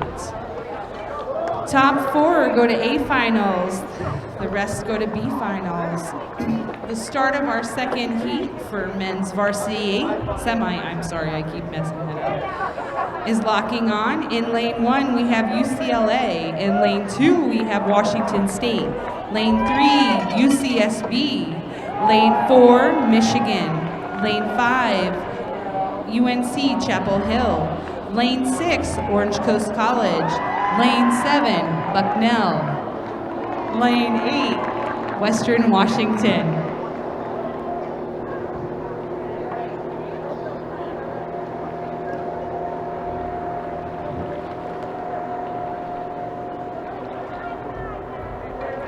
And we have a start to our second semi.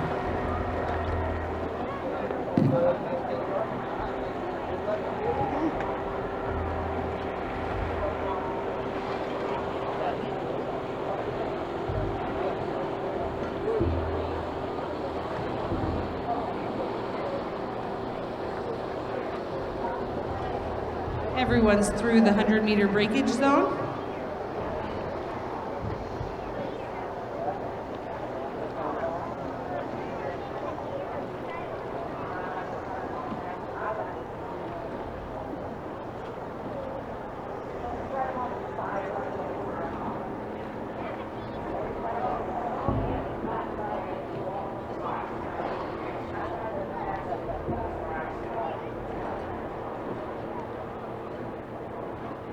All boats coming through the 500-meter mark.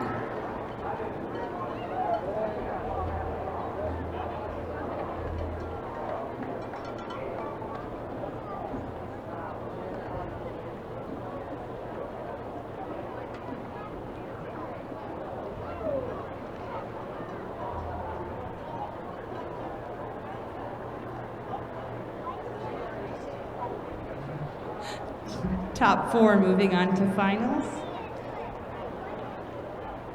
It looks like right now UCSB and Michigan are kind of leading the pack, but once again we have connection with all 8s right now.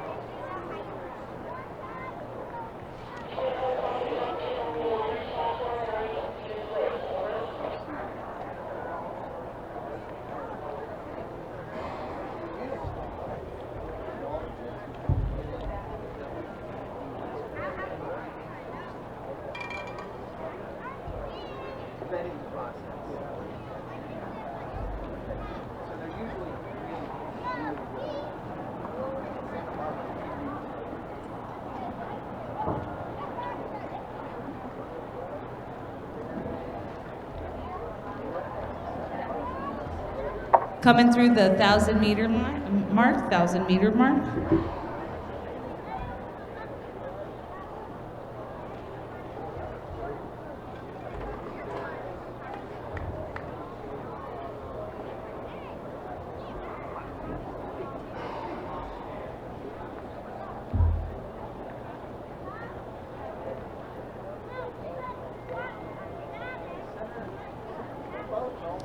So it looks like UCSB, Michigan, UNC Chapel Hill, and Orange Coast are all pushing for that top 4 spots right now.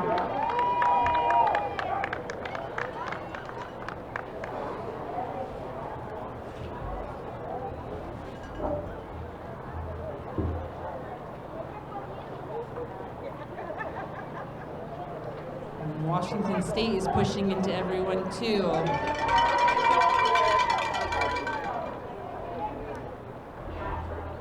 Coming to about that 750-meter mark, coming up to that last 500. You should be able to see them from the grandstands.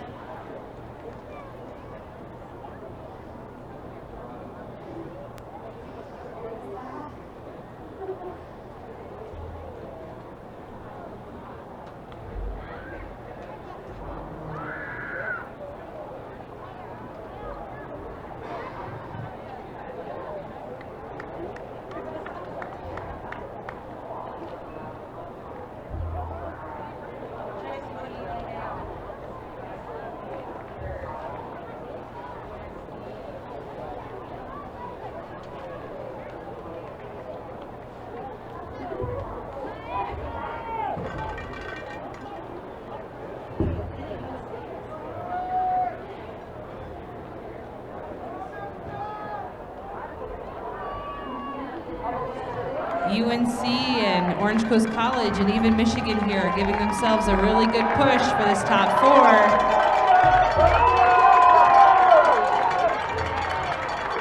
We've got about 10 strokes till we get into this last 250. Anything can happen in this last 500.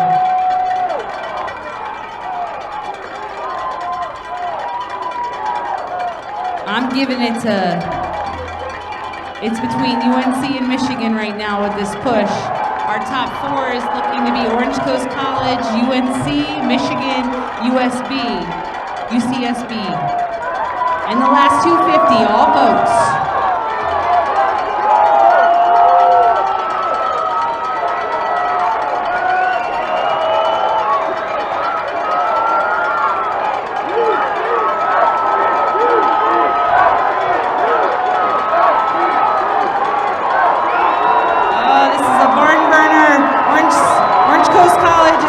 Pushing up. I'm calling it right now. UNC. Oh, you can't tell. It's Orange Coast College or Michigan. That's the photo finish. UCSB. Bucknell.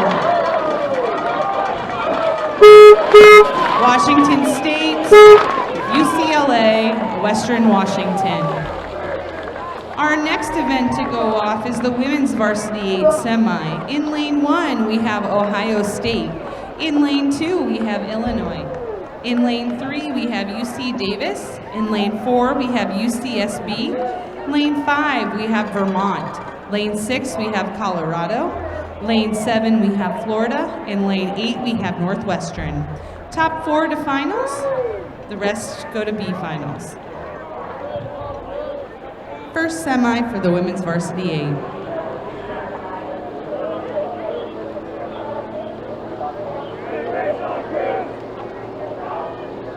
We have a start to the race. They're definitely through breakage, coming up on the first 500 meters.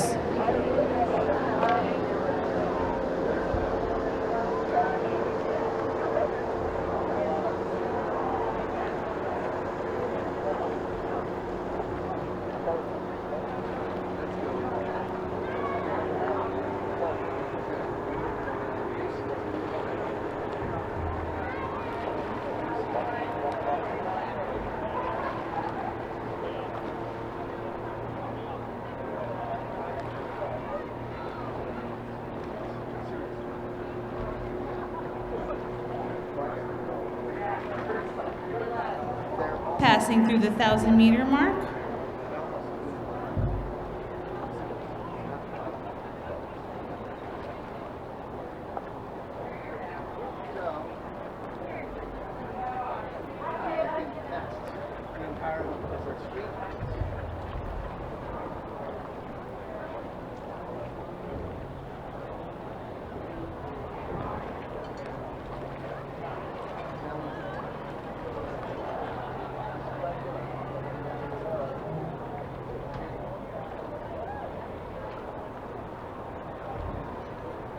Sorry, I was getting ahead of myself. They're approaching the 1,000-meter mark. It looks like UCSB is leading the pack a little bit.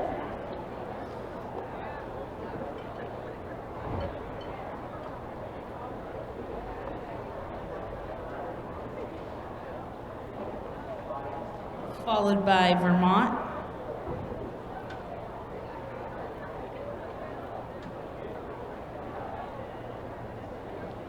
And UC Davis.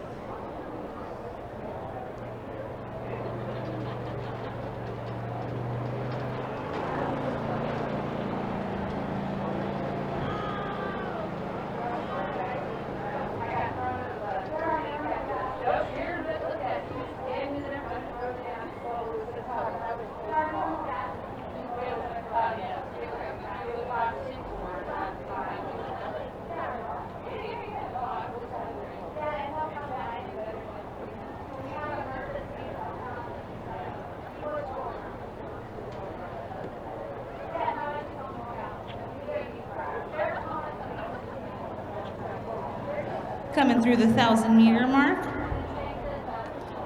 Still looks like UC Davis, UCSB, and Vermont are leading the pack.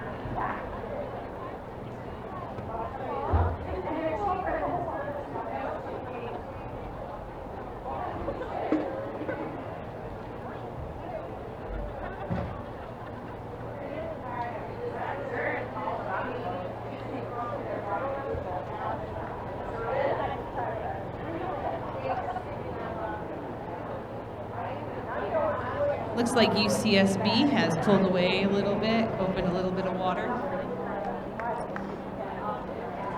Coming up on that last 750.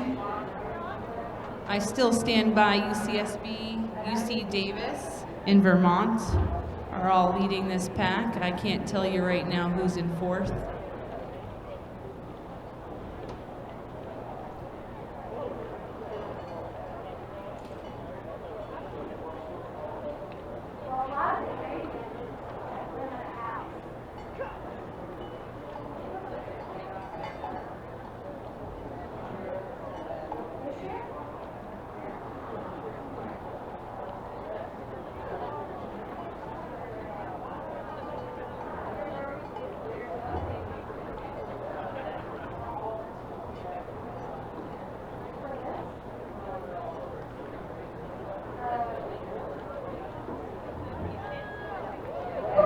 Coming into that last 500, UCSB has a good bit of open water on the rest of the field coming in.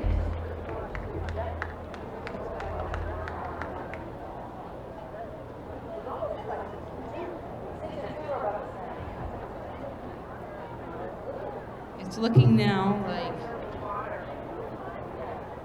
Colorado, Vermont, and UC Davis are playing for that second, third, and fourth.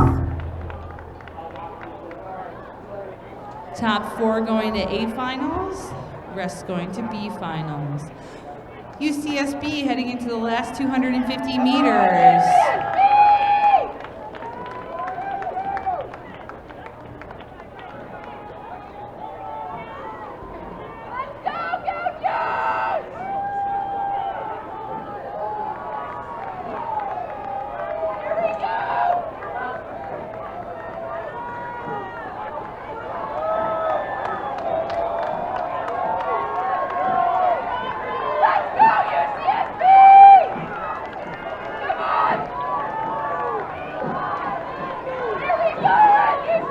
Nice commanding lead here from UCSB to make their way into A finals.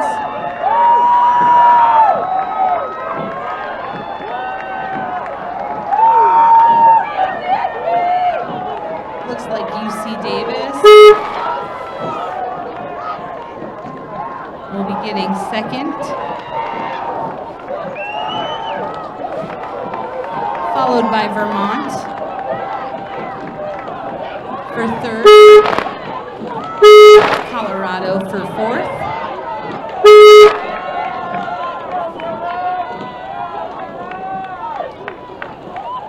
Illinois comes in fifth,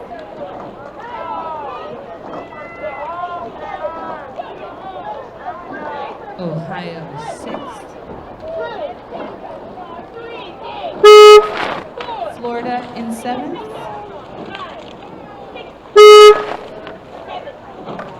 Northwestern coming down in eighth for eighth. Next event is the Women's Varsity 8 second semifinal. In lane 1 we have DePaul. In lane 2 we have Georgia. In lane 3 we have Oregon. In lane 4 we have UNH. In lane 5 we have Grand Valley. Lane 6 we have Purdue. Lane 7 we have Wichita State. In lane 8 we have Texas. We do have a start in Women's Varsity 8 semifinal, semi 2.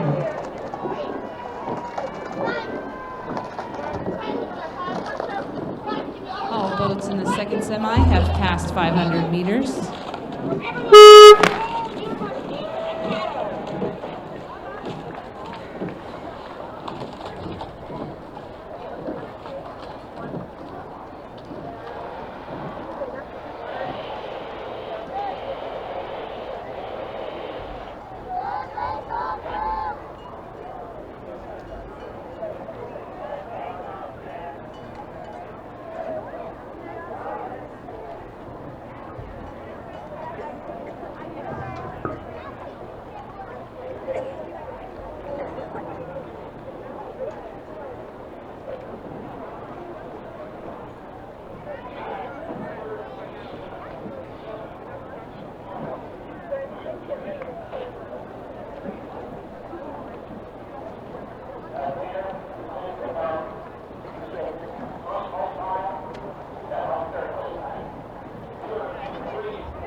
As we coming up to the 1,000-meter mark, it looks like UNH is out up front a little bit.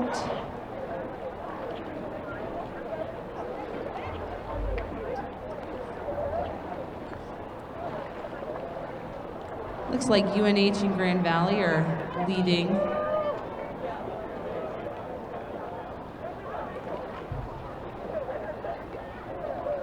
This semifinal has a little bit more separation than the last one.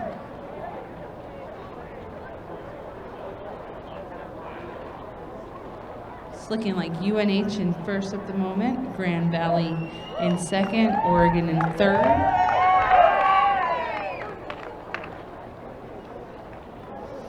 But it looks like UGA just made a pretty big push towards Oregon.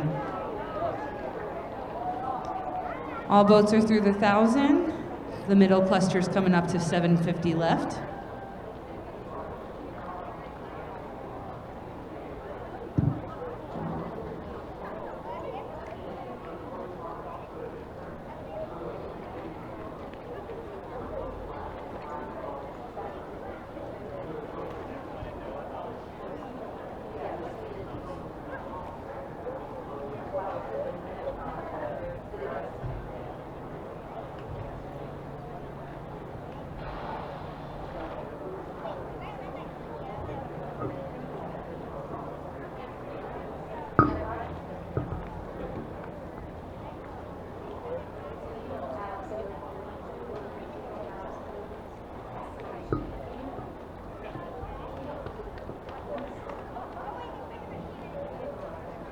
Coming into the last 500 here, UNH definitely in the lead.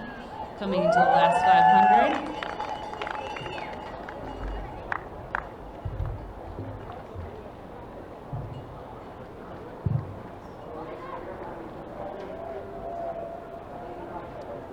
Looks like Grand Valley's in second, Vermont in third. I can't tell between UGA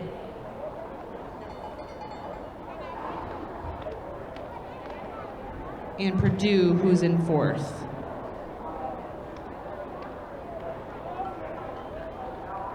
Coming through that last 500, all boats but one.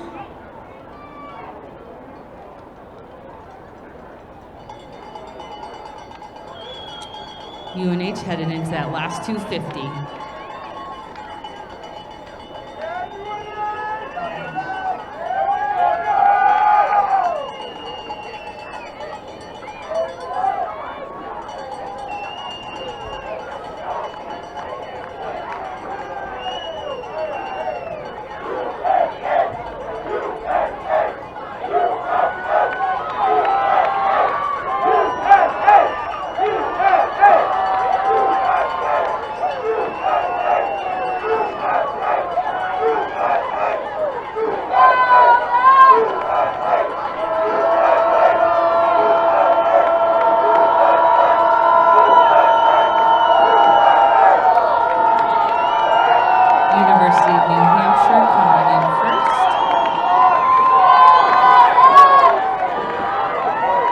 Followed by Grand Valley.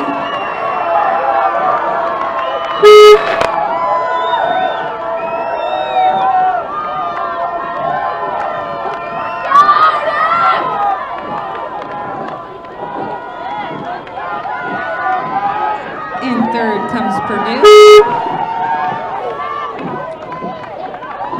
Fourth, Oregon. Fifth, UGA. Sixth, Wichita State.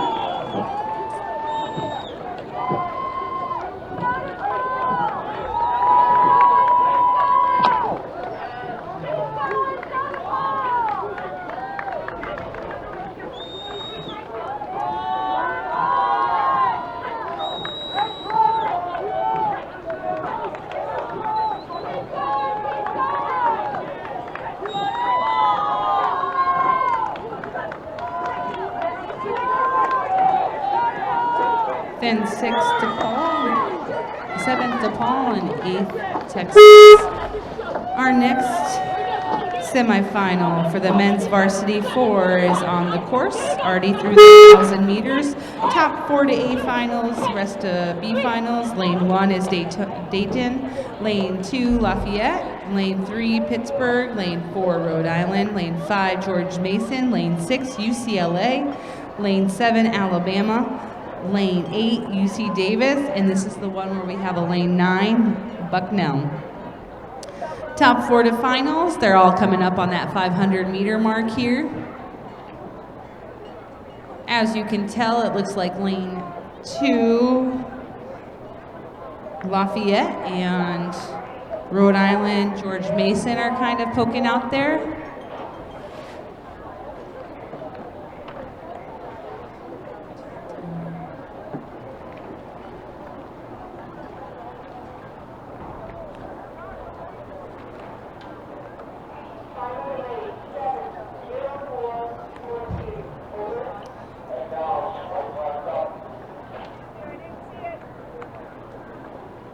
It looks like Lafayette is leading, coming into the last 500.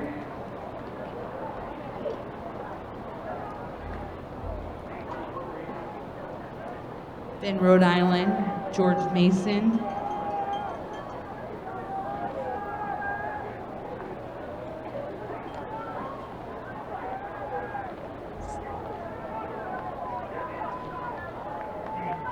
Looks like Alabama's trying to make themselves a contender for the top 4 here as well.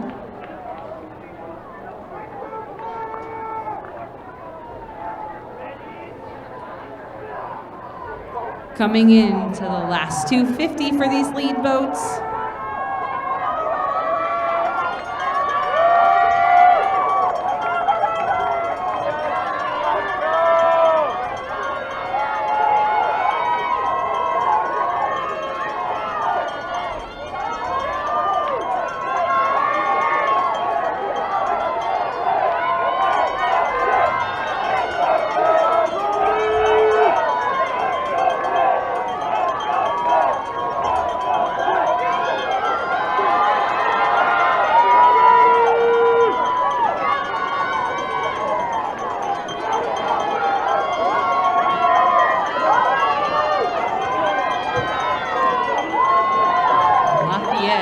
Coming in first, Rhode Island in second, George Mason in third,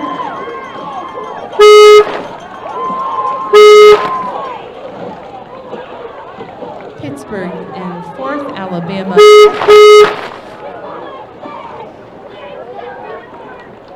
UCLA, then Daytona.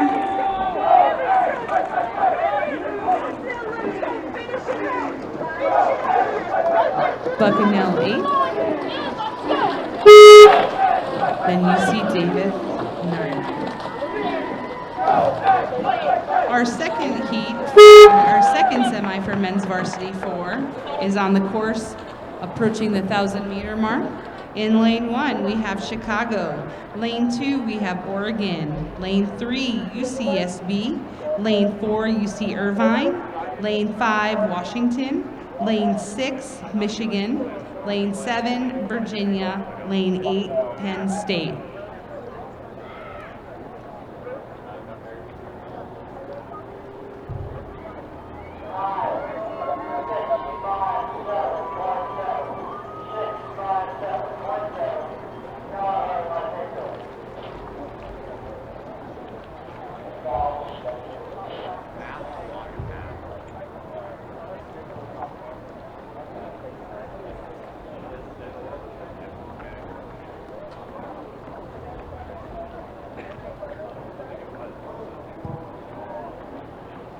Okay, coming through the 1,000-meter mark. Looks like UC Irvine is kind of commanding a lead here, followed by UCSB.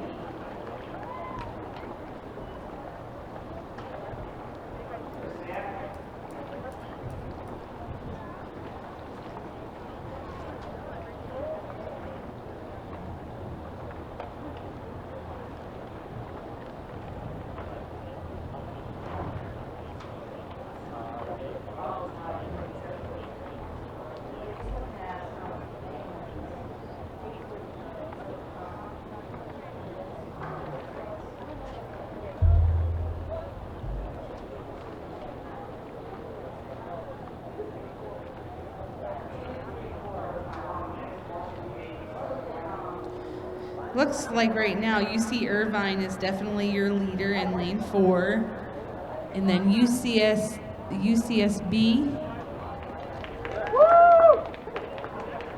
in Washington look pretty even between that second and third.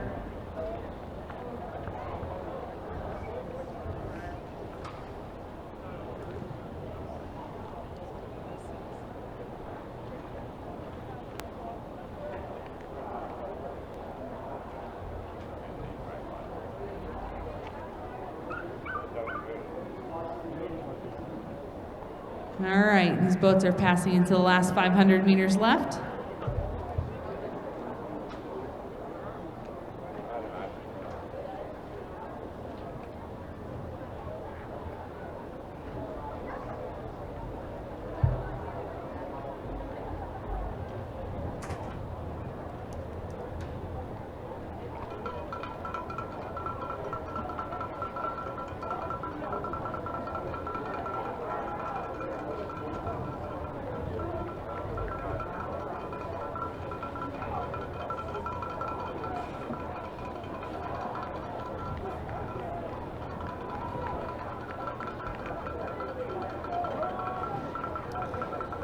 As we approach the last 250, UC Irvine definitely has a good lead here.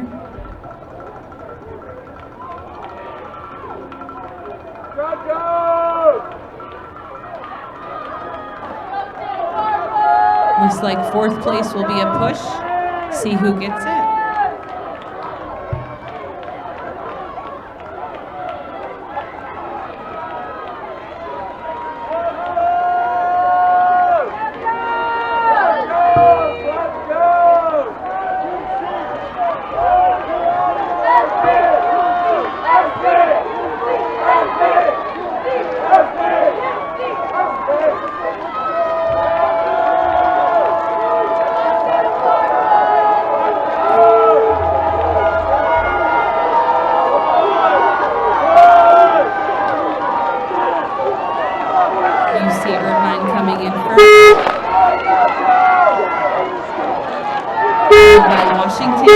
Michigan for third, UCSB for fourth,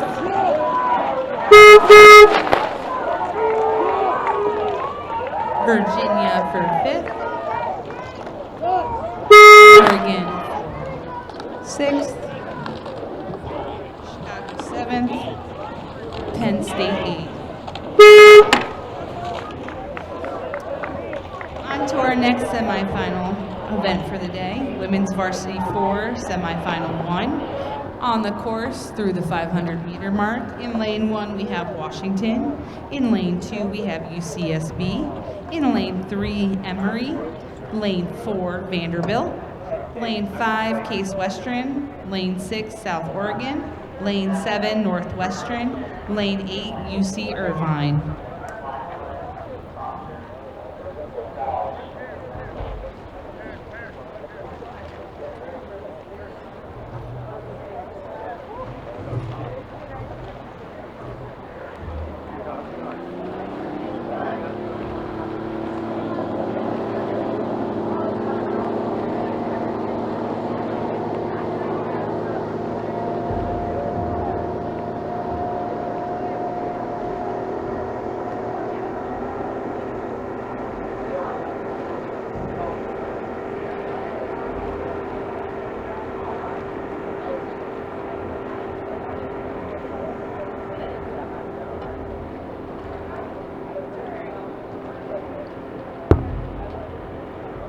All boats are approaching the 1,000-meter mark.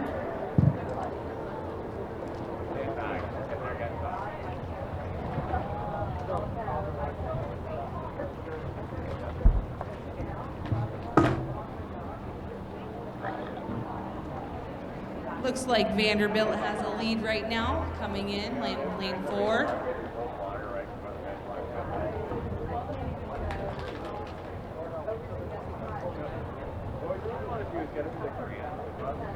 Looks like Emory is up there in the top 4 with Case Western in South Oregon.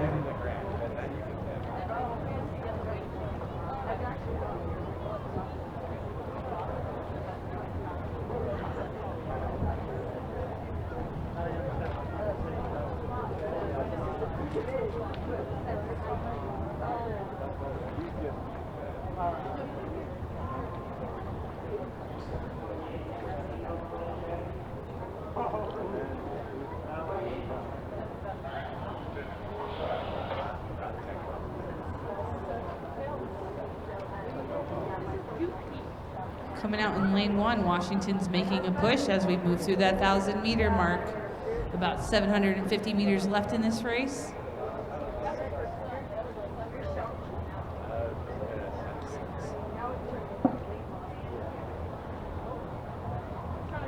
Definitely standing with Vanderbilt has a good lead here coming into the last 500.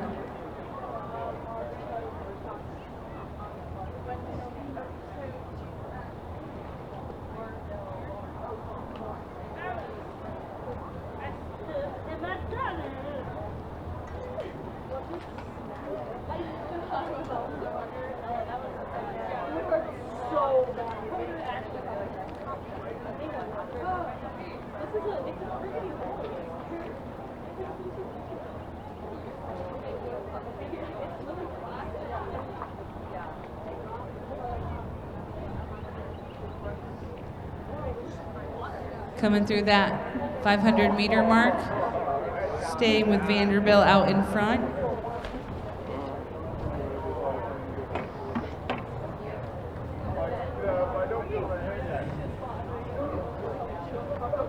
Looking like Emory's up there for a top 4 spot, along with Case Western.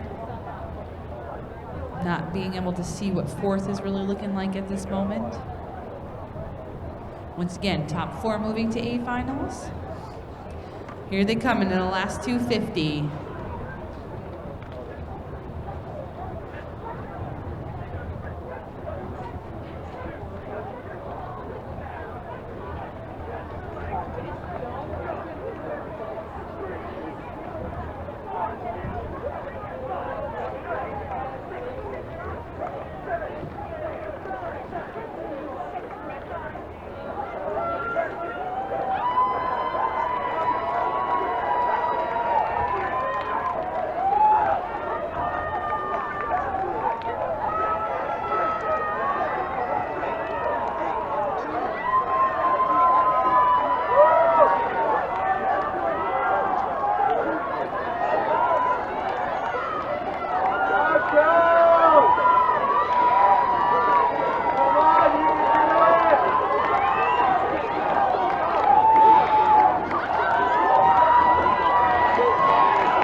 Pushing for it. In first, Vanderbilt. In second, Case Western. Emory. Fourth, South Oregon. Fifth, Washington. Sixth, UCSB.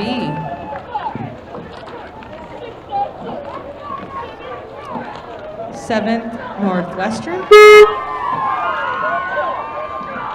And in our 8th spot, UC Irvine.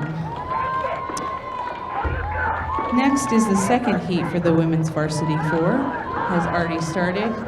Passing through the first 500-meter mark. In lane 1 is Virginia Commonwealth. Lane 2, Pittsburgh. Lane 3, Sonoma State. Lane 4, Cincinnati.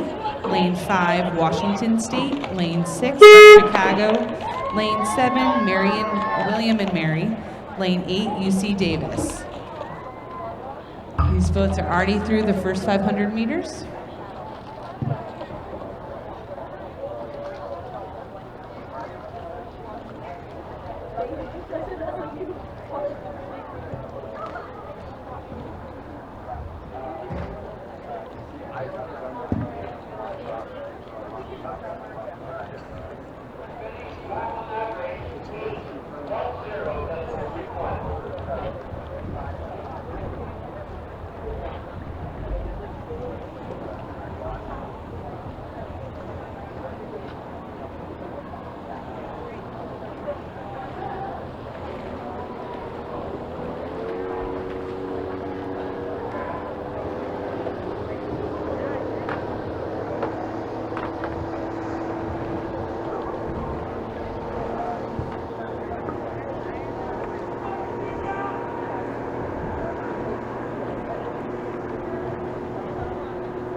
Okay, coming into the 1,000-meter mark here.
As we come into this last 750, looks like our top three for sure are Cincinnati, Sonoma State, and Washington State at the moment. From this angle, I really can't tell who's fourth yet.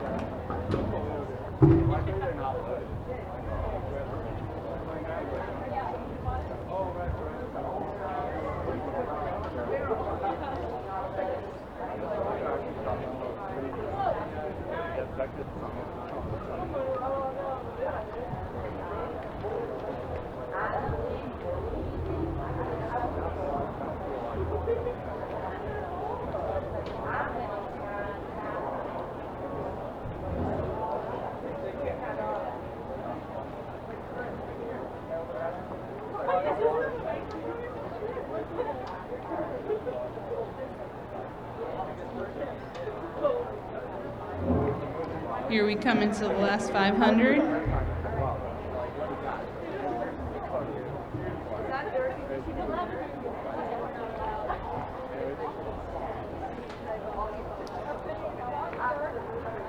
I'm sticking with my thoughts. I think Washington State is leading the pack right now, followed by Cincinnati, followed by Sonoma State, and then I don't know if it's Pittsburgh or Chicago for fourth at the moment.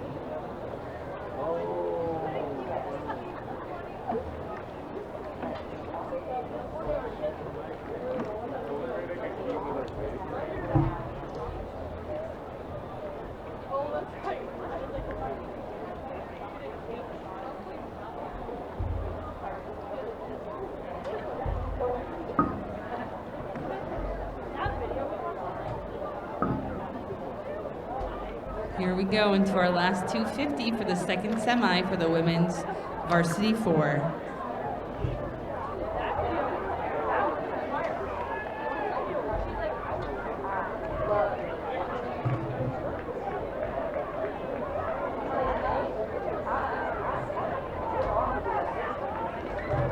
Looks like it's Cincinnati, Washington, Sonoma State, in Pittsburgh for your top 4 at the moment.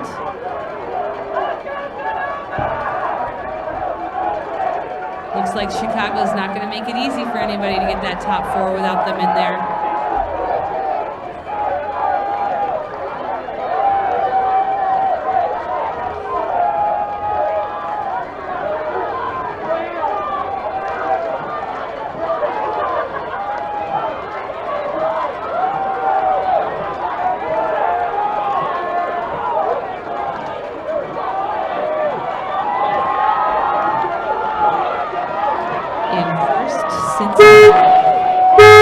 Second, Washington State.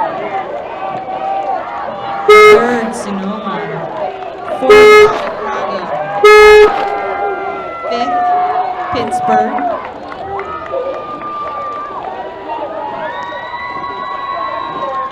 Sixth, William and Mary.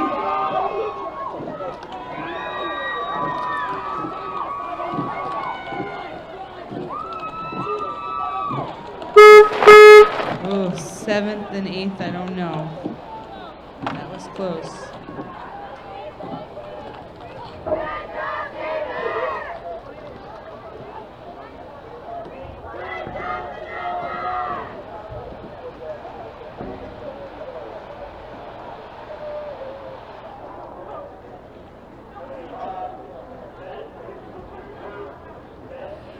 All right, our next event is on the course, men's lightweight varsity 4, semifinal 1. In lane 1 is Michigan State, lane 2, Georgia, lane 3, UCSB, lane 4, Michigan, lane 5, Bucknell, lane 6, Connecticut, lane 7, Denver. Top 4 moving to finals. A finals, the rest going to be coming through that 1,000-meter mark.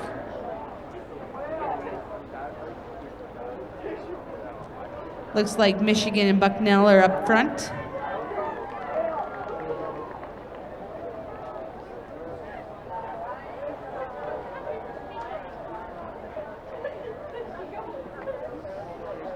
I'm going to give the lead to Michigan. Bucknell in second at the moment. Then I would give third to UCSB, but UGA looks pretty close to UCSB.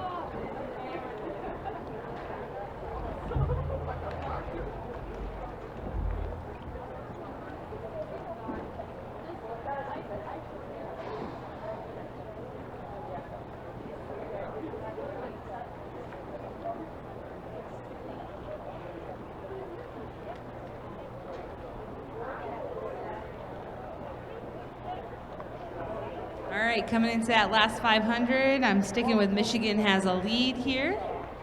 Next to them, it'd be Bucknell. I'm pretty sure UGA has pulled in front of UCSB. And it looks like UCSB is in fourth.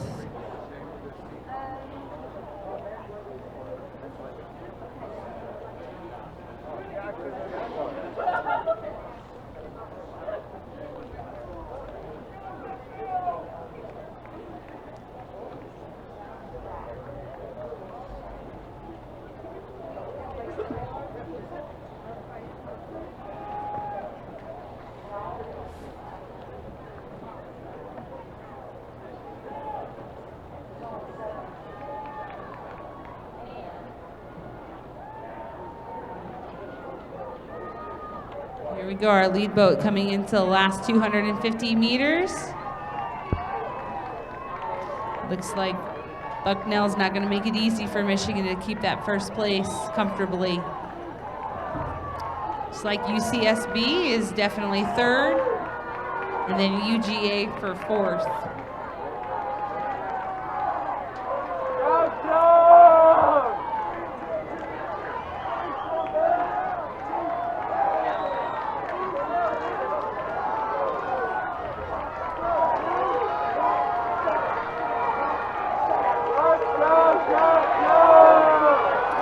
Semi one, first semi for men's lightweight varsity 4.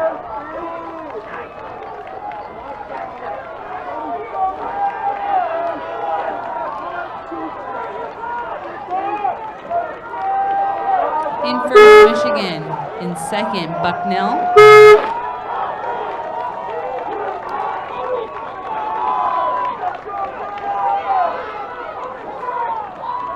In third, UCSB. In fourth, UGA. In fifth, Connecticut.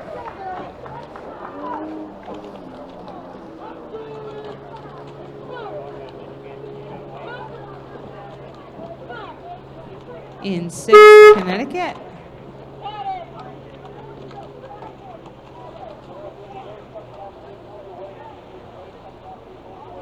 Lane 7, Denver. In the jet ski, please cut your wake. In the jet ski, please cut your wake.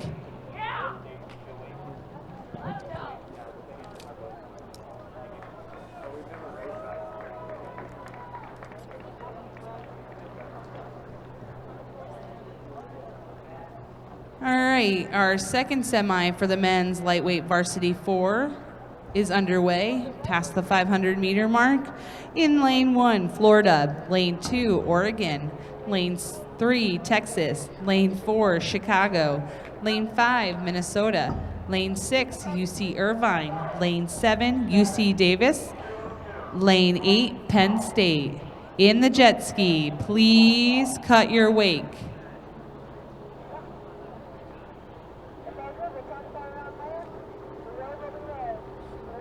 Well, the cop's right there.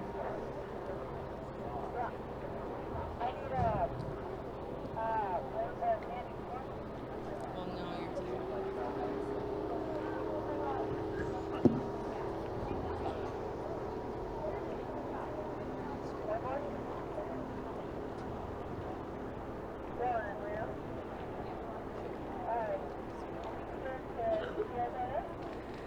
Second heat for men's lightweight varsity 4, top 4 to finals.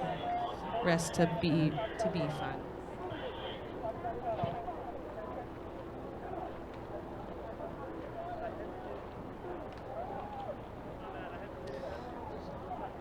At the moment, it looks like Chicago's our leader.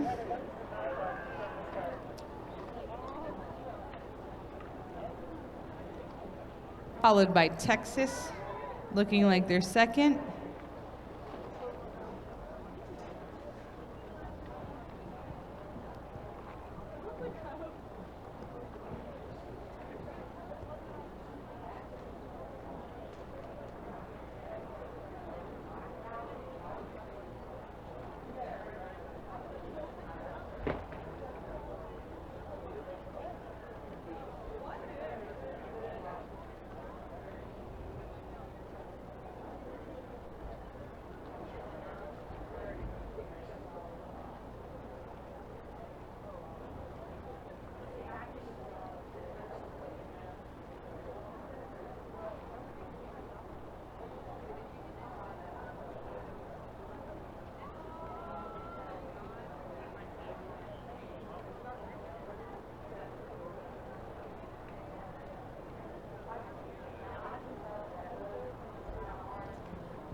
Okay, so I'm sticking with coming into the last 750 with Chicago up front. It looks also like Texas, Oregon,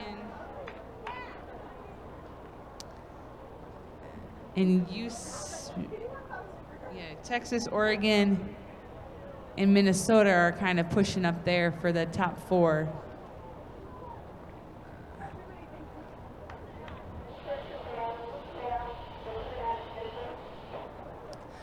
Coming through the last 500 for our lead boat right now. Chicago definitely has open water.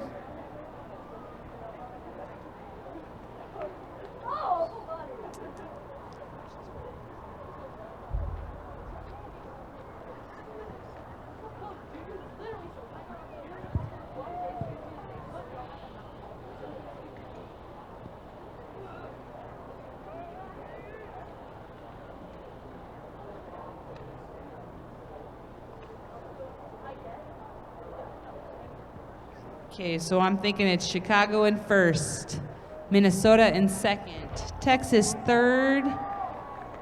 Texas and UC Irvine could be pretty close together. Coming up into that last 250, your lead boat has about 10 strokes till we get, well, 5 strokes till we get to the last 250. That's what your top 4 is looking like from up here.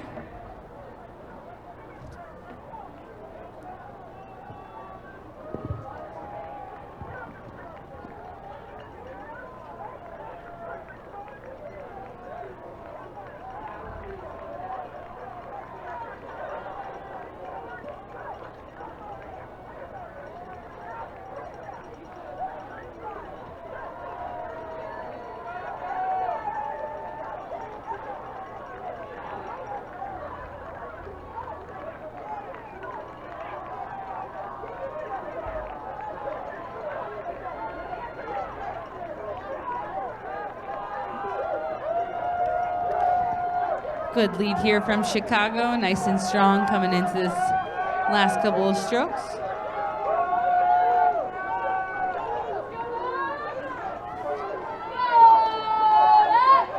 So in semifinal 2, in first place is Chicago.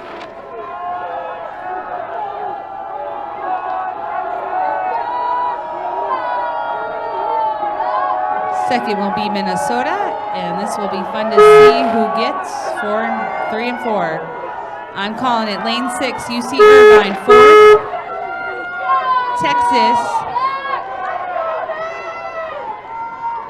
Texas 4th, UC Irvine 3rd,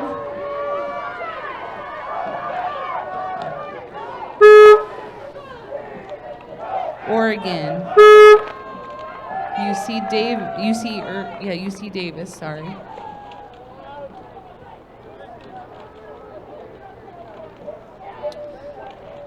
Florida in 6th, Penn State coming in 8th. Our next event, the men's quad, semifinal 1, top 4 to A finals, rest to B, is on the course past the 500. In lane 2, we have Connecticut. Lane 3, Virginia. Lane 4, Georgia Tech. Lane 5, Rhode Island.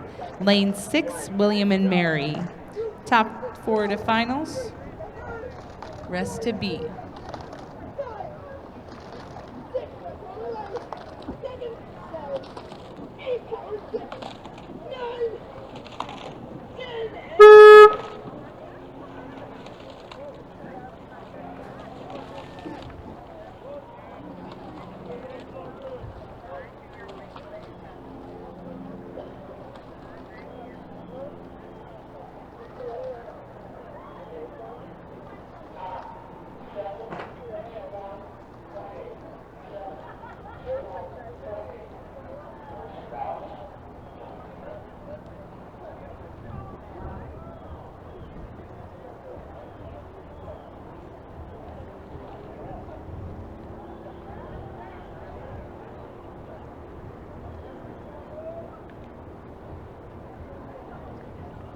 I'm going to call Georgia Tech up here in first place as we come down here in the first semi for the men's quad.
Coming through that 1,000 meter mark. I'm going with Georgia Tech is in the lead.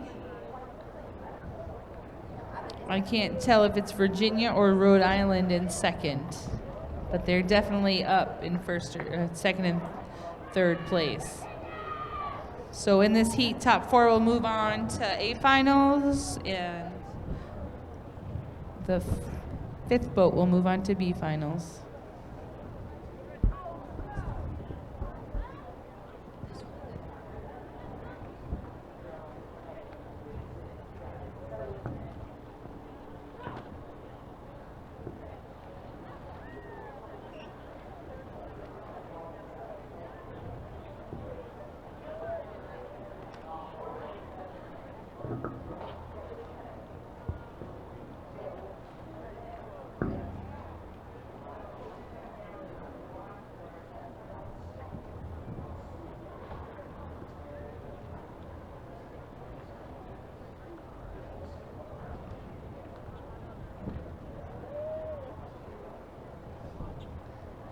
As we come through this 500 meter mark, Georgia Tech definitely has a commanding lead here. I'm going to say next to them, Rhode Island has second, followed by UVA.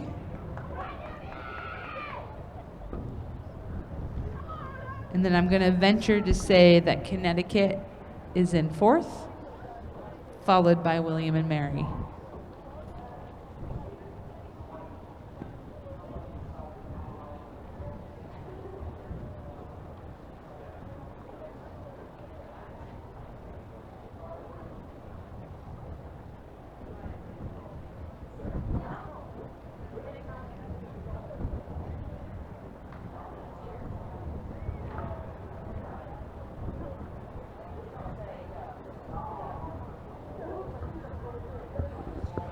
In the last 500, Georgia Tech with a good lead here, sticking with Rhode Island in second, followed by UVA. And I really can't tell fourth. Entering the last 250.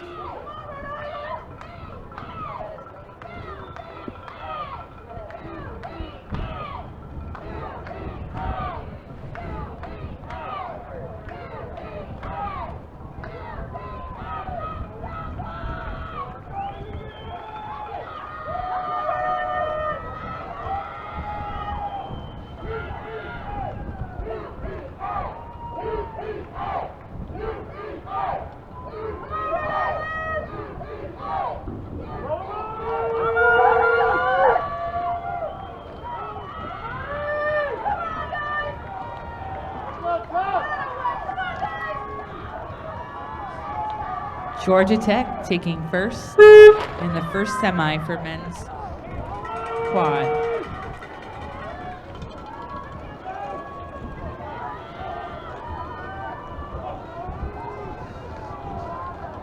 Coming in second, Rhode Island.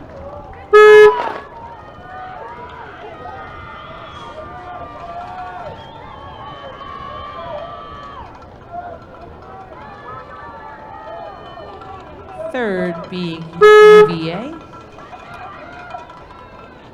Fourth, William & Mary, sorry about that. In second, Connecticut. Our next event, men's quad semi-final 2, is underway. In lane 2, Notre Dame. Lane 3, Vermont. Lane 4, George Mason. Lane 5, Michigan. Lane 6, UCLA. Lane 7, Alabama. They look to be passing the 500-meter mark at the moment.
Okay, coming past that 1,000-meter mark, it looks like George Mason's leading the crowd.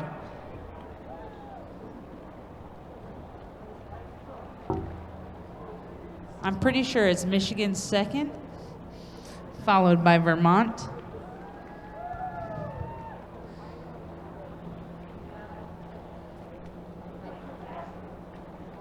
And then Notre Dame, I think, is our top 4 coming down this course into the 750-meter mark. I'm sticking with George Mason first, Michigan second, third Vermont, fourth Notre Dame.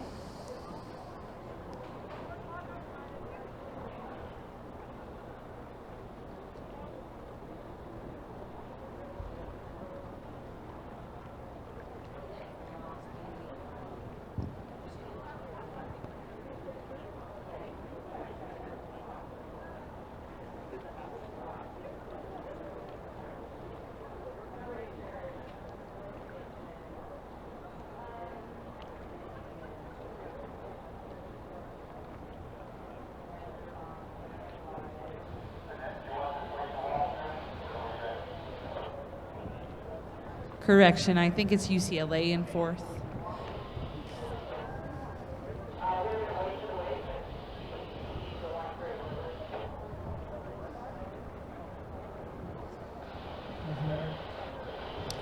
Picking up to be a little bit of a cross headwind as they come into the last 500 meters here.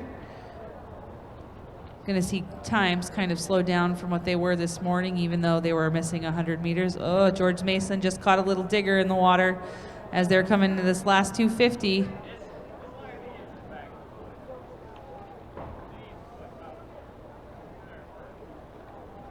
So coming in this last 250 meters, it looks like George Mason is able to hold on to their lead for first at the moment, followed behind by Michigan for second, Vermont third, and UCLA for fourth.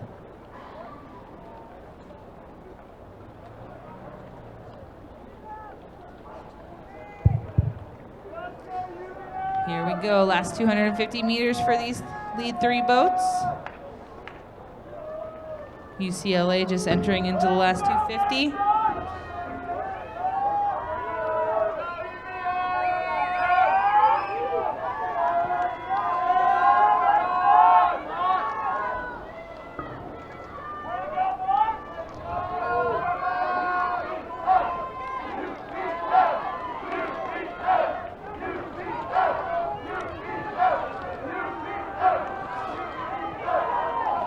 In first, we have George Mason.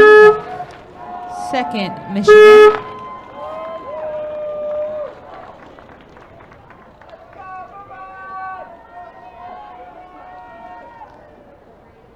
Third, Vermont.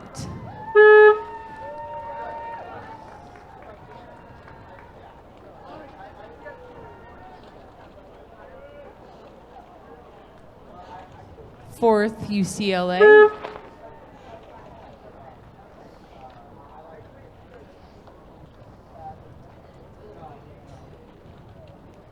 Looks like fifth will be Notre Dame, and sixth will be Alabama. Our next event started on the course is the men's second varsity 8. Top 4 to A finals, remainders go to B finals. In lane 1, we have Colorado. Lane 2, Virginia. Lane 3, Boston College. Lane 4, Michigan. Lane 5, UNC Chapel Hill. Lane 6, Orange Coast College. Lane 7, Minnesota. Lane 8, Illinois.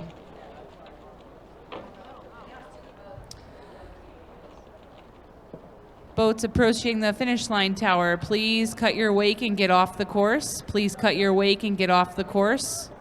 Boats approaching the finish line.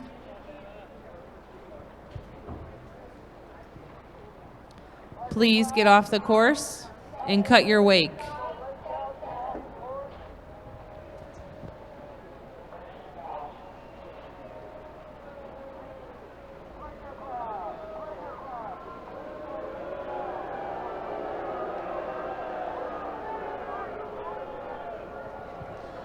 I think our starting refs knew that they were coming down the course. The race is still being held at the start line. The race is still being held at the start line.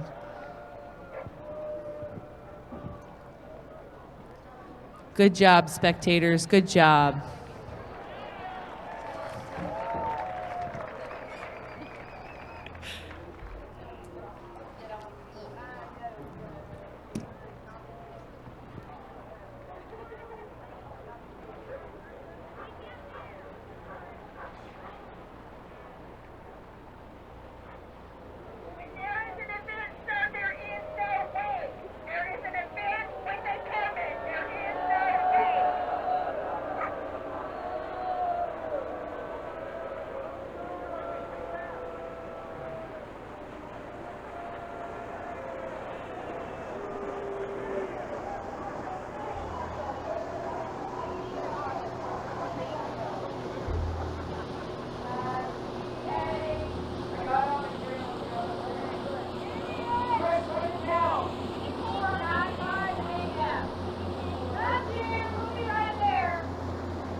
Okay, spectators, I think this next boat deserves a thank you for being so polite.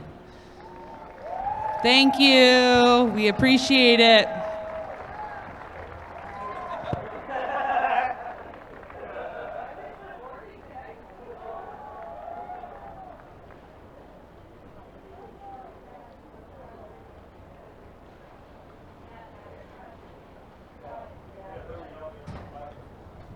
All right, we have a start. They're through the 500-meter mark in our first heat for the men's second varsity 8.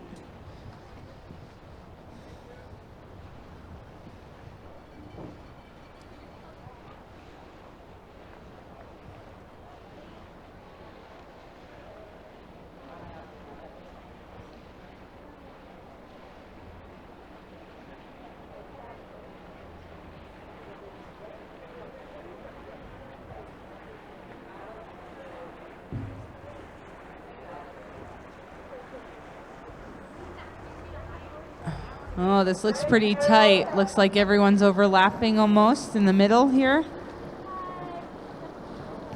We got Michigan, Boston College, UNC, Orange Coast College, definitely with Virginia pushing up here.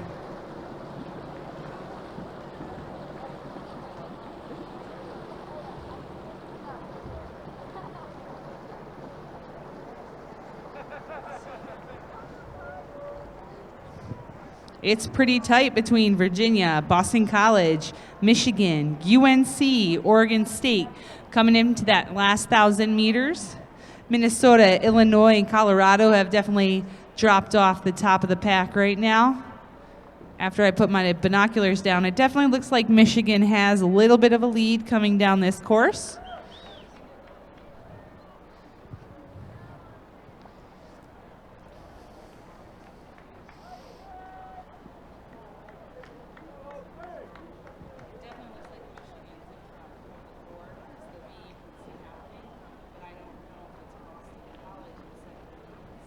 It looks pretty tight between UNC and Boston College for that second place.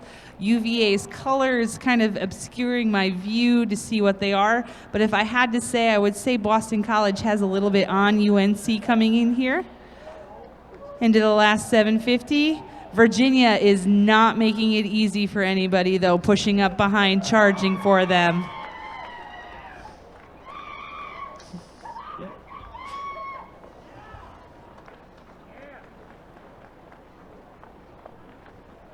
Thank you guys for not having a wake. We really appreciate it. Thank you. All right, coming into this last 500, I'm telling you, second, third, and fourth are going to be really hard to tell from this position right now, but it even looks like Boston College is starting to push back into Michigan coming in. Anything can happen this last 500 meters.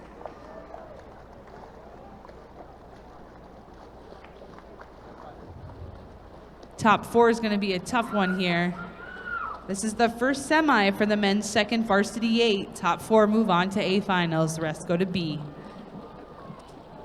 I'm still going to give Michigan a good up as we're coming up here into the last 250 meters. I really think Boston College has an edge over UNC coming into here, maybe a couple of seats. But I don't know if Orange Coast College has Virginia or not. The spread apart from each other is too far for me to see. But if I were to gander, even though UVA comes and trains with us every winter, I'm going to say Orange Coast College, I think, is edging them out here.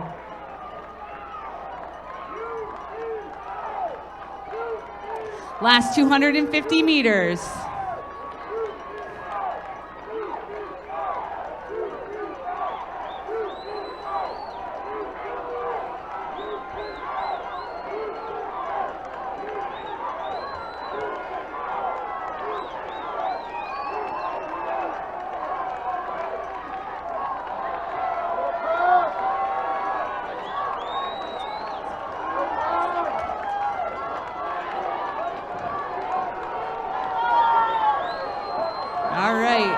Michigan is definitely our first place finish. Second is going to be Orange Coast College, then Boston, then UNC for fourth. Coming in fifth will be UVA. Sixth, Minnesota.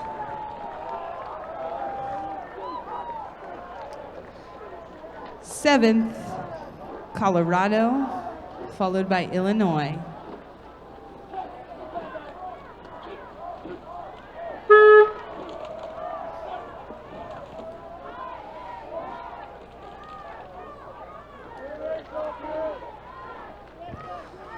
All right, moving on to our second semi for the men's second varsity 8, top 4 to A finals, rest to B finals. In lane 1, we have Central Florida, UCF.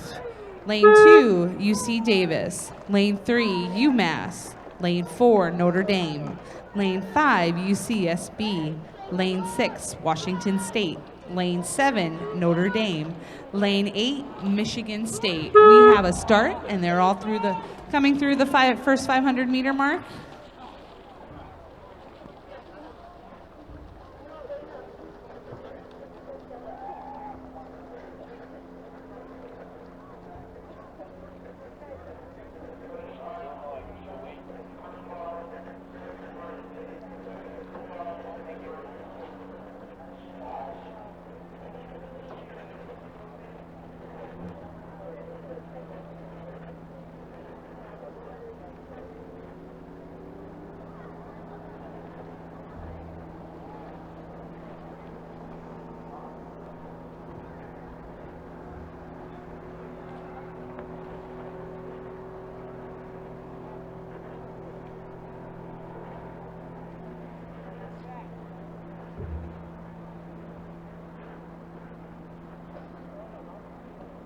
Okay, coming up to that 1,000-meter mark, I'm going to say UCSB is our leader at the moment.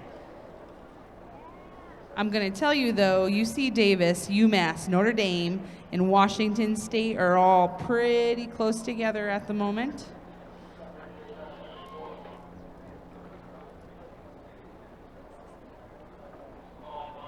But it definitely looks like Notre Dame is pushing back in to UCSB.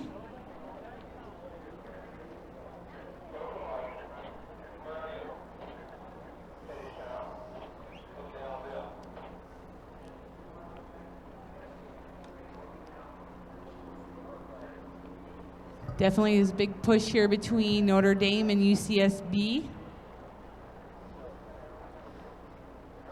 with UMass pushing too.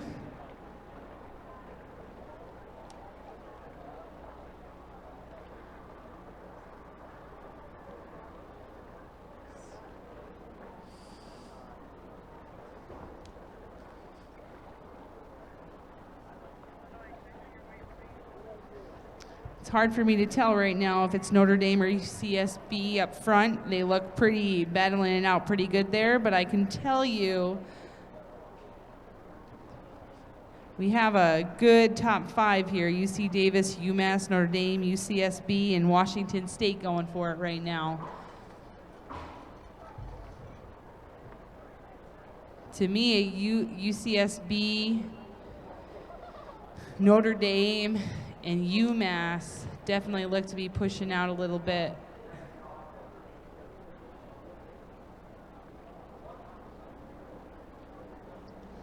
Coming into that last 500 here.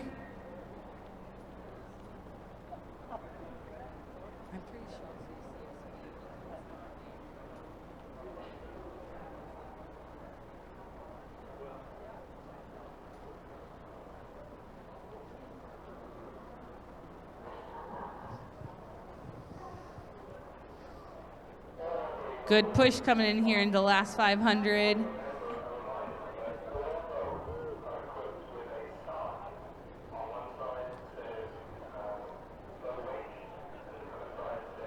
Here we go. 5 strokes to the last 250 meters. Looking like UCSB in first, Notre Dame A in second, UMass third, UC David fourth, with Washington State charging down in fifth. All top 4 boats have connection. I just can't tell if Washington State has any connection from my angle.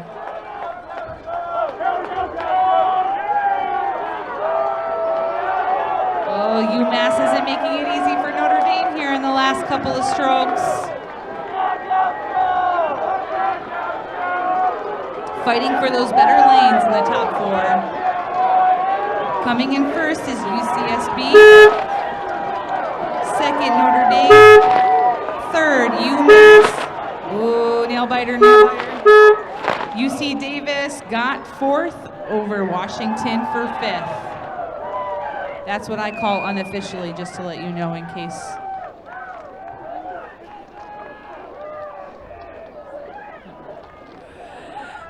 Notre Dame B in 6th.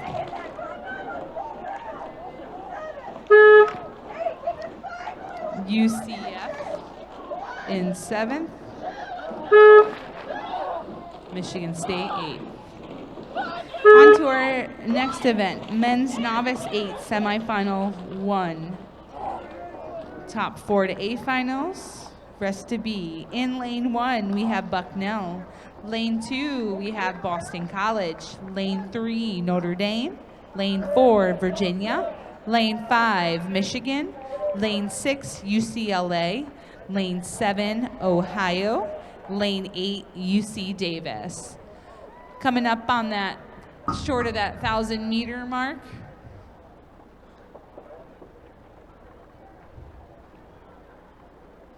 Definitely looks like UVA is out in front.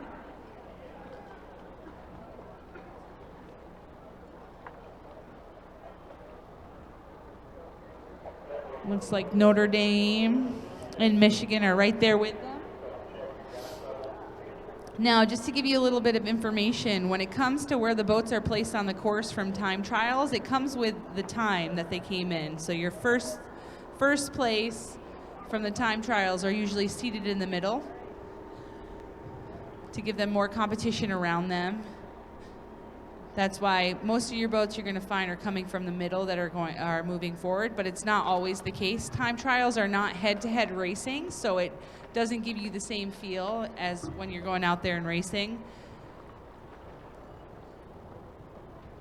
So it's just a way they use to seed them going into these semifinals.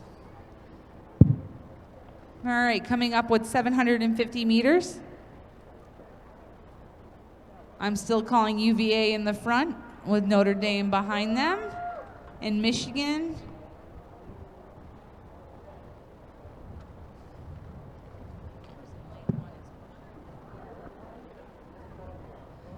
but Bucknell's not making it easy being out in lane 1 over there. They're moving up with everybody as well. I'm going to call your top 4 going to be UVA, Notre Dame, Michigan, and Bucknell at the moment.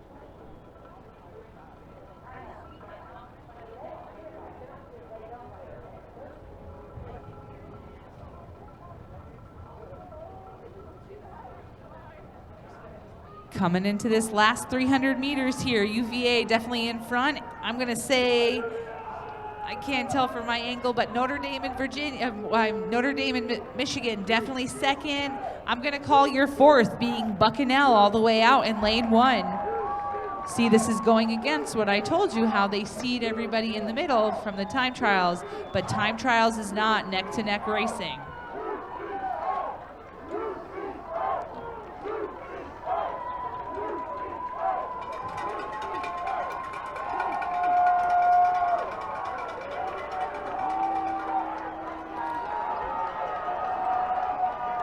Okay, in this last 250 meters, UVA out in front for first. I don't know between Virginia and Michigan who's going to get this second and third, but I'm saying Bucknell for fourth.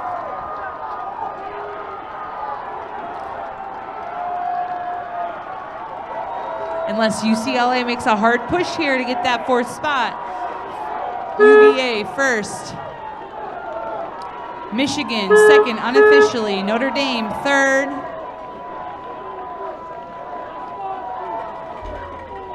Bucknell fourth. UCLA fifth. Ohio State sixth. Boston College.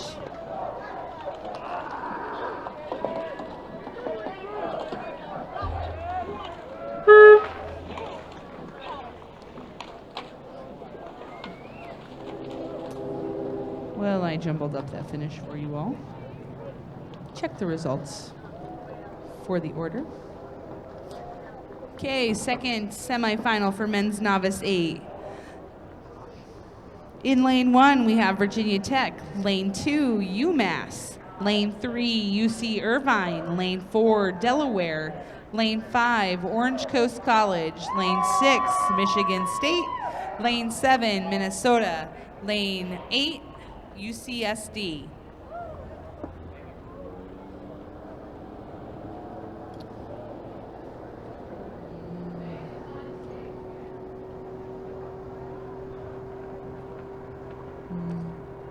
They're approaching the 1,000-meter mark now.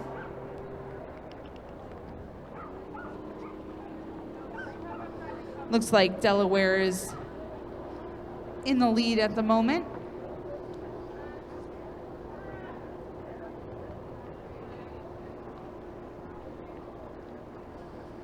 Followed by UC Irvine and Orange Coast College look right there for second place. But I'm going with Delaware, definitely is in the lead at the moment.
Okay, going with Delaware, still in first.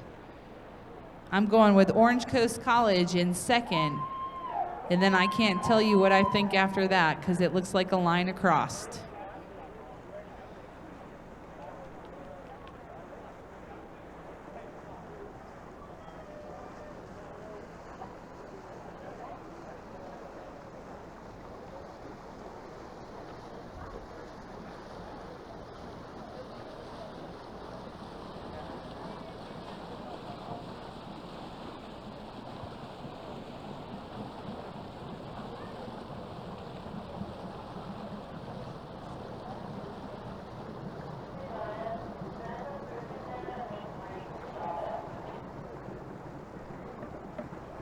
All right, coming up to that last 250 meters, Delaware with open water for a commanding lead here into the semifinal 2 for the men's novice 8. I'm going with Orange Coast College in second at the moment. It's between Michigan State and Virginia Tech and UC Irvine for that third and fourth.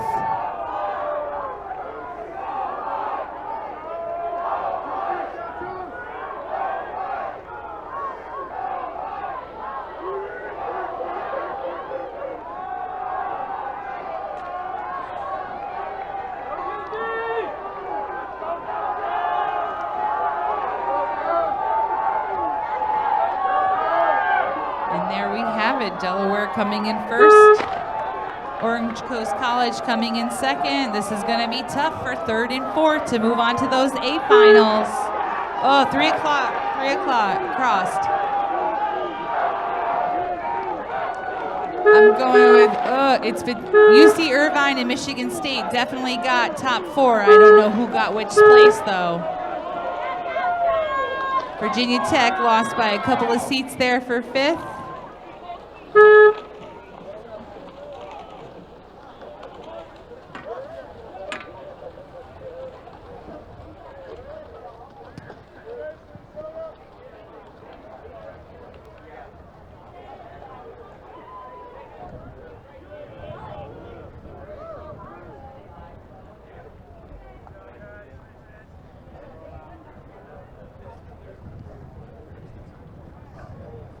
Keep checking the ACRA website for live results today for these events, checking times as well. Our headwind is definitely picking up a little bit down here. The course is pretty protected as you come down until you reach about the last 1,600 meter mark. It opens up to this canal over here by the bridge, and so that wind will come and blow across. So usually kids, when we have races here, you'll usually get pretty calm water coming into the first half of the race, and then as you come down where the pockets open on the shoreline, that wind will start to hit the athletes.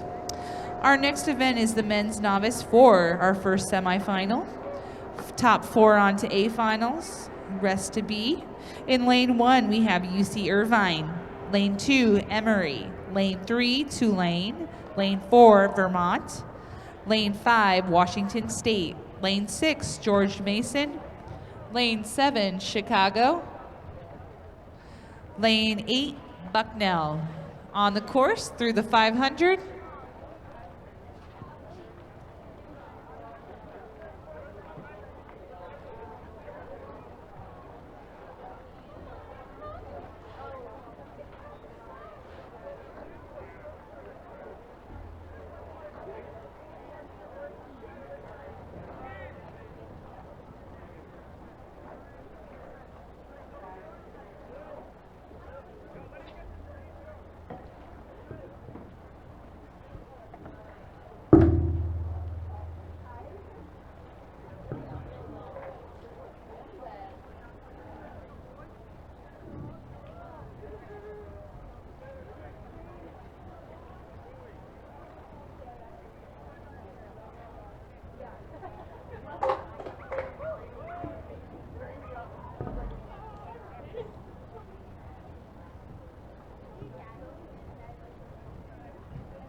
Passing the 1,000 meter mark for the first semifinal for men's novice 4.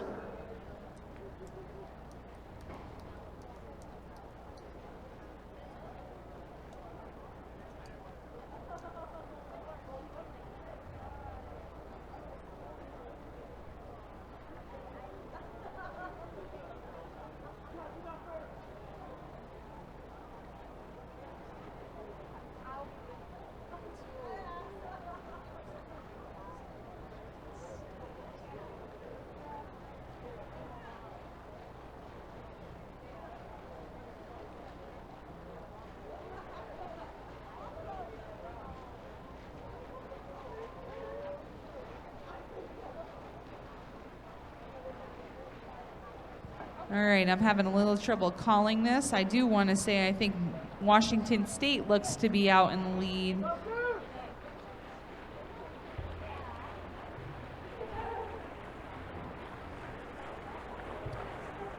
But this race looks quite tight from above over here.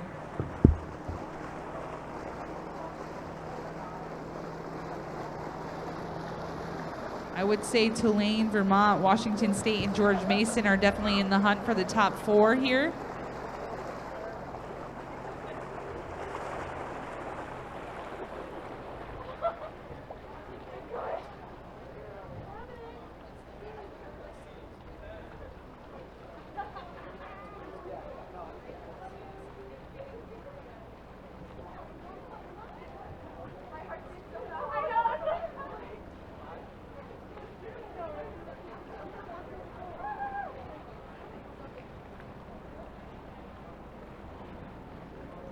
Most certainly looks like Tulane, Vermont, Washington State are definitely all pushing up there.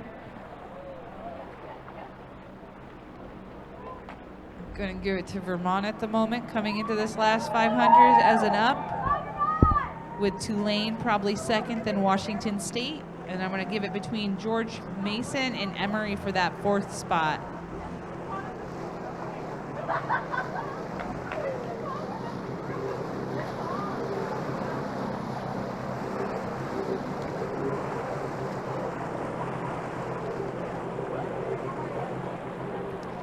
Okay, coming up to that last 250.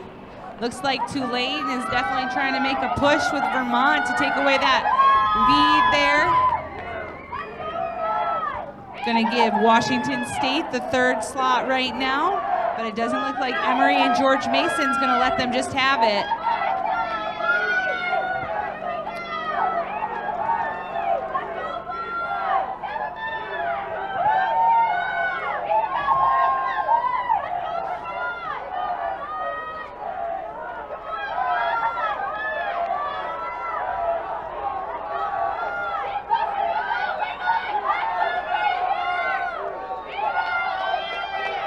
Good push coming here into this last.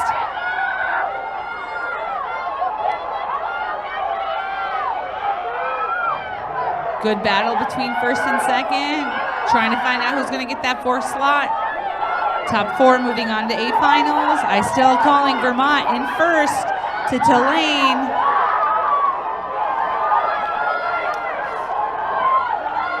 And in 1st we have Vermont. Then Tulane, then Washington. George Mason took the 4th. Emory, 5th.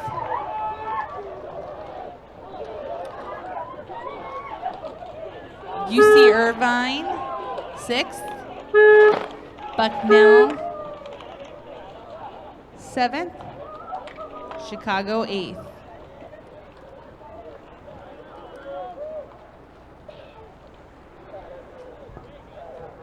All right, second semifinal for men's novice 4 is on the course, coming through that 500-meter mark. In lane 1, we have Penn State. Lane 2, we have Michigan. Lane 3, we have Minnesota. Lane 4, we have Rhode Island. Lane 5, we have UNC Chapel Hill. Lane 6 we'll call is Grand Valley. Lane 7, South Oregon. In lane 8, William and Mary.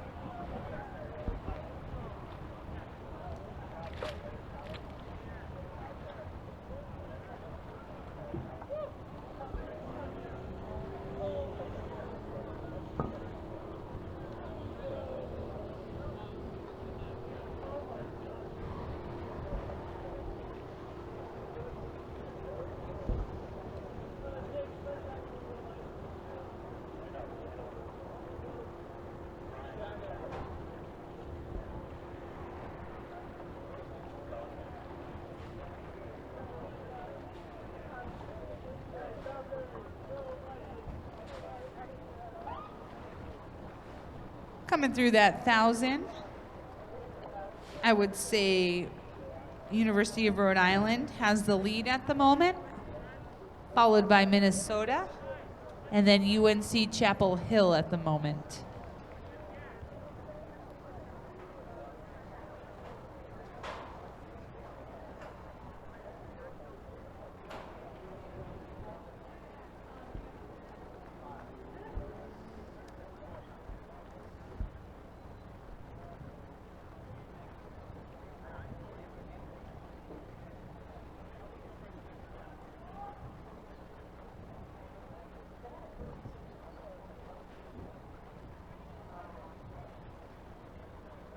All right, coming up at about 750 meter mark, I'm definitely calling University of Rhode Island up in front. Gonna put Minnesota in second, between UNC and Michigan in third, between third and fourth.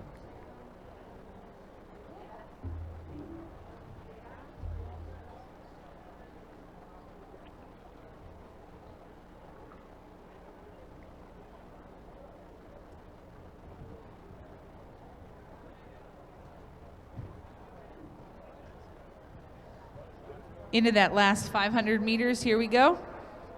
Still calling URI up in front.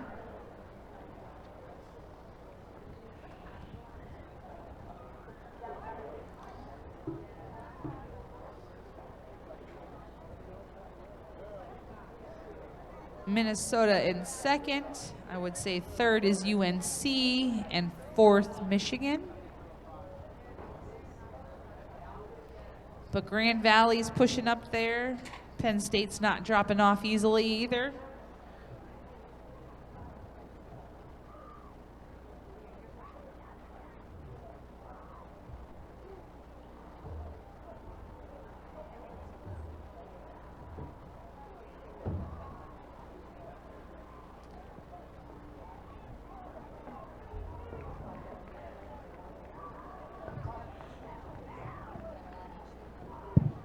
Coming into this last 250 meters with URI leading this semifinal.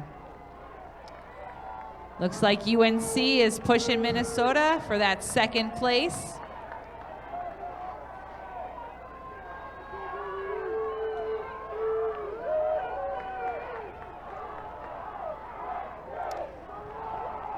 And the far side, Penn State making a push into Michigan for that fourth place, while we have Grand Valley over here pushing them.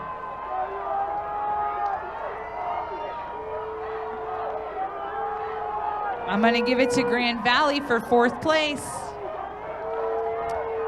Giving second to UNC, third to Minnesota. Will Grand Valley push all the way into Minnesota towards this finish line?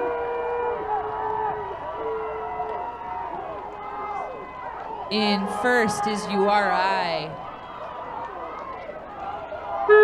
Second, UNC Chapel Hill. Who's going to get that third? Third goes to Grand Valley. Fourth to Minnesota. Fifth to Michigan. Sixth to South Oregon. Seventh, Penn State. And eighth is William and Mary.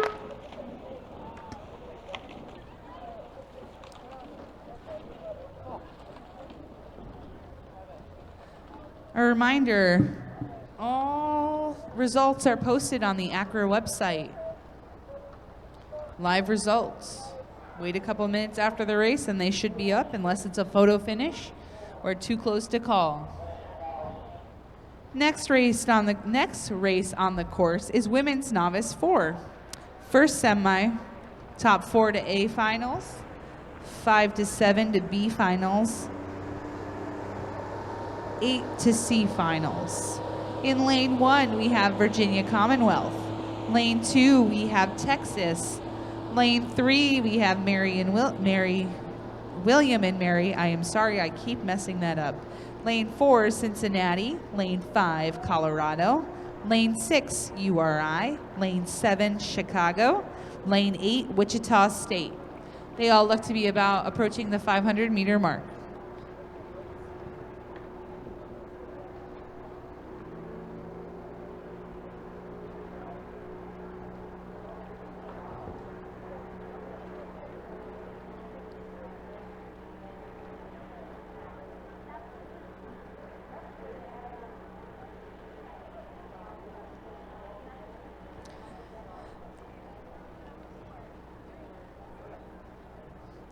Crew by True Rowing provides on-water workouts at home. Crew, an official championship partner of the ACRA Regatta.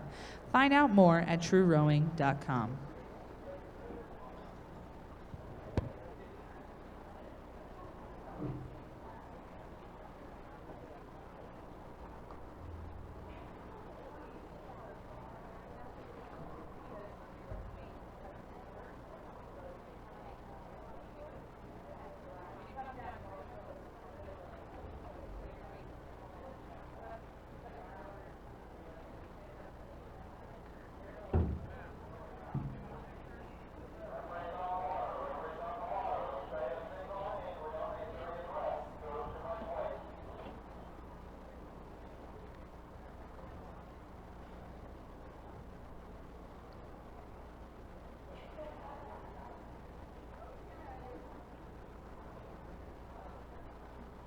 I'm going to say lane 3 right now is in the lead with 750 down.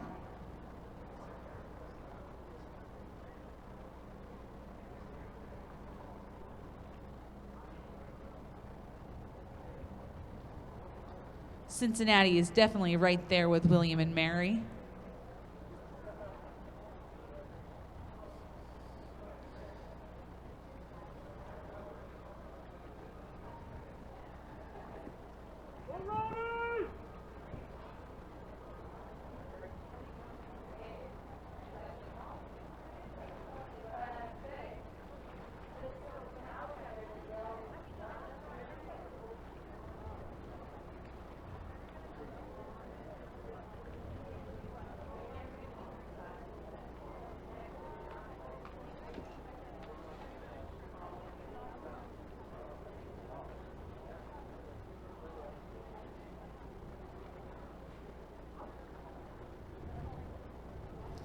Pretty sure William and Mary is still up in the front. Looks like Texas is definitely pushing back in, pushing up there for a top 4. I'm going to say your top 4 right now are looking to be William and Mary, Texas, Cincinnati, and Colorado as we come down the course. Through the 1,000-meter mark.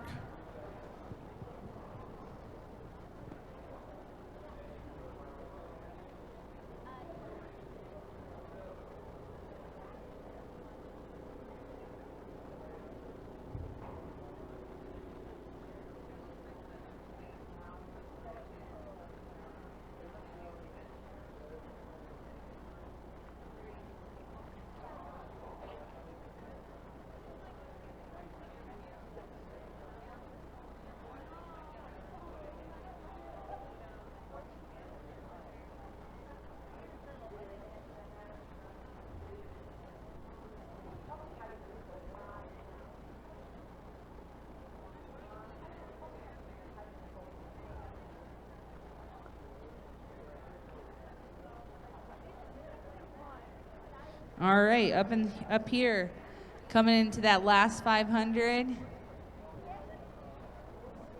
Colorado, Cincinnati, Marion Williams are definitely top 3.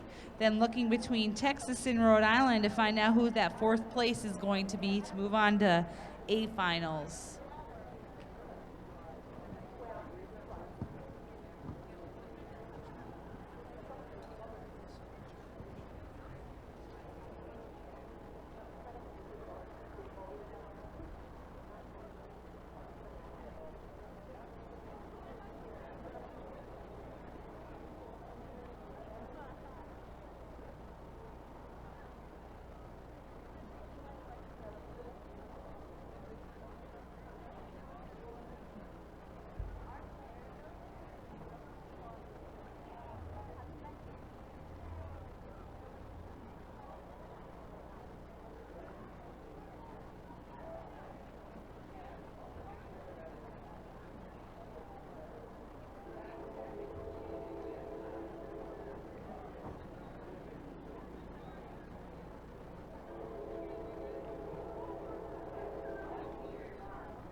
All right, coming into our last 250 meters. Definitely looks like Cincinnati has the lead. Marion Williams and Mary is up there with Colorado for top 3. Looks between URI looks like to have that 4th position.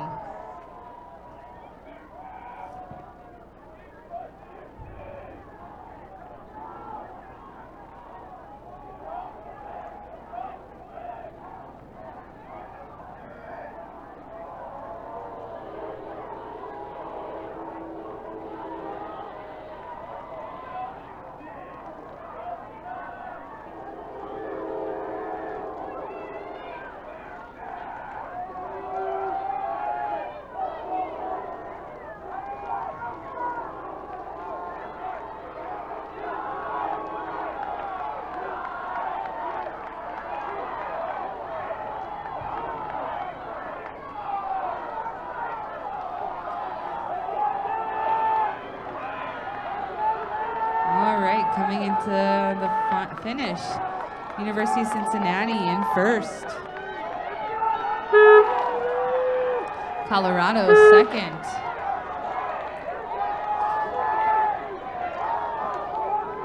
URI fourth unofficially.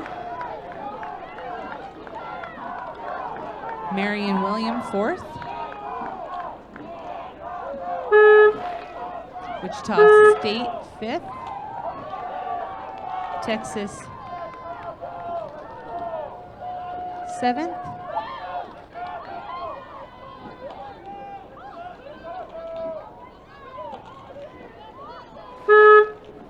Chicago 7th. Virginia Commonwealth 8th.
Next race on the course is the second semifinals for the women's novice 4.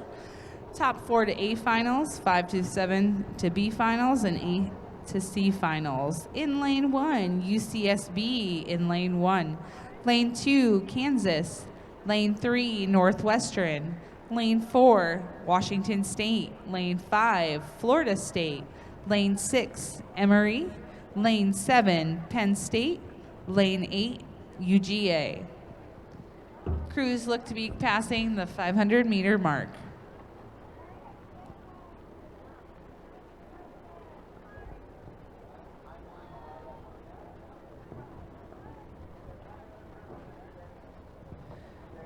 While you have some time to kill, make sure you're going and checking out our vendors. We have Wintech here, Vespoli, Hudson, JL Racing, South Bay, Oklahoma National High Performance Center, and N&D Enterprise.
Coming through the 1,000-meter mark, it looks like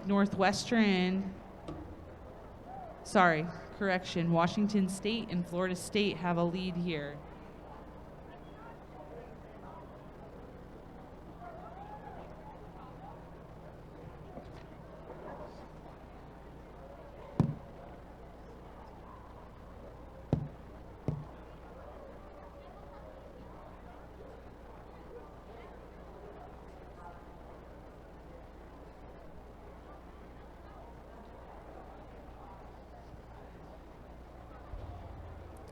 So at the moment, coming into the 750-meter mark, I'm going to call your top 4, not in a specific order, but I see UCSB, Northwestern, Washington State, and Florida State, all in the top 4 contender spots at the moment.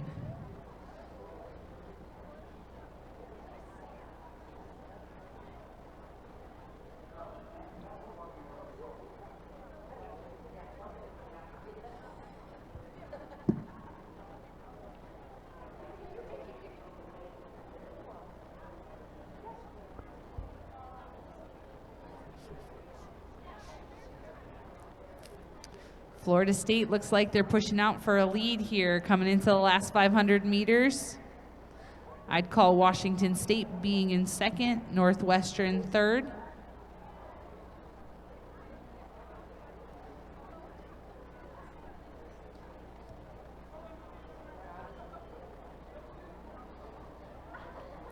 Looks like Emory's pushing for that 4th spot, but UCSB in lane 1's not letting them have it easily.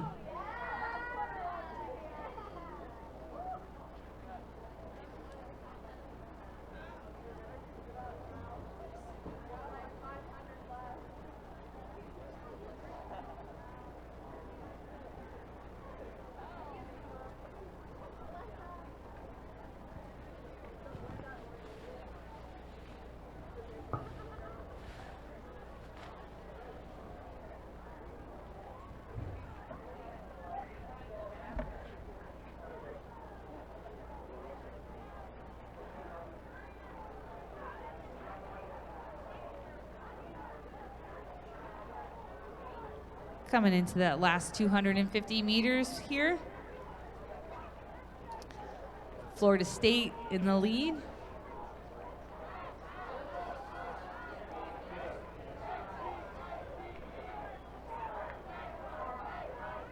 Looks like Northwestern's pushing with Washington State for that 2nd and 3rd spot.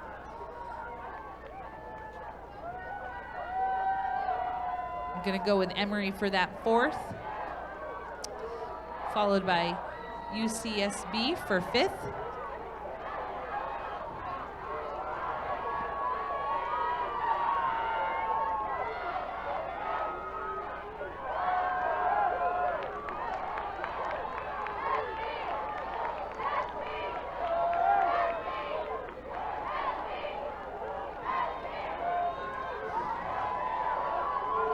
In our 2nd semi for women's novice 4, coming in Florida State.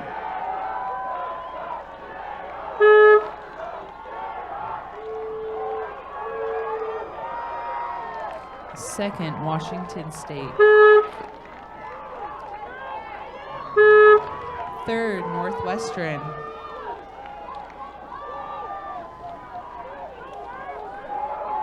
4th, Emory.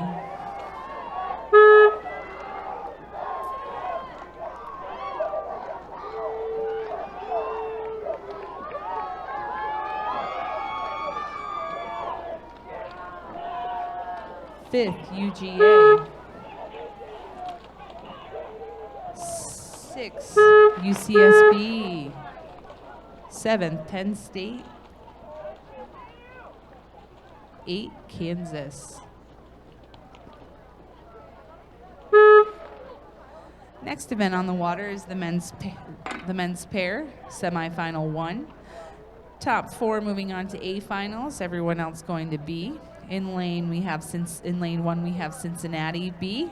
In lane 2 we have UC Irvine. Lane 3 we have Michigan. Lane 4 we have Washington. Lane 5 we have Florida State. Lane 6 we have Cincinnati. Lane 7 we have Georgia Tech. Lane 8, we have Rhode Island.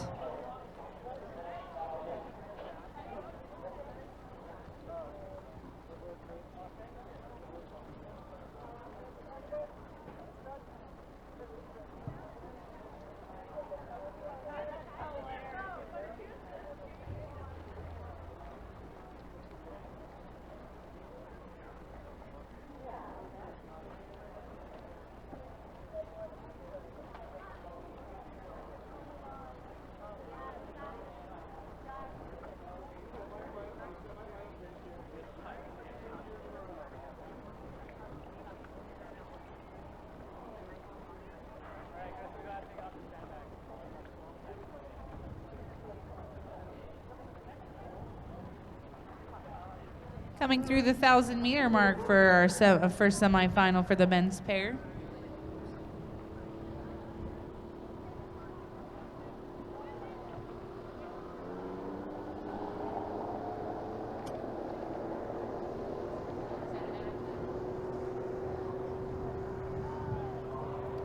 From my vantage point, it looks like lane 5 is leading here for the men's pair, which is Florida State.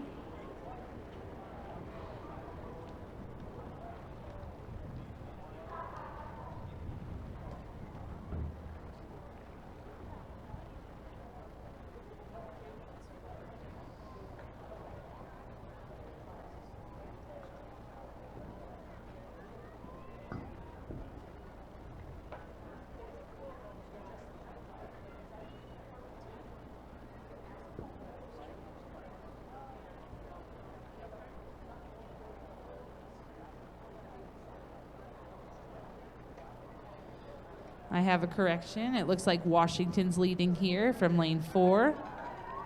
In lane 3, we have Michigan looking like they're in second.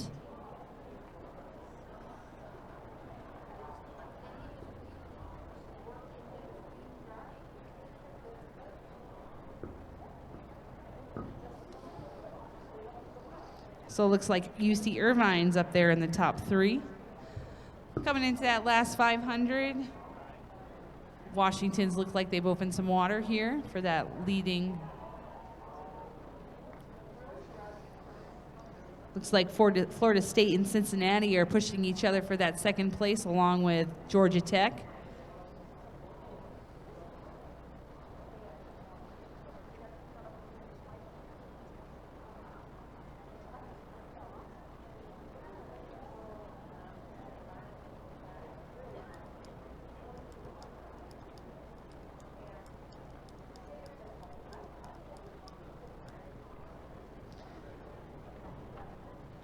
Coming up to that last 250 meters, Washington in the lead.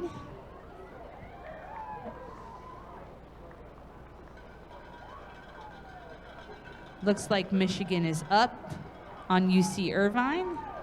Looks like Cincinnati and Florida State, along with Georgia Tech, are all pushing in, trying to get that 3rd and 4th spot.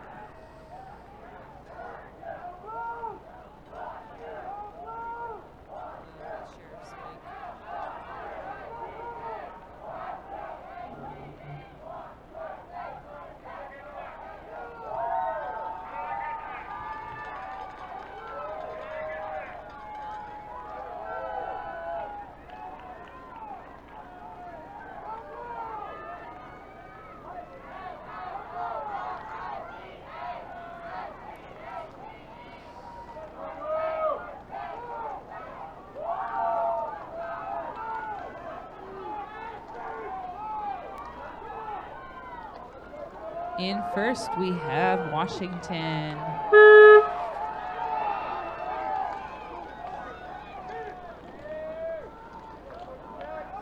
In second, we have Cincinnati. In third, we have Michigan. In fourth, we have Florida State. In fifth, we have UC Irvine. Sixth, Georgia Tech.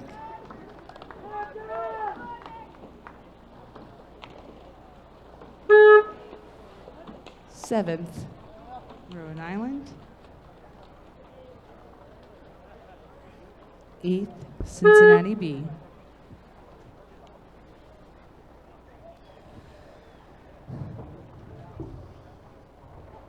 Coming up on that 1,000-meter mark, looks like they're already through it, is our second semi for men's pairs. Top 4 to finals, the rest go to A finals, the rest go to B finals. In lane 1, we have Florida. Lane 2, we have Grand Valley. Lane 3, we have Duke. Lane 4, we have Arizona State. Lane 5, Seattle. Lane 6, Delaware. Lane 7, UCLA. Lane 8, UCSB.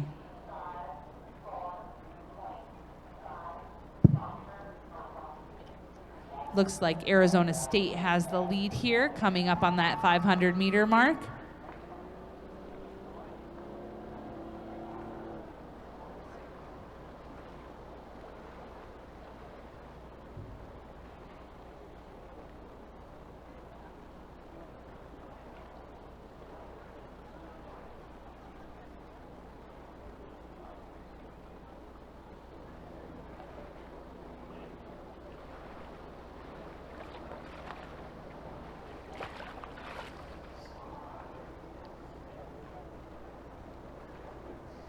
Got Arizona State up there.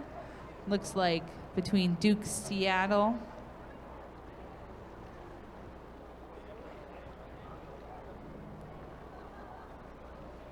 and UCLA for that second, third, and fourth.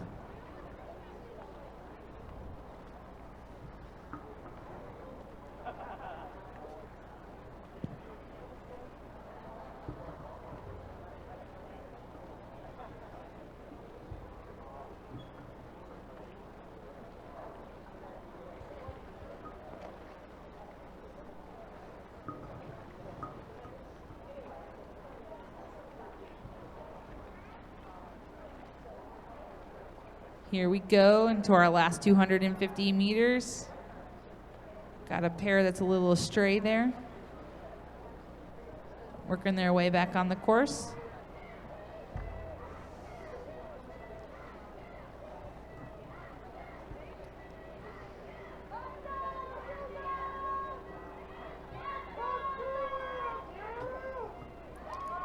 Say Arizona State still has a commanding lead here. Seattle and Duke are pushing for that second and third spot, though. Got UCLA out here drifting a little bit, looking for that fourth place, along with Florida over in lane 1.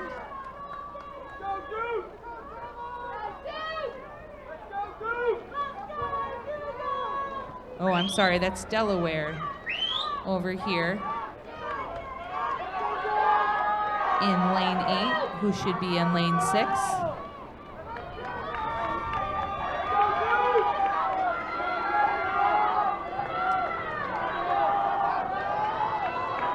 And first we have Arizona State. Second is Seattle. Third is Duke. Fourth is Delaware. Fifth, Florida.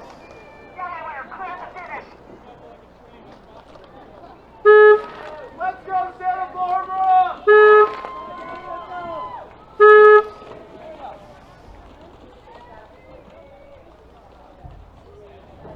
As long as they're...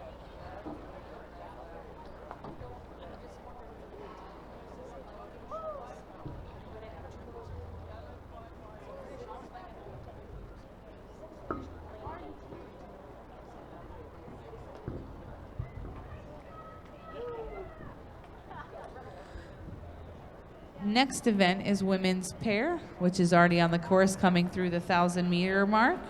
Top 4 to A finals, rest to B finals. In lane 2, we have Vermont. Lane 3, we have William and Mary. Lane 4, Grand Valley. Lane 5, Clemson. Lane 6, Vanderbilt. Looks like Grand Valley has the lead coming through that 1,000, working up to that 500-meter mark.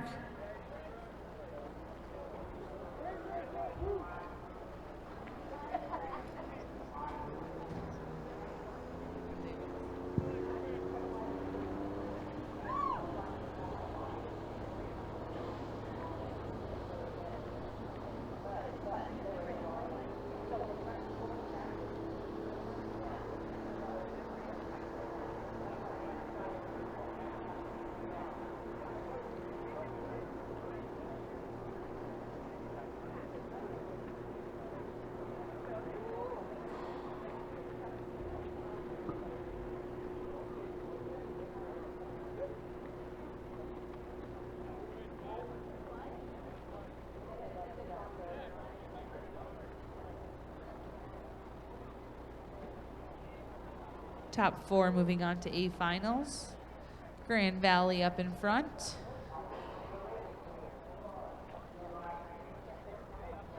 Followed by Clemson, then William and Mary.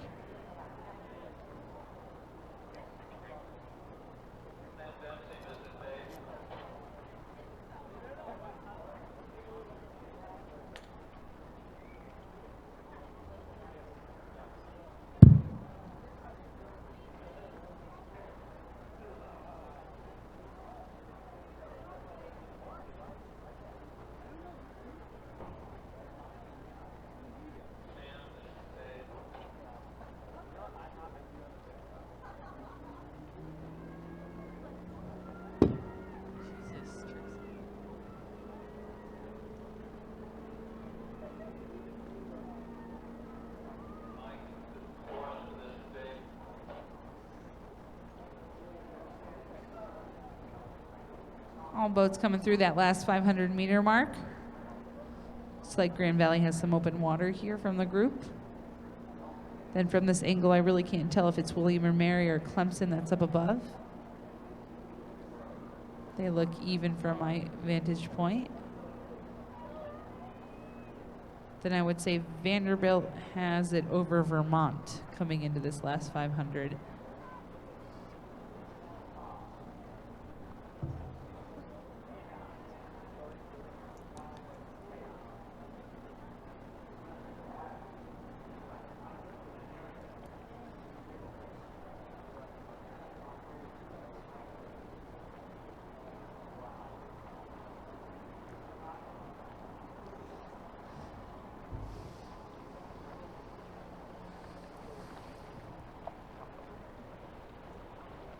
All right, our lead boat coming up into that last 250 meters. Top 4 moving on to A finals.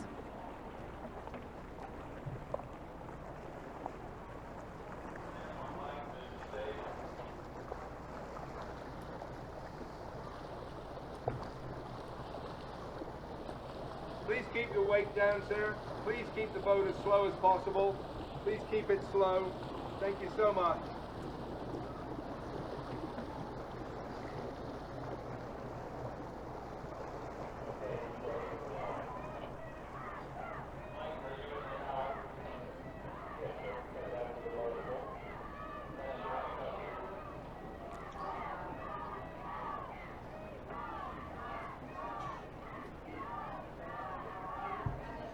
In that last 250 meters, Grand Valley out in front.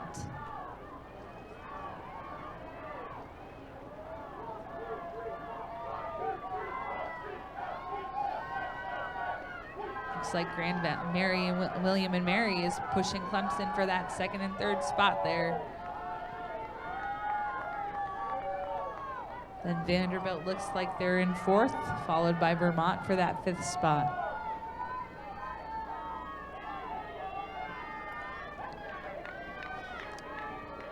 Coming through the finish is Grand Valley first.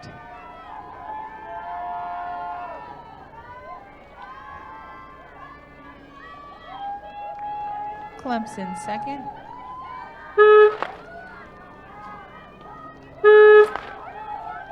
William Mary third.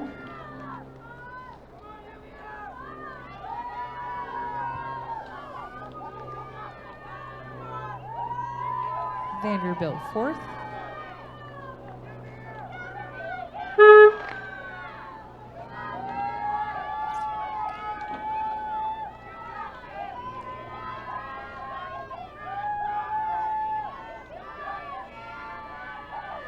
Through the 1,000-meter mark is our second semifinal for the women's pairs. There's just 4 boats in this race, all advancing to finals. In lane 3, we have UCSB, lane 4, Pittsburgh, lane 5, New Hampshire, lane 6, South Oregon.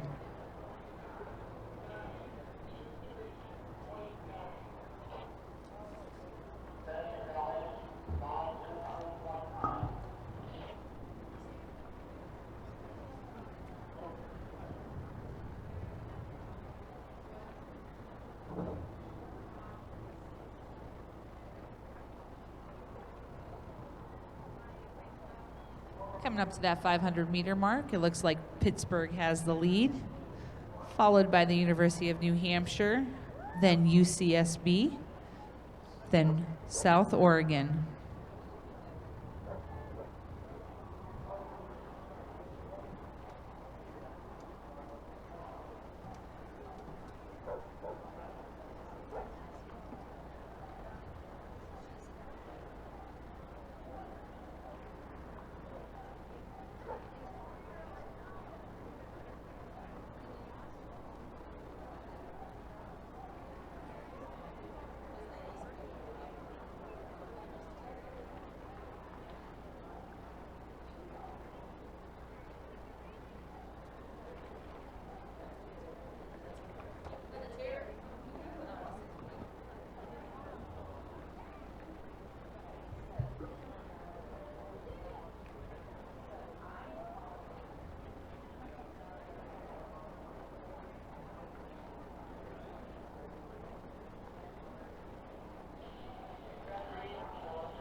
Coming into that last 250 meters with Pittsburgh out in front still.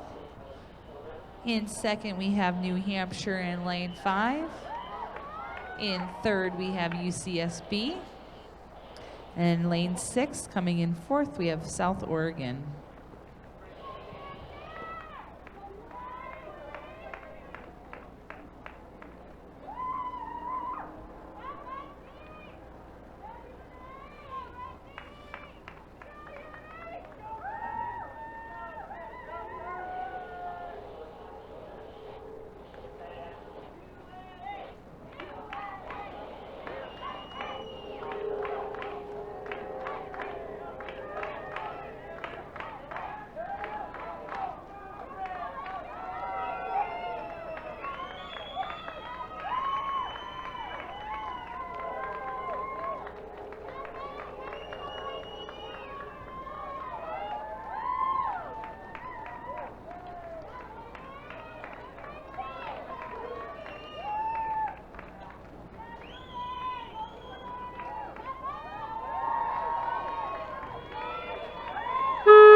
Coming through the 1,000-meter mark, already through it, is the first semifinal for the men's double. In lane 1, we have UCSB. Lane 2, we have Michigan. Lane 3, we have Georgia Tech. Lane 4, Delaware. Lane 5, Rhode Island. Lane 6, Boston College B. Lane 7, UCLA. And lane 8, Wichita State B.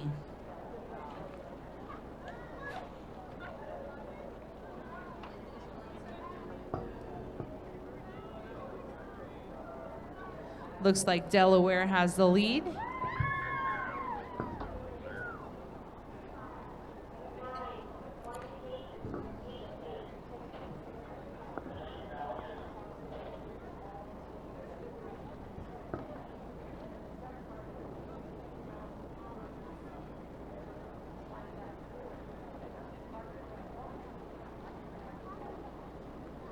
Rhode Island and Boston College B is having fun playing with, pushing each other here down this course.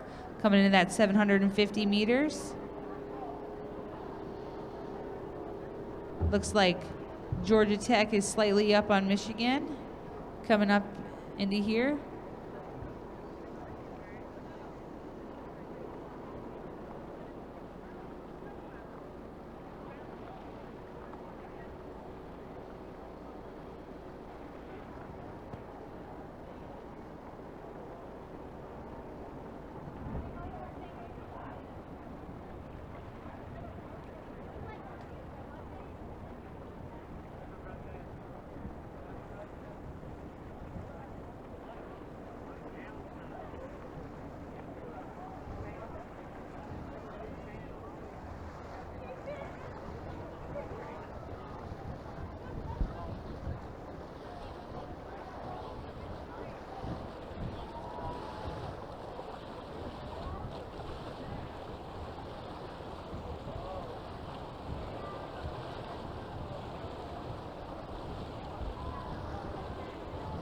right, we have Delaware here out in front in the first semi for men's doubles.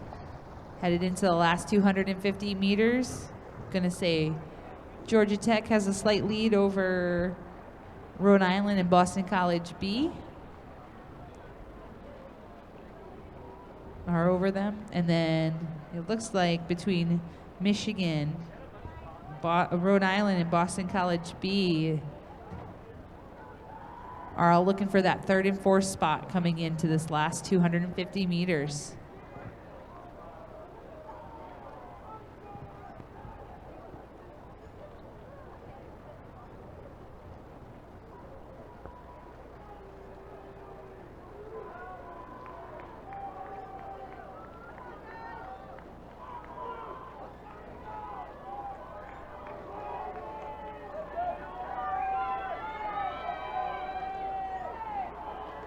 Coming in first is Delaware.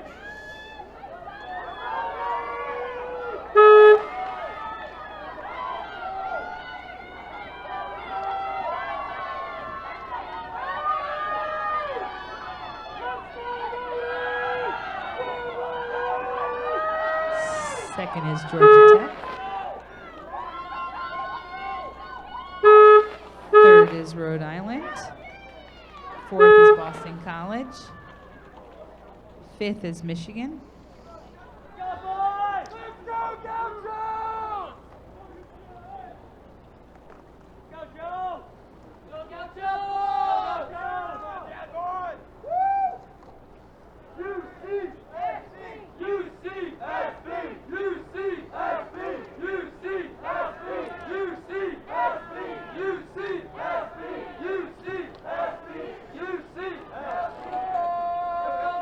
Sixth will be UCLA.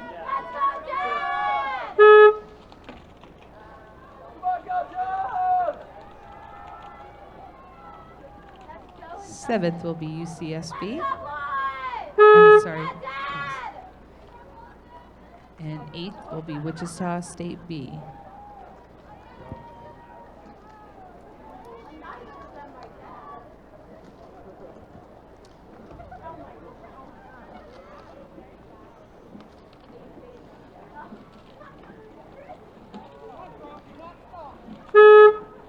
Next on our course is our second semifinal for the men's double.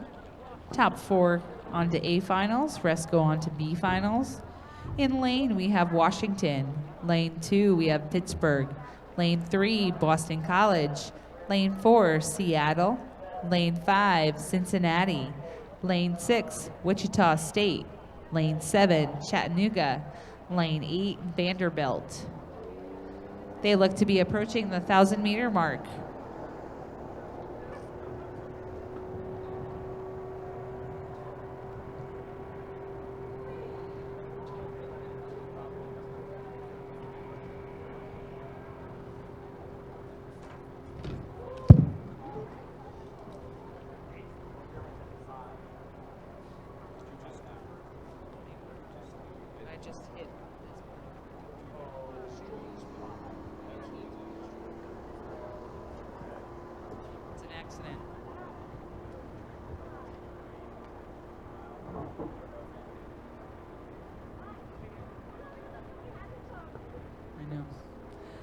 Looking in the lead to be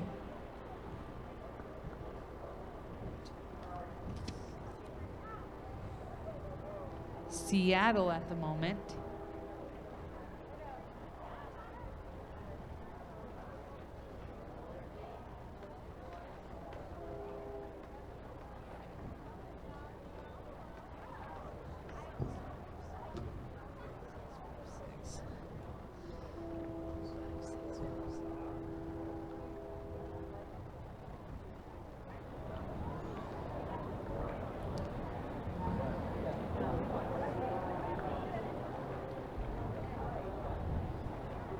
Seattle and Cincinnati look to be up here with Wichita State right behind them.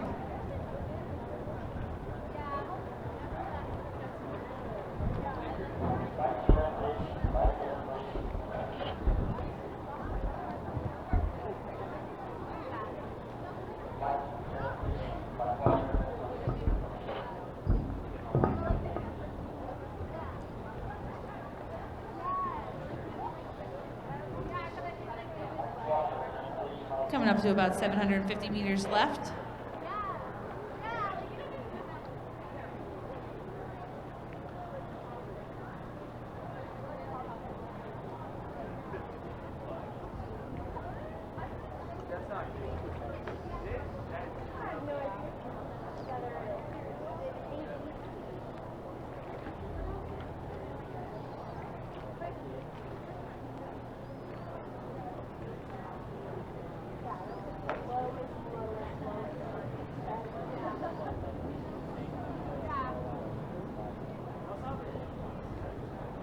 Coming through that 500-meter mark.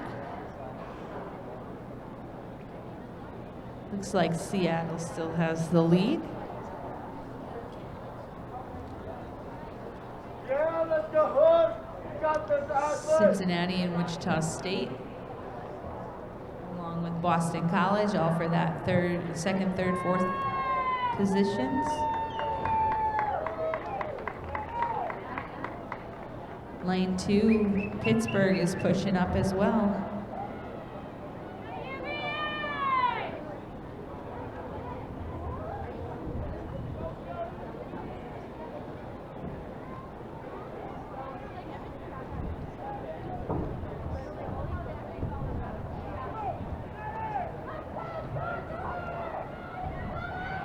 Coming into that last 250 meters.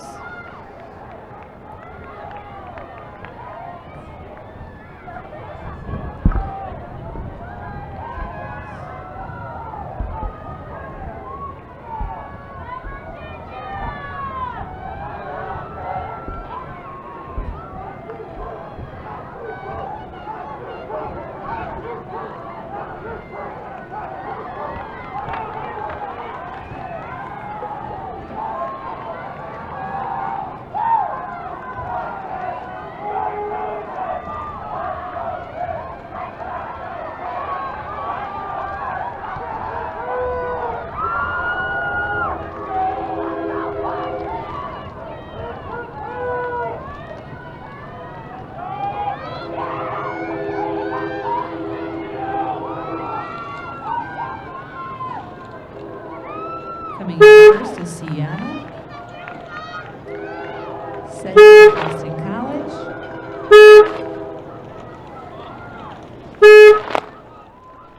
Correction, sorry, Cincinnati.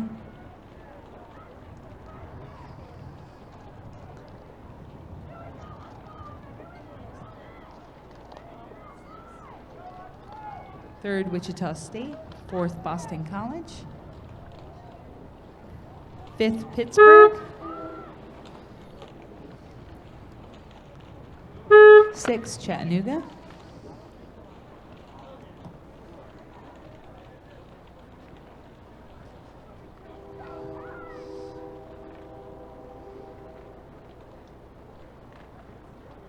Seventh, Washington.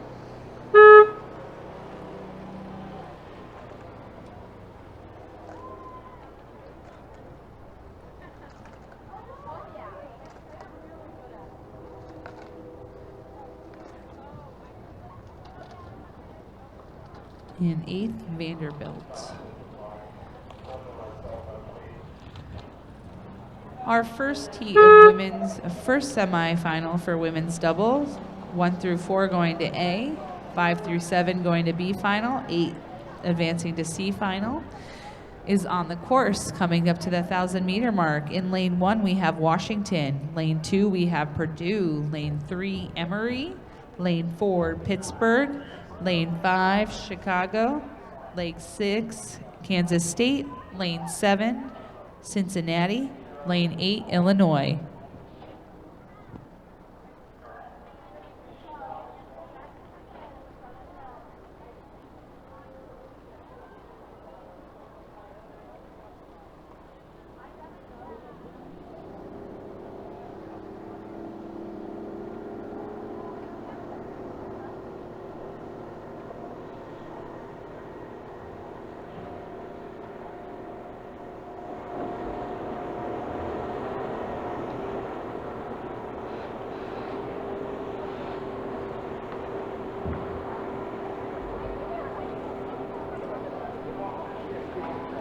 Testing.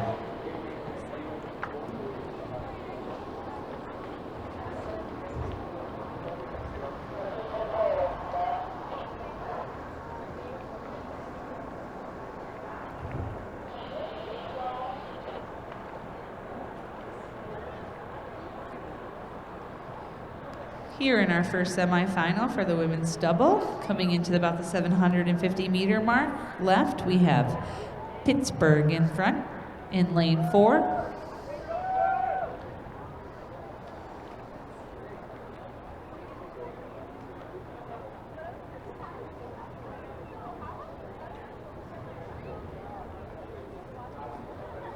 Followed by, looks like Chicago, then Emory.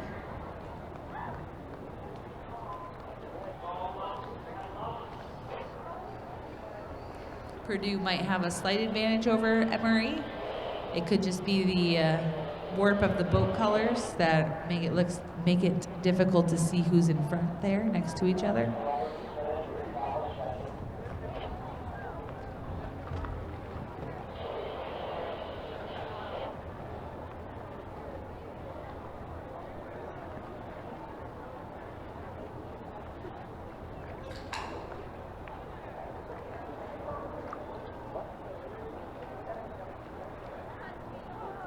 Coming into that last 500-meter mark, Pittsburgh still out in the lead in lane 4.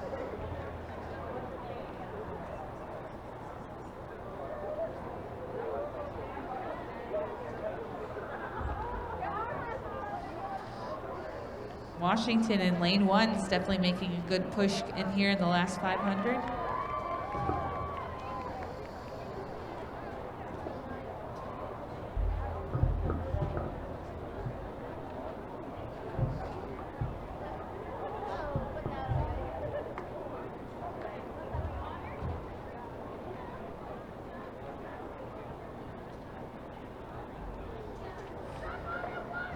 Coming into that last 250, Pittsburgh has that commanding lead. Lane 1, Washington's pushing back into this heat. It's between Washington, Purdue, Emory, and Chicago for 3 through 4.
First is Pittsburgh. Now Chicago taking second. Washington coming up for third. And Purdue for fourth. Emory fifth. Kansas State sixth.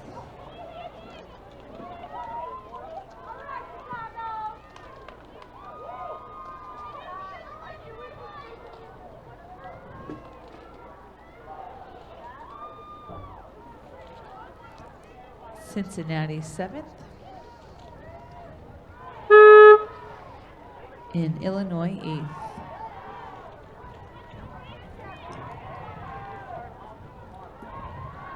Next event on the course coming through the 500-meter mark is the women's doubles semifinal 2. Top 4 to A finals, 5 to 7 B finals, 8th to C finals. Lane 1, William and Mary. Lane 2, UCSB. Lane 3, Wichita State.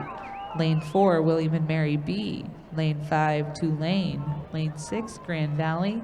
Lane 7, South Oregon. Lane 8, Colorado.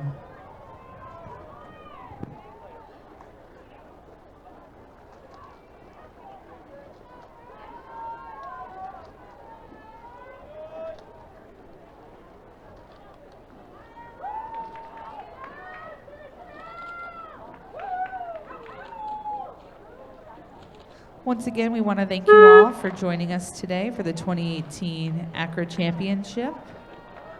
So happy that Mother Nature has decided to give us some nice weather to finish out the day. On top of that, we ask that you please look around. If there's any trash around you, please keep our environment clean and pick up after yourselves. That'd be greatly appreciated.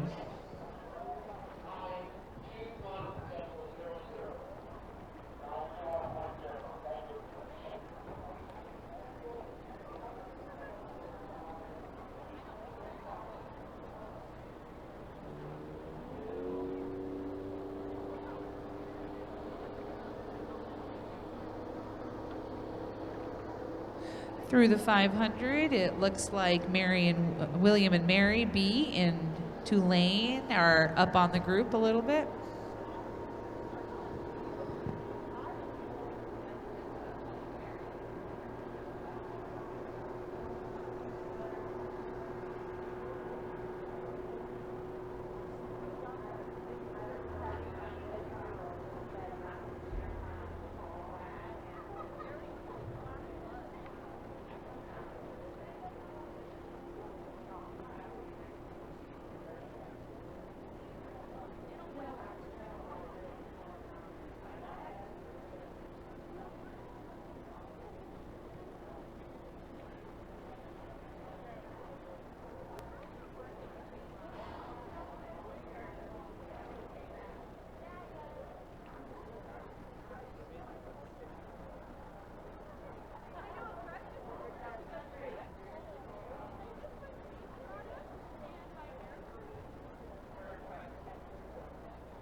Coming into that last 500 meters here.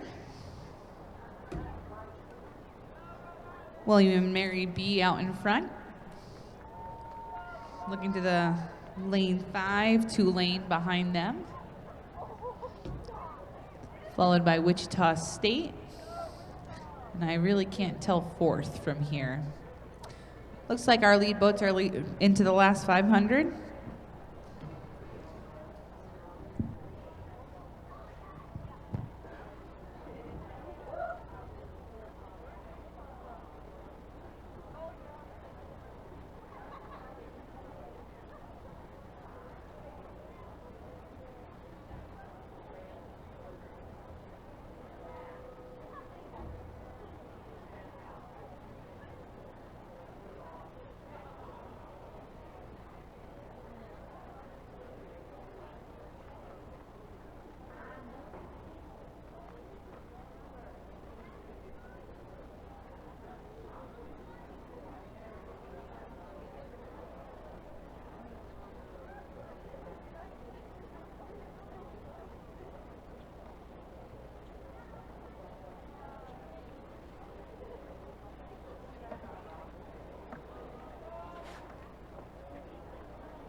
Coming into that last 250, William and Mary B out in front, followed by Tulane in lane 5. For second, looks like Wichita State in third. I'm gonna call Grand Valley in fourth, coming into this final 250 meters.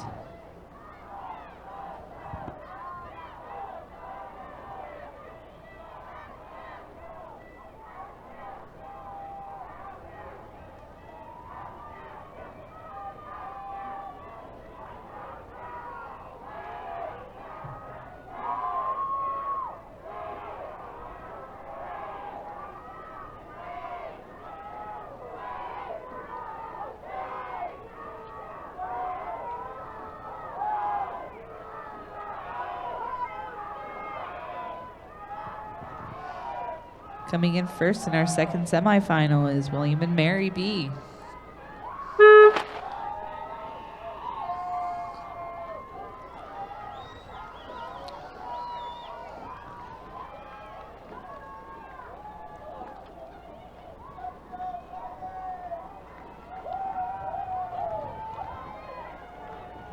Second is Tulane.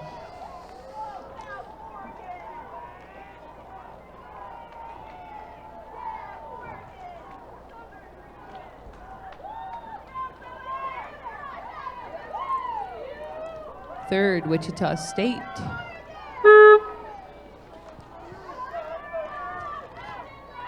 Fourth, Grand Valley.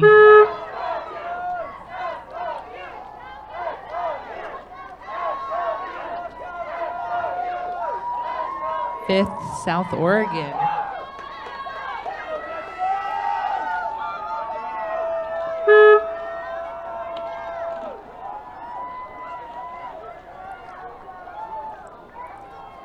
Sixth, UCSB.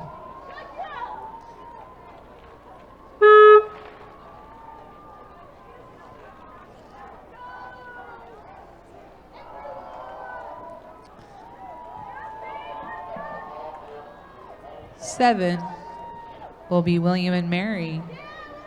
In eighth, Colorado. Not trying to rush it, but right behind, coming through the 500-meter mark, is the first semifinals for the men's single. Top 4 to A finals, everyone else to B.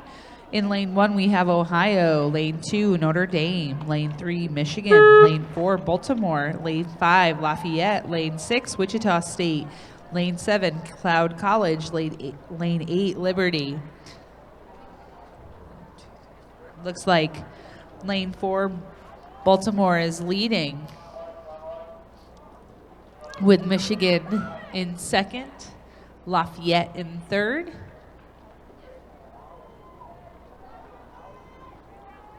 And I don't know if it's Ohio State or Wichita State for fourth.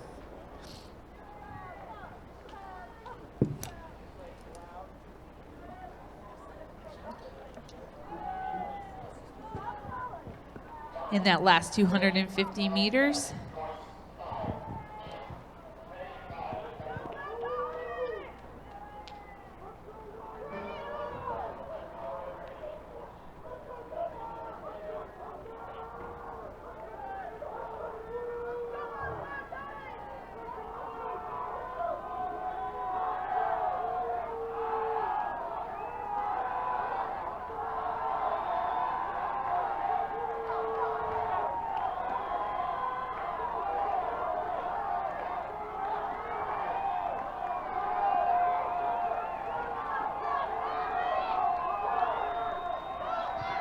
coming in first is Baltimore.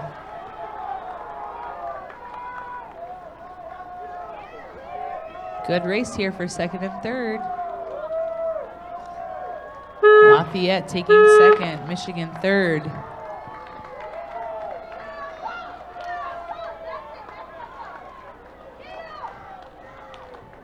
Ohio State for fourth, Wichita State for fifth.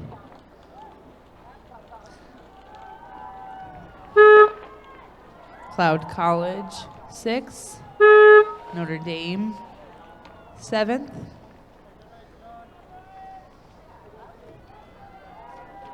and Liberty coming in 8th.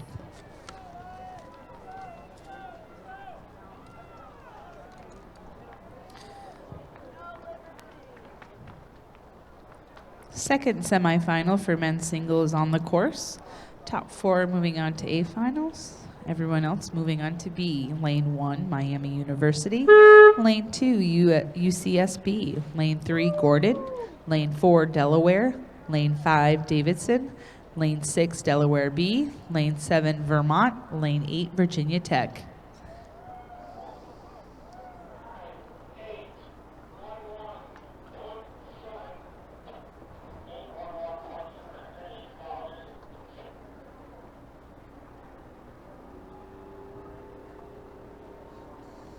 Passing the 1,000-meter mark.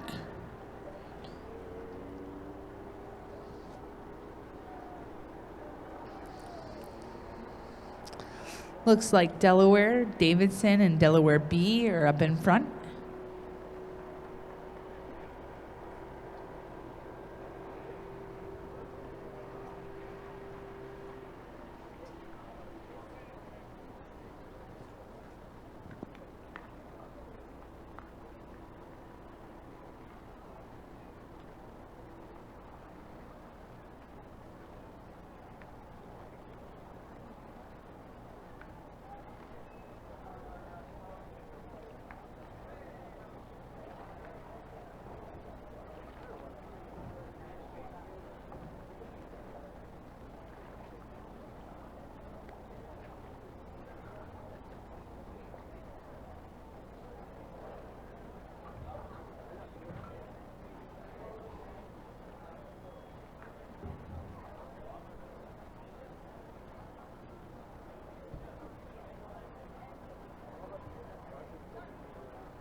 All the boats through the 500-meter mark. Coming up to the last 250. Delaware A, definitely a lead.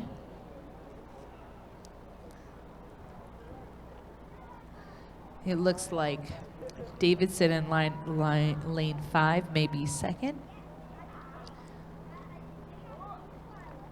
And it's between Gordon and Delaware B at the moment, looking for 4th.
Coming in first is Delaware A.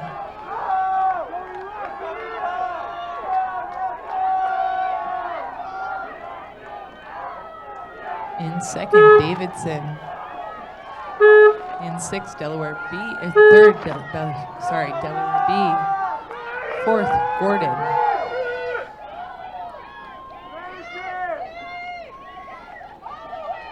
Fifth, UCSB.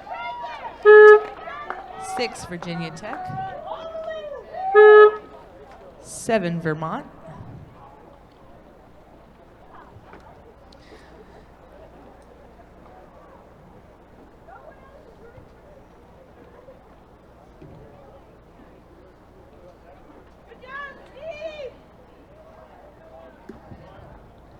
And 8th, Miami University. Our last event for the day, semifinal 1, is the women's single. Top 4 to A finals, rest to B finals. In lane 1, we have Lafayette. Lane 2, we have Florida. Lane 3, we have William and Mary. Lane 4, we have Pittsburgh. Lane 5, Miami University. Lane 6, Rhode Island.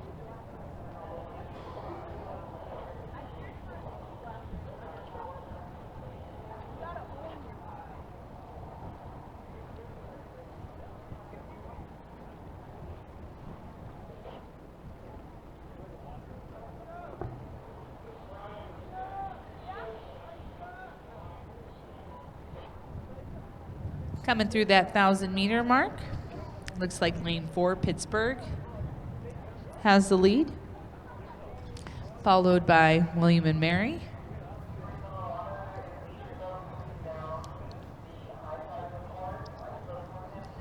Then Miami University.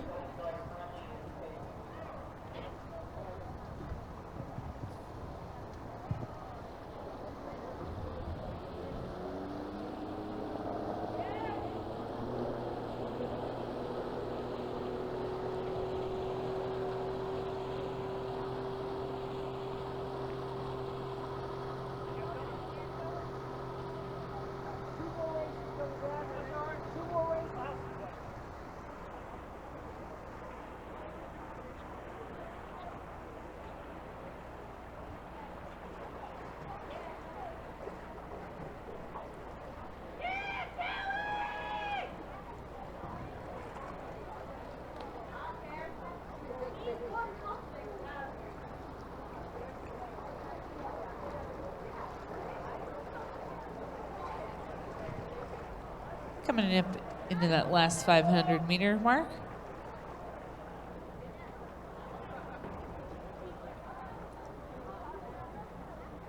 Lane 4, Pittsburgh out in front. Followed by lane 3, William and Mary.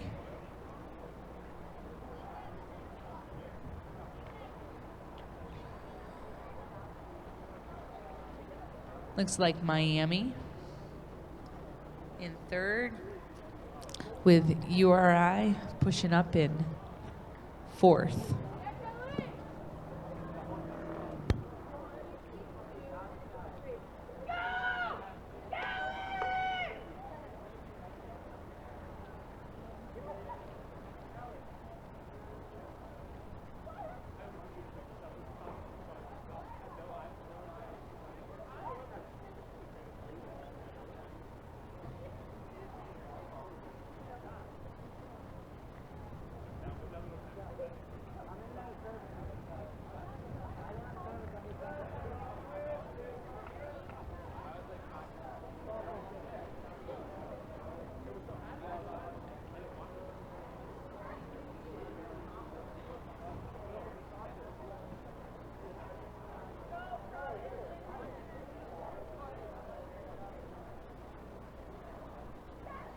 Coming up to that last 250 meters.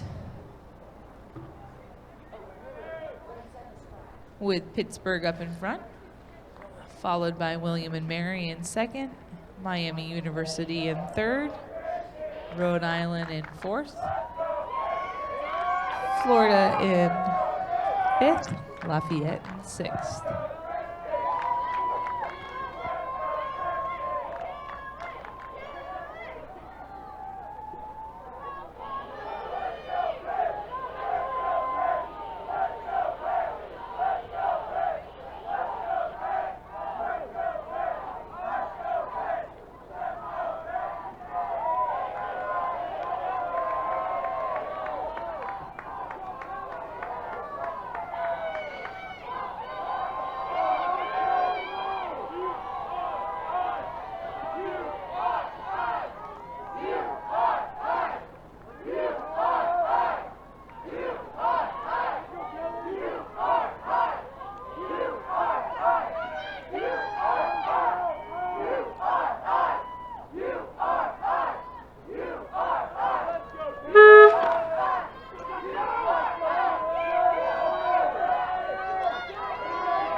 Coming up on that 1,000-meter mark is the second semifinal for the women's single. Top 4 to A finals, last 5 to B. This is our last race for today.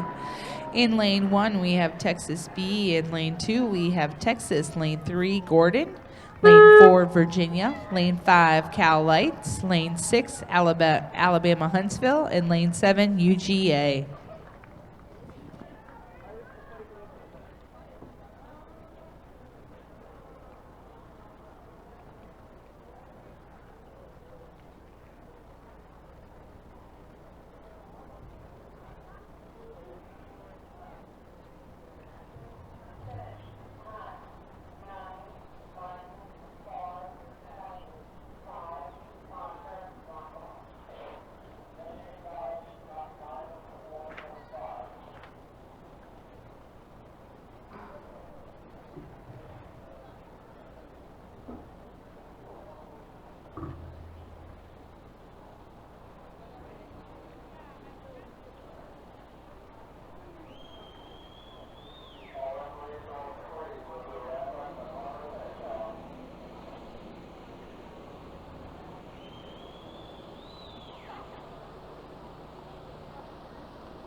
All right, coming in about that 7:50, and with our last event, we have Virginia in the lead from lane 4.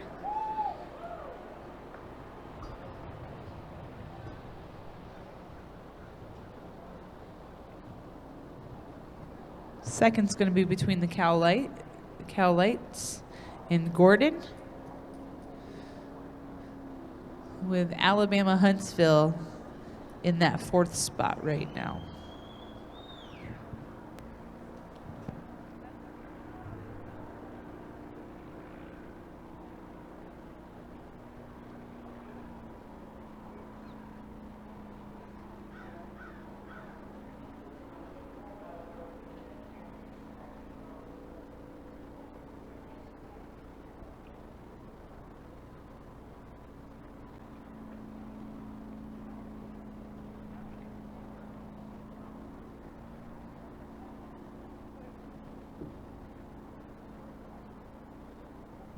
Entering into that last 500 meters here.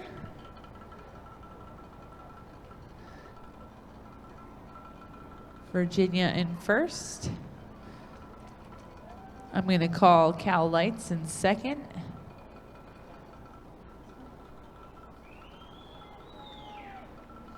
And I really can't tell between Gordon and Alabama Huntsville who's in fourth.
In that last 250.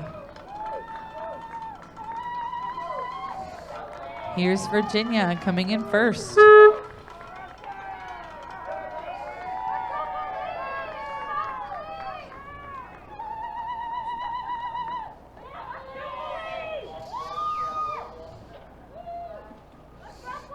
Cal Lights in second. Gordon in third.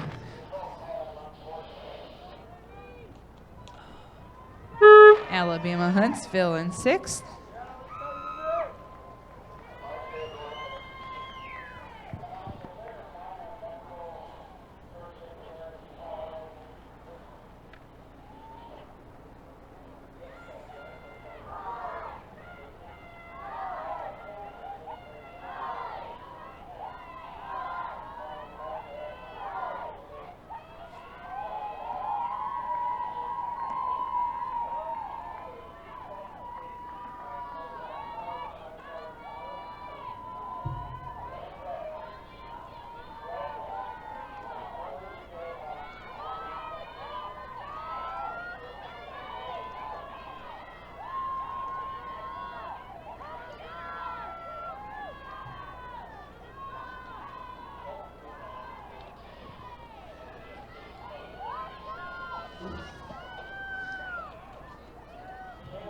Texas in fifth. UGA in sixth.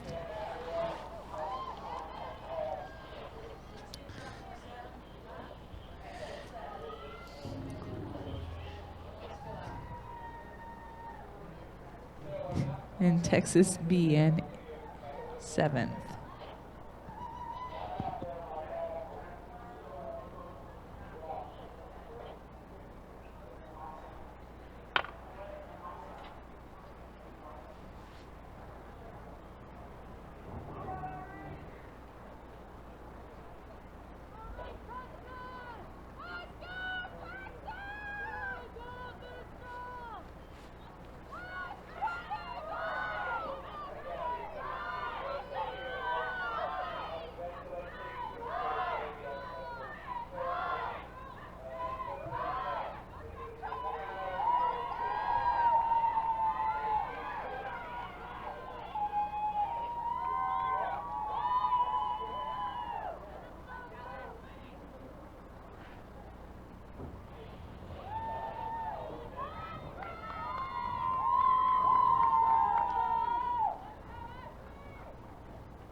Well, that's a wrap for our first day for 2018 ACRA Champion.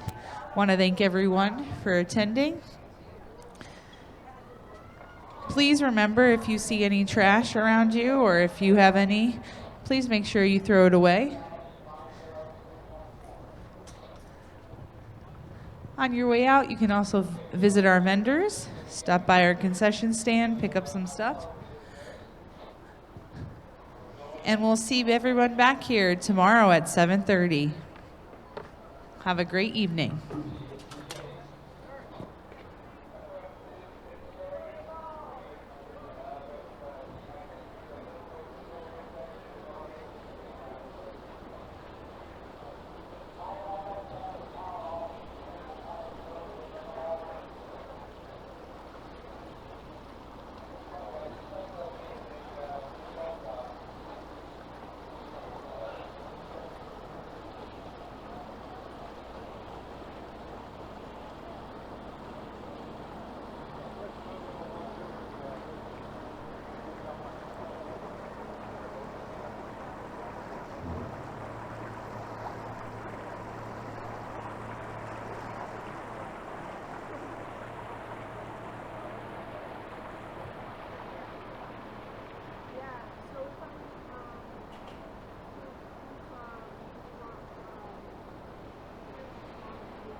Coaches, please have your athletes who are in the award ceremony for the all regional teams report to the base of the tower by 5:10.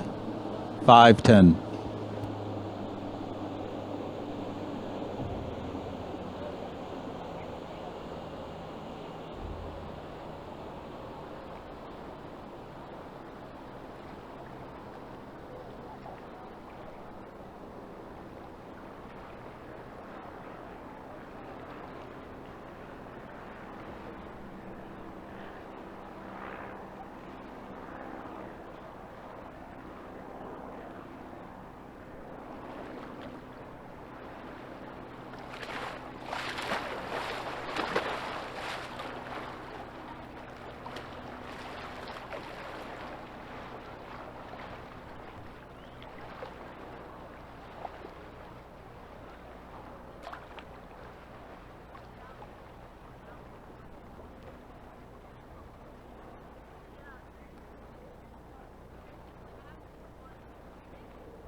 Ladies and gentlemen, welcome to the 11th Annual ACRA Regional All-Team Recognition Ceremony. Thanks for hanging around after racing and recognizing these fabulous athletes we're getting ready to introduce. My name is Greg Hartsoff. I'm one of the past presidents of the association, and I'm pleased to present these athletes to you. The first ACRA was held in Oklahoma City in 2008 on the heels of the IRA making the decision to disallow club programs from competing there after the 2008 season. The first ACRA drew participation from 41 teams, and today we have 74. The first ACRA had 145 entries compared to the 344 entries we had today. The first ACRA had 747 athletes, and this weekend we have an impressive 1,704 athletes competing here on Lake Lanier. Our association sure has grown. Before we get started, I would like to introduce Patrick McNerney, the CEO of U.S. Rowing. Patrick has recently taken this position, and in the 9 months since he started, he has visited many rowing venues around the U.S., been abroad furthering U.S. Rowing's cause, and getting to know some of the nearly 80,000 members of the United States Rowing Association. Patrick himself rowed at an ACRA program, Central Florida, just a few years ago, pre-ACRA, actually. We are pleased to have him here congratulating the award winners we are recognizing here today. Something we have done since the beginning was to form all-region and all-American teams. As the membership has grown, it has become more and more difficult to make these teams. All of the athletes who are being introduced were selected by the ACRA Board of Directors and are the best athletes in one of the 6 ACRA regions. When I call your name and region, please continue walking down the path, and we will align all teams together for a photograph. We're going to start with the South region. For the men, from Emory, Philip Lechner. From Georgia Tech, Mark Larvey. From Alabama, Garrett Markle. University of Florida, Yahia Eldeeb. From the University of Georgia, Grant Lasser. From Vanderbilt, Griffin Mert. And from the University of North Carolina, Jackson Cryer, Chase Fensky, and Alyssa Sutton, as well as Coach Micah Boyd. For the women, from the University of Florida, Rosemarie Marsala, Victoria Camilleri, and Madeline Klosky. From the University of Georgia, Mackenzie Grilliot, Josie Lewis, and Devin Covey is the coxswain. And from Vanderbilt, Katie Roach, Jamie Gallegos, and Maria Swabilius. The coach for the women is Jason Stelly from Northwestern State. On to the West region. From Arizona State, our first Arizona State athletes, Nick Peterson. From Cal Irvine, Connor Basile and Khalid El Assad. From the University of Oregon, Maxwell Davis. From Orange Coast College, Caleb O'Neill and Daniel Amido. And from the University of California, Santa Barbara, Carol Dyro, Ryan Stewart, and coxswain Ariana Lindley. Men's coach of the West is from Orange Coast College, Cam Brown. The women, from the University of California, Davis, Daphne Kuda and Sydney Kalbenbach. From Cal Irvine, Elizabeth Garcia Espinoza. From UC Santa Barbara, Christina Seste, Kelly Garvey, Jessica Cummins, and coxswain Emily Sousa. And from the University of Oregon, Jamie Phelps and Delaney Burkett. Women's West Coach of the Year is Peter Vescovi from Cal Irvine.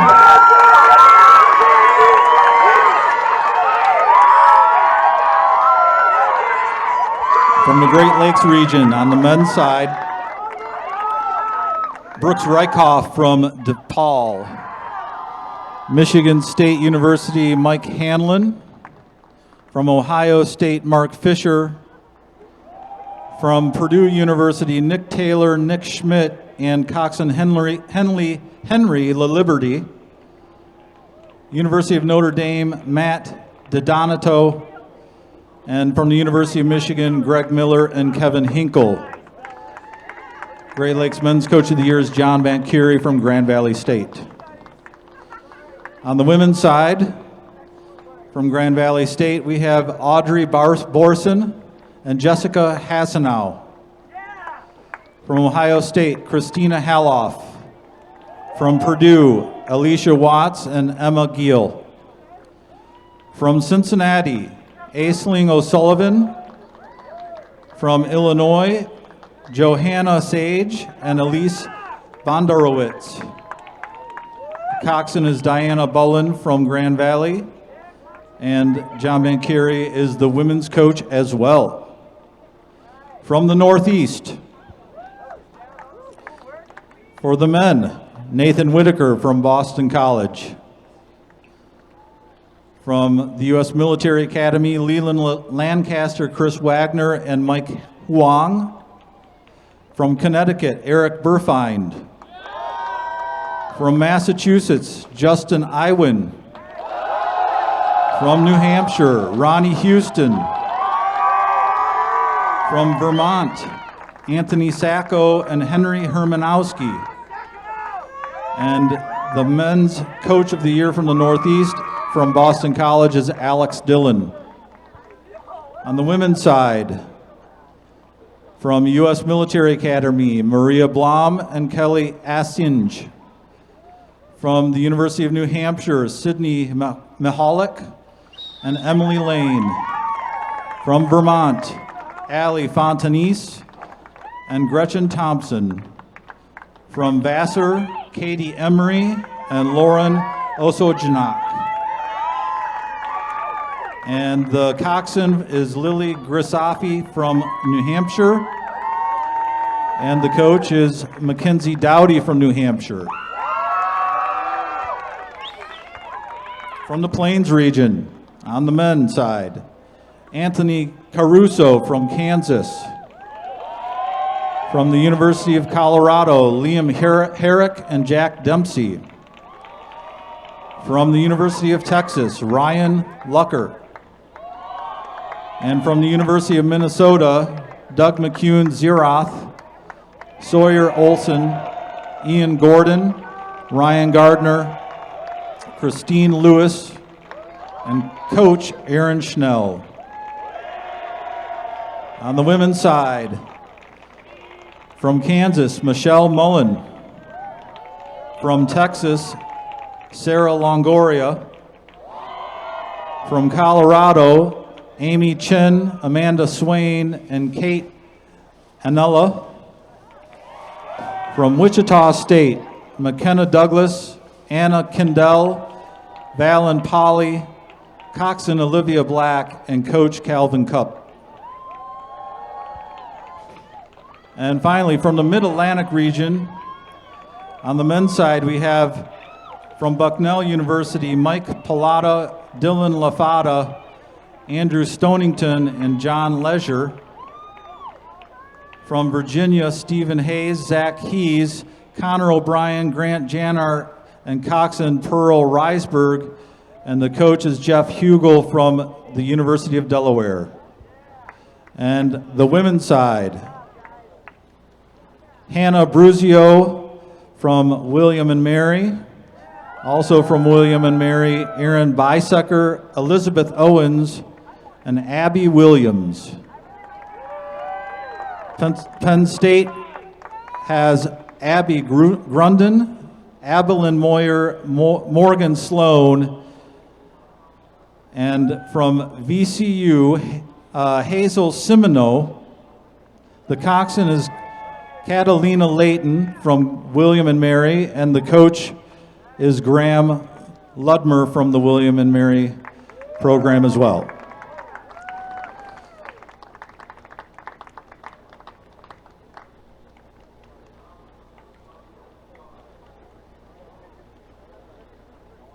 A number of these athletes in front of you will also be competing for the United States this summer at the World University Championships in Shanghai, China.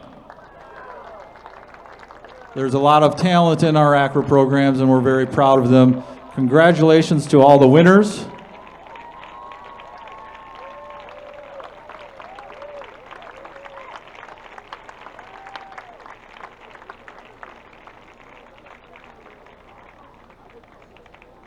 Remain in place for another 30 seconds or so. We'll get some photo ops.